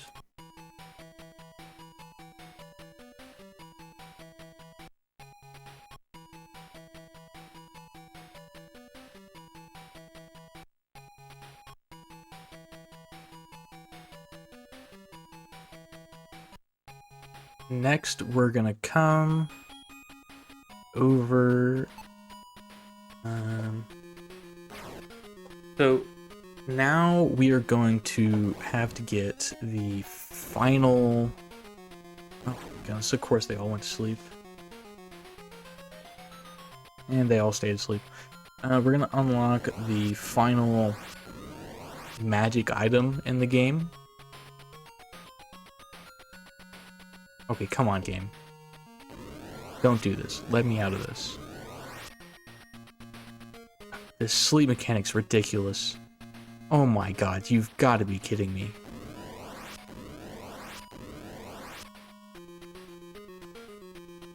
Finally, somebody woke up. Don't you dare put me back to sleep. You missed. You missed. And then you put me back to sleep. Oh my god, game. Oh my god. I'm losing my mind here.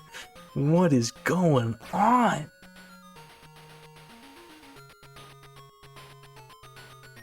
What the hell?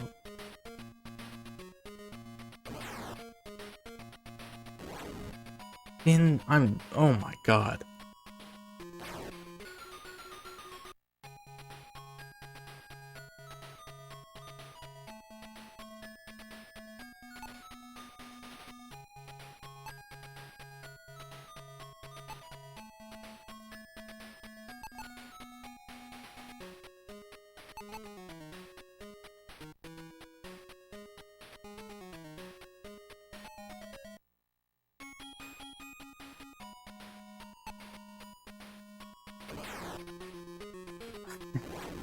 This run is blowing my mind.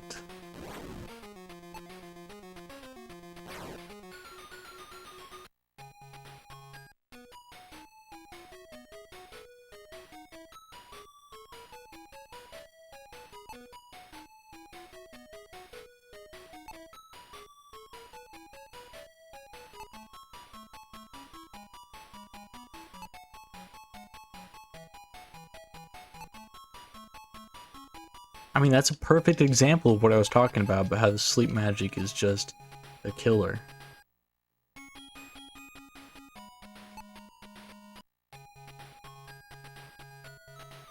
Okay, as I was saying, we're going to enter these deep blue waters, and we are looking for a certain enemy.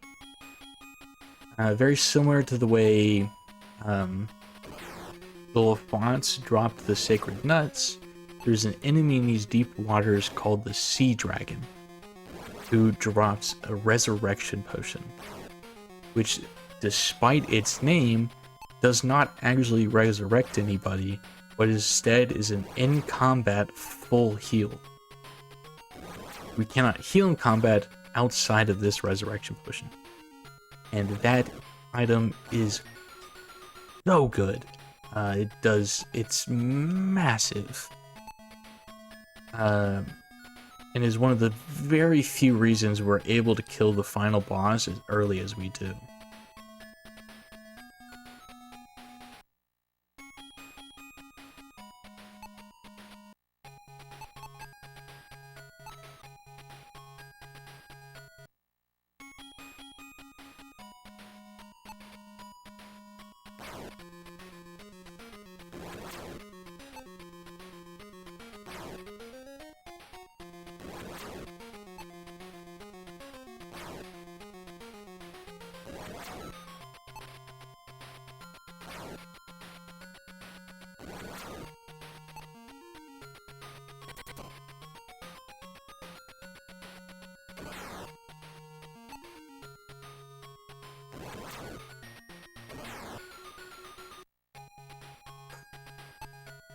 We just need to see one sea dragon and for it to drop the resurrecting potion.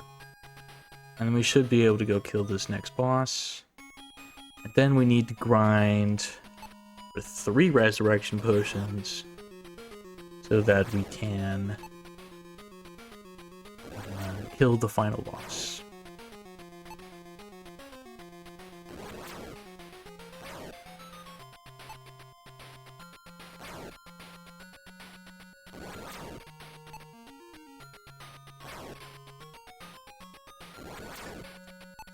I think we might go overestimate, depending on our RNG here.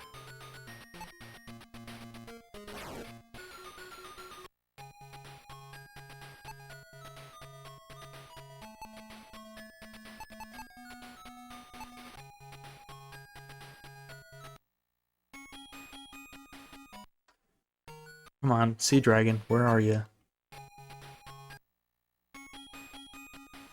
The Sea Serpent's a very dangerous one. It's another one that has the Steel Conscious. Here we go. Sea Dragon.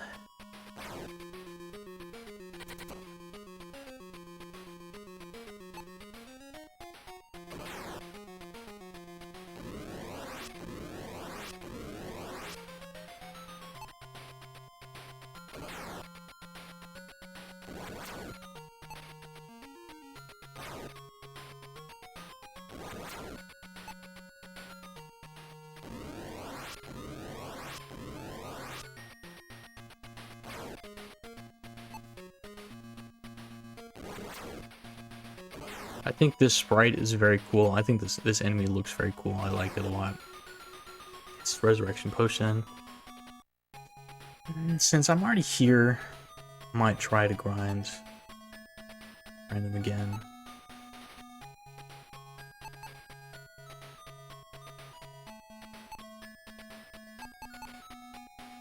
Or just get one more for safety.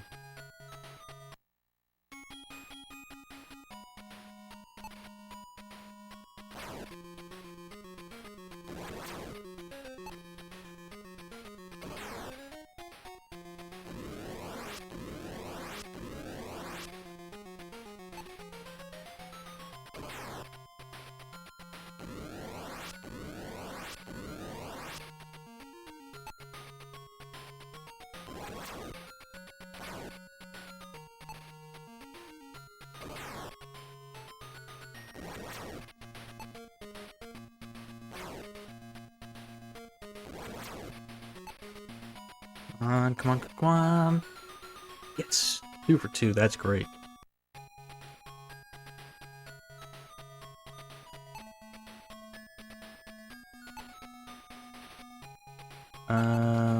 Now we need go this way.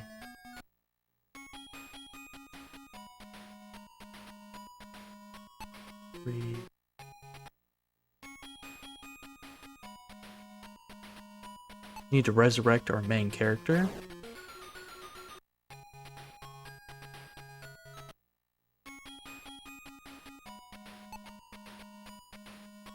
Are surrounded.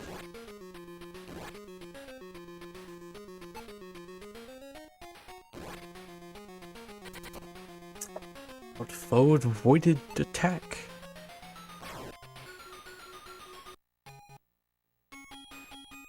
Oh, come on, game. Work with me.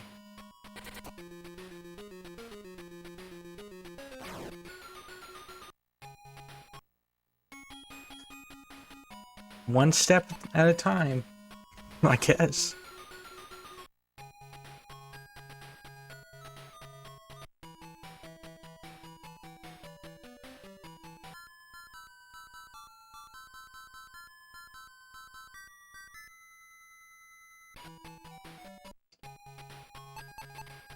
Let me check my items. Okay. Feathered Dara.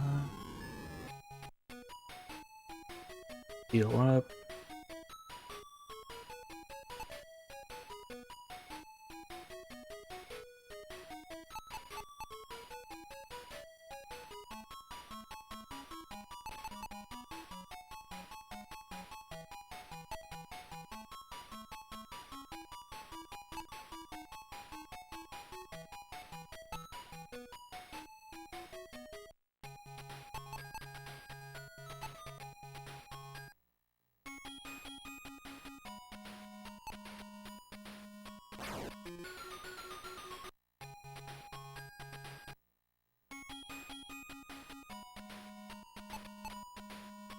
Oh my goodness.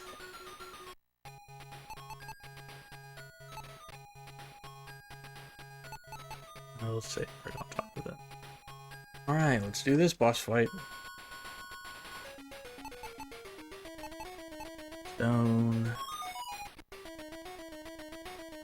Oh damn, I only have 2 stones on me. Might have to reset if this fails. Nope, we're good.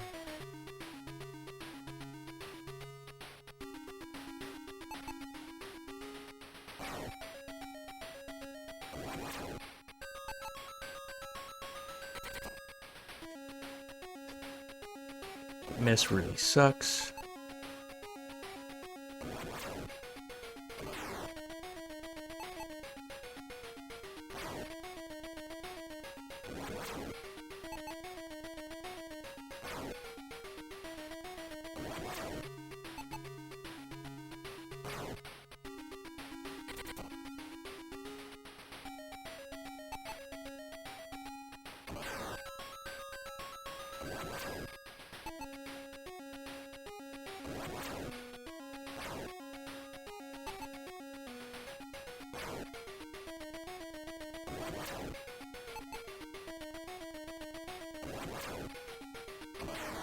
So this is the true power of the Resurrection Potion. From 0 HP to full HP and a single use. Which means I double the amount of damage Medi can do, which is massive considering she does so much more damage than everybody else.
This fight went really well.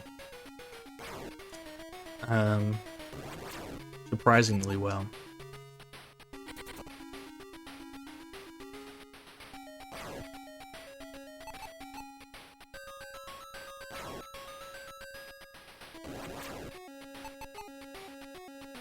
I mean, too bad I lost. You know, I'm losing 8 minutes on this segment right now.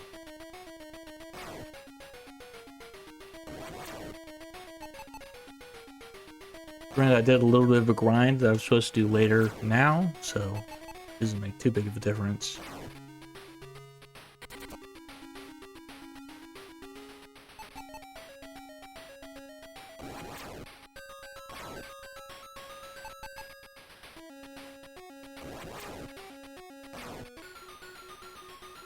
Alright, that gives us the Shield of Selene, which is a very good shield for Medi. Which means Medi can now take more hits.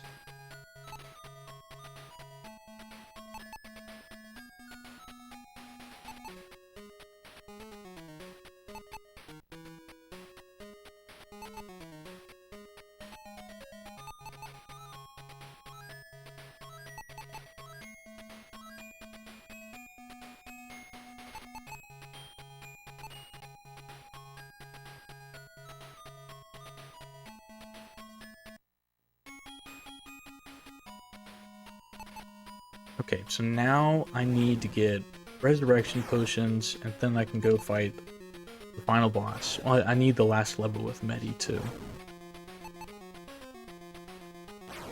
which is going to be the longest part of this.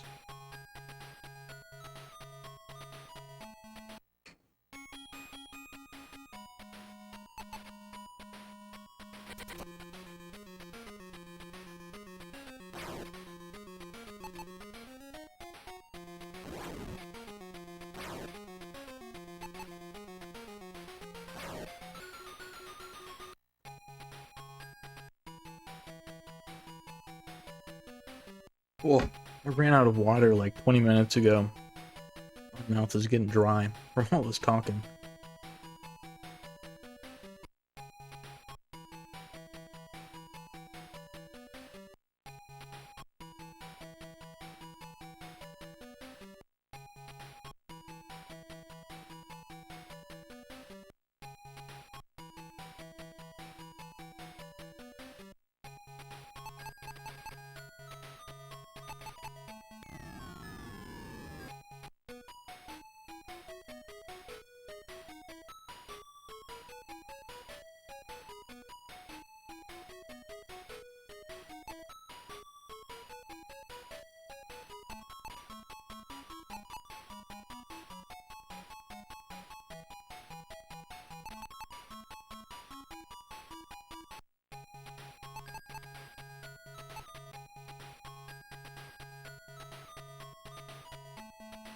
Okay, sacred.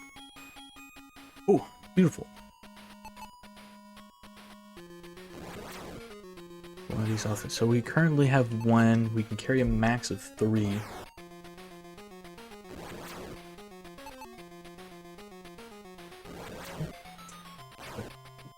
I've already started I've already passed world record. Losing time to world record. Haven't entered the final dungeon yet.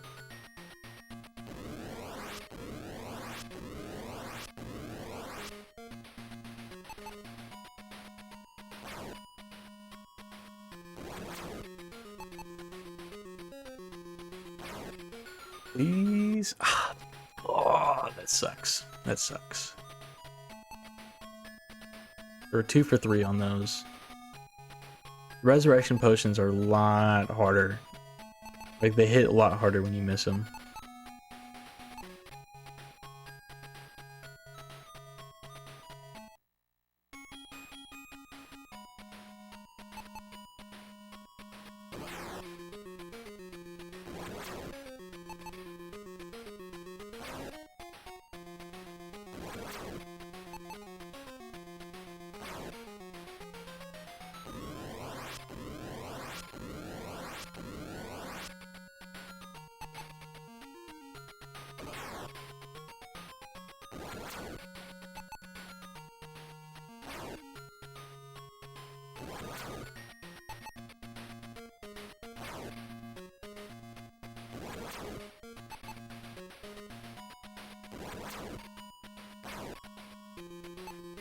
Yeah, wrong person. I need XP on Medi.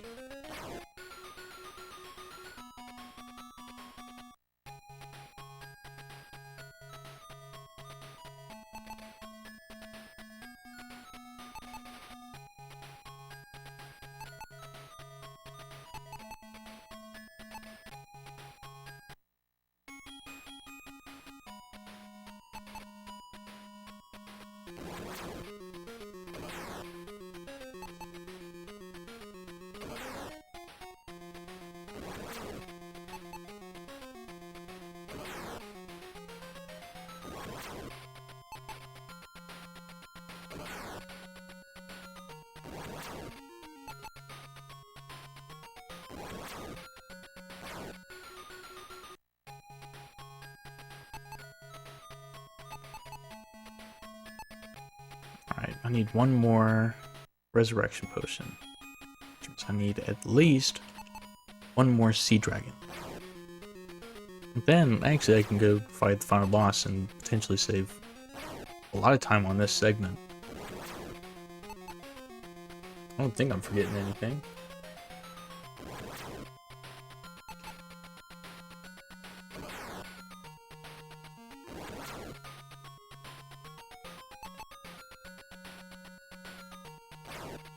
Yeah, I'm not forgetting anything.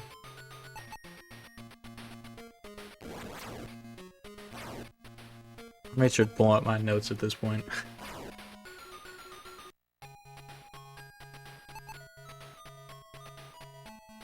This is one of those games that I've run so much that I don't need the notes anymore.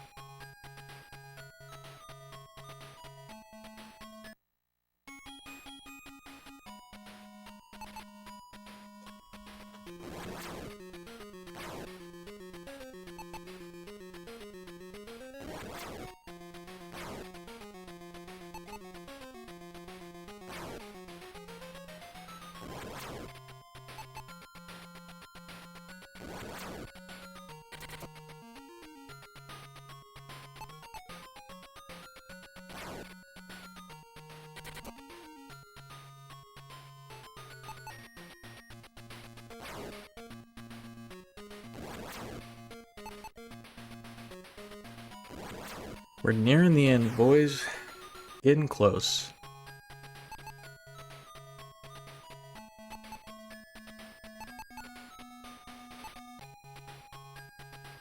Girls and boys, my bad. My bad. Didn't mean to forget anybody. Speedragon, please. Drop Resurrection Potion. Let me finish this run and go to bed. It's 2:30 a.m.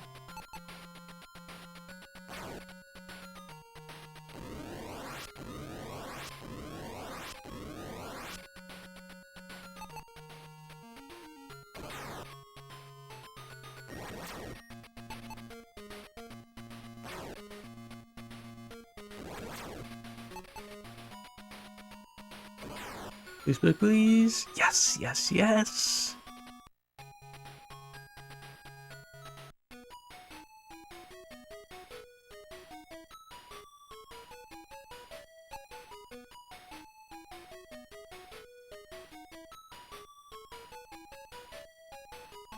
So all I need now is to get the last level with Medi, which I can get while inside the final dungeon.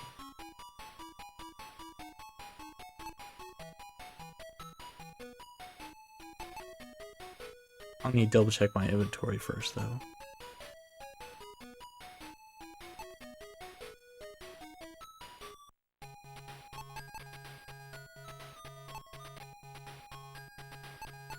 Items. So, I really don't want to, but I'm gonna play it safe. We're gonna go try to get the last drop of Sacred Nuts.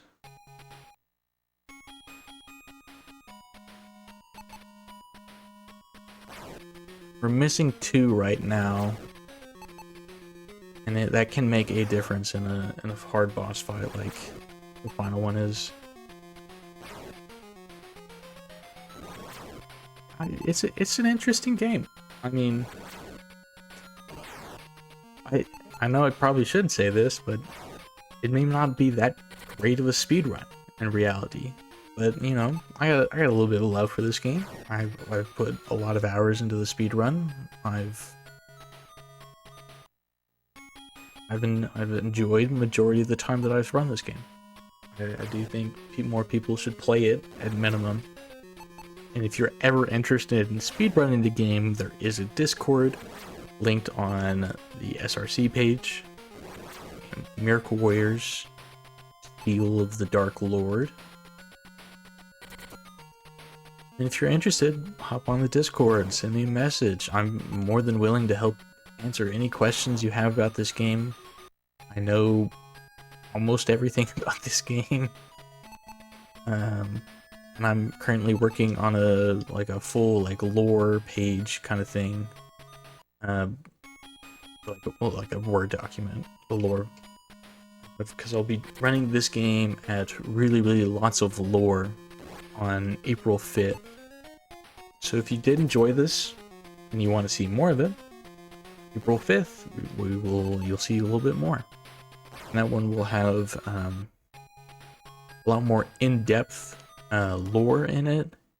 I'll be going more into the lore of the whole world. I will be doing 100% for that one, which will collect all items and kill all bosses.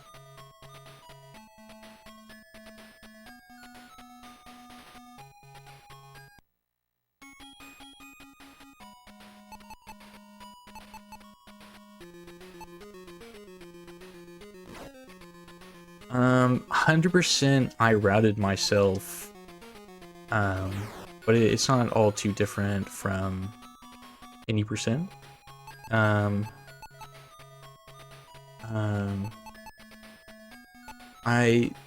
the previous world record had a pretty good route for the game. I basically just learned the route for my first like 2 runs of this, and then I started making small adjustments to it. And so currently the route's not too different than what the old world record did.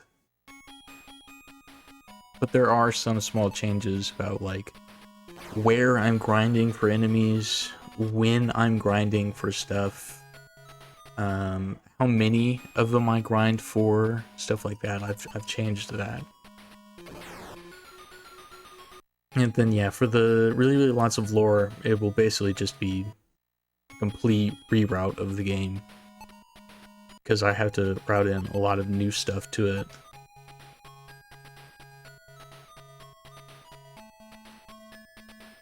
Where the fuck am I? I need to go to that town.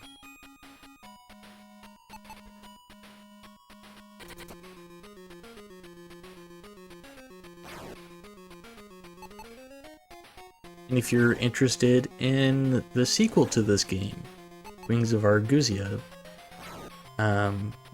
once again, that's a very weird word. I'm definitely mispronouncing it. But if you like that game, the Discord I made for Miracle Warriors also will entail that one, because I'm the only runner of the sequel.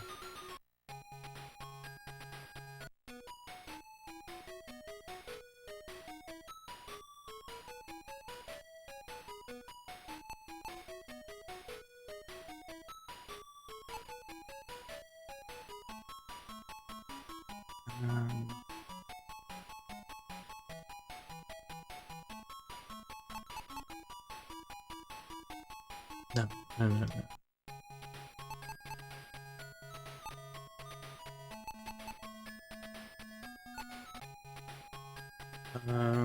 me pull up the map again.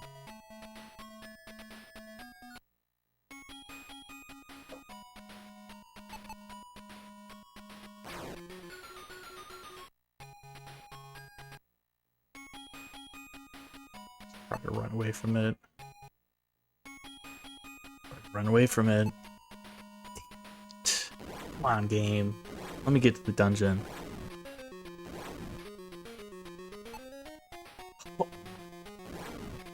I think I just saved, so we're just gonna do that.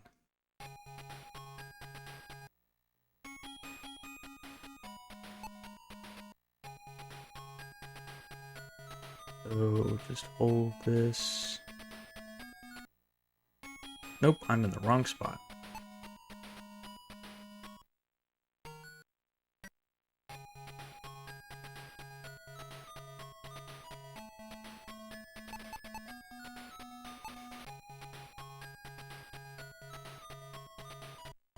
Okay, past this.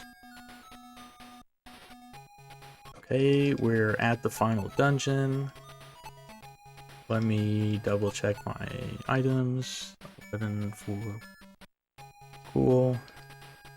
Save again. Press enter. Pull up the map.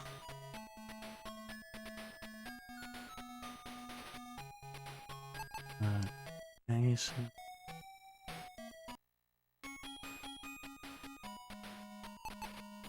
So inside this final dungeon, every single boss from the game can spawn in here. And all of them will basically kill you. And on the second floor is where the skeleton will spawn, which is the first boss we fought in this game. Now, the skeleton has a very unique property to it that only... Oh wait, come on.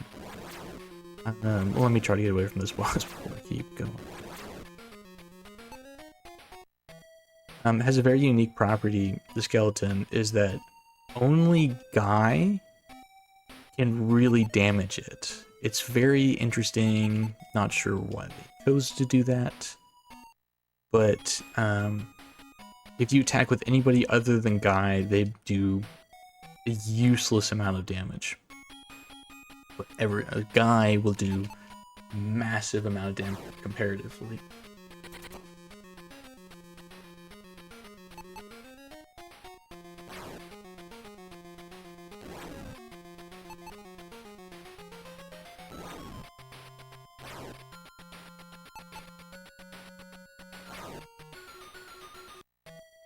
I'm forgetting something. Why am I so far ahead on this segment?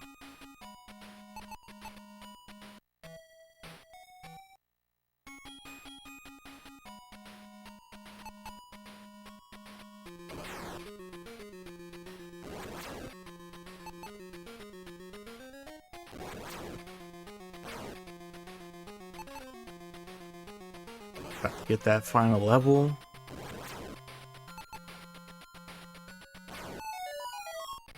Nice.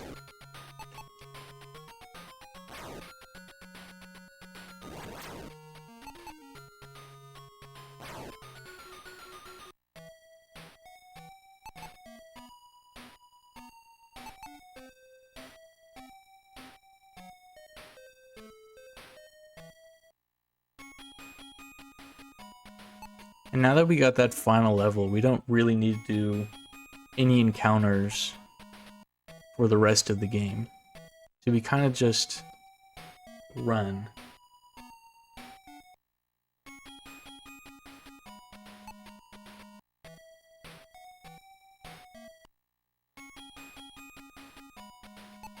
That's a very creepy looking enemy.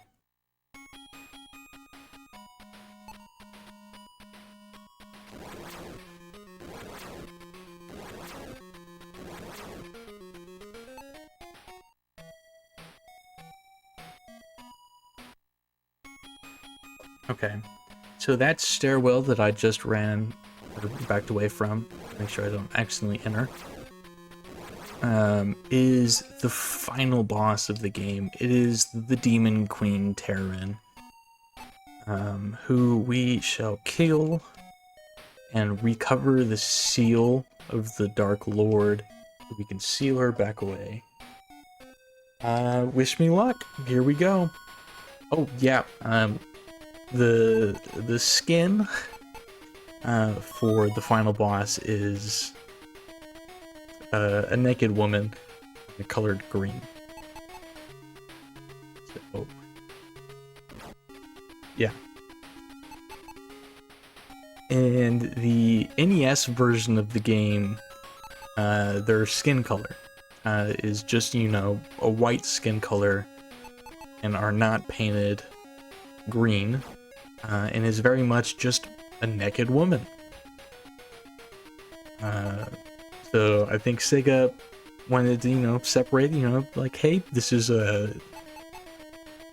you know, not human. Whoops. I need to do that one.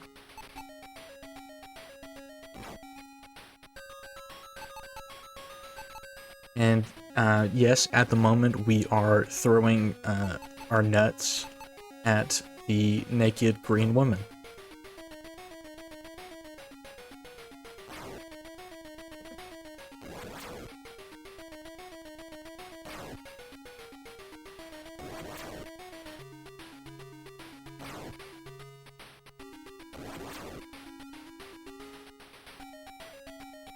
Yeah, the final boss skin is a bit much.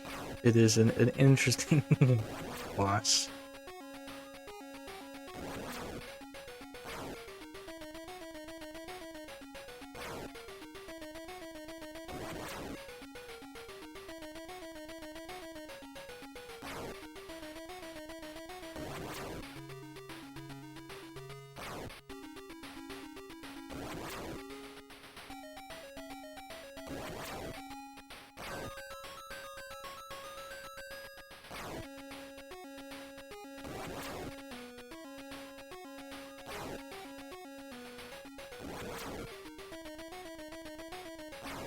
Come on, where are my crushings? Where are my dodges? Anything. There we go.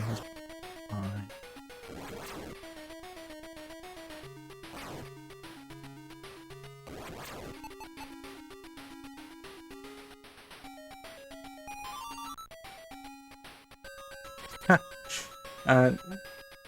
No, definitely not ordained. This is definitely not why I run this game.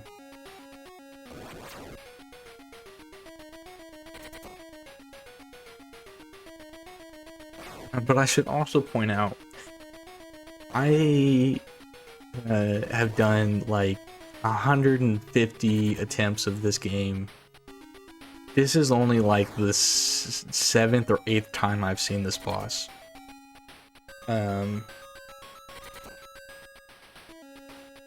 I so very rarely get to the end of the speedrun.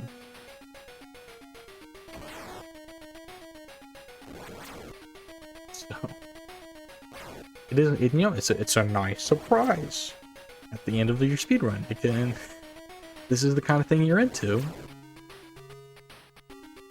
If you like throwing sacred nuts at naked green women, this is the speedrun for you.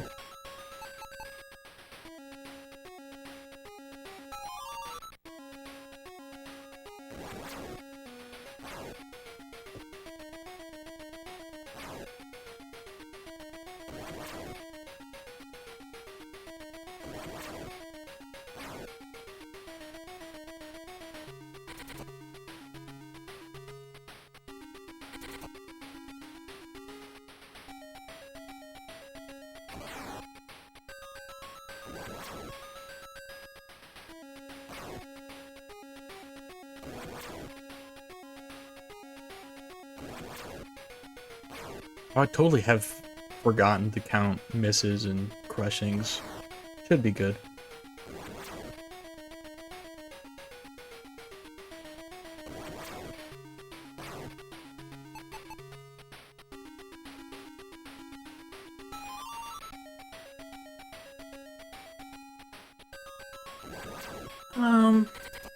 Yeah, you think Nintendo would care, but I mean, Nintendo didn't have a hand in this. Whereas for the Master System version, Sega was the one that did a bulk of the reprogramming for this game. Like, they had their hands in it. Whereas with like the Nintendo, the NES version, it's less likely that, you know, Nintendo would care.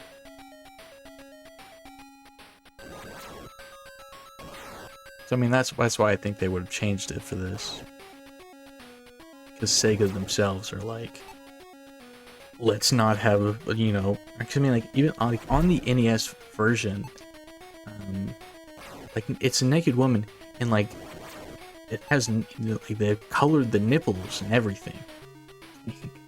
It's literally this exact model, except skin color and like nipples and everything. It's very, very out there. You can Google it. You can find the image out there if you want to.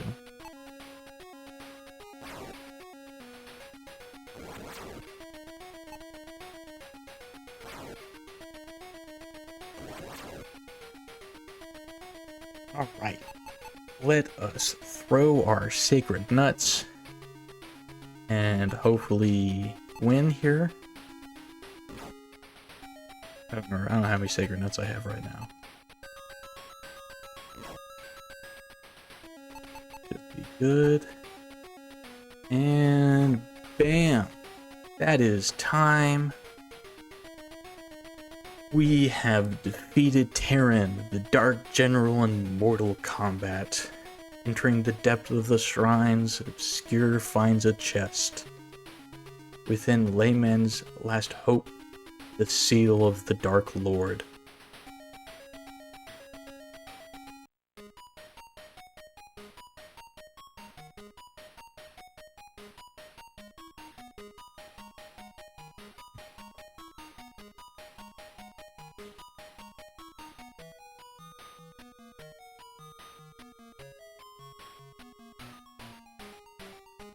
Obscure and his companions came to fulfill Iasun's prophecy, and the people of the Five Lands, weary from despair, rejoiced. The elders lead the miracle warriors, the evil gates. After a raging battle of sword and sorcery, the evil Terran was defeated. Obscure takes the seal of the Dark Lord and uses it to once again shut the Pandora's Passage, returning peace to the Five Lands.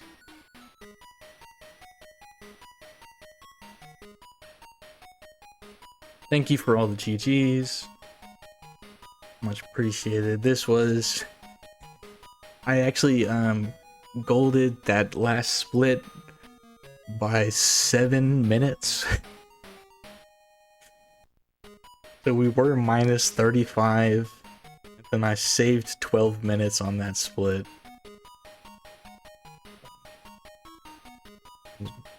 Much. Everyone in the land honors thy triumph.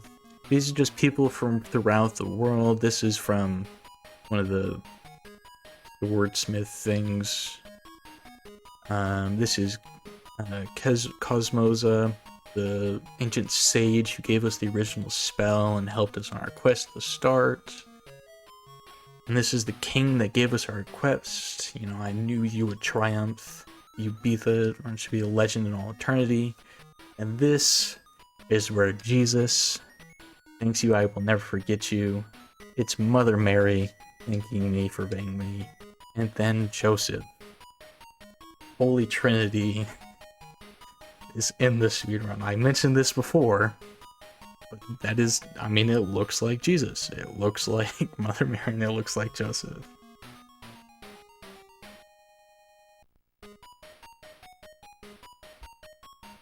Y'all can tell me if you know, if I'm just crazy, but that's what it looks like to me.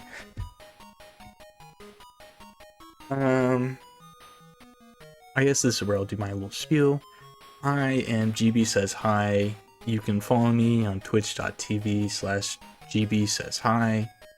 I will be on the Obscurathon tomorrow with another game called Super Magnetic Neo. And it's a 3D platformer. If you love 3D platformers, be there tomorrow night. I think it's around 12:30 or something. I speedrun RPGs and 3D platformers, focusing a lot on Sega consoles, a lot of Dreamcast stuff. If you enjoyed the run, throw me a follow, much appreciated.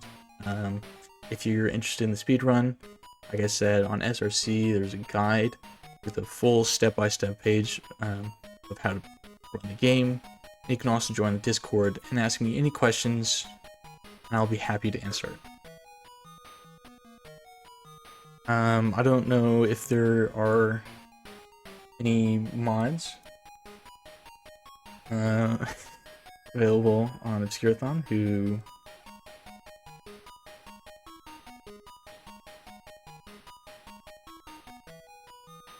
yeah.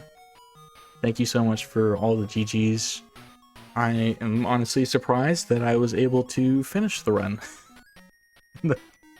Like, underestimate.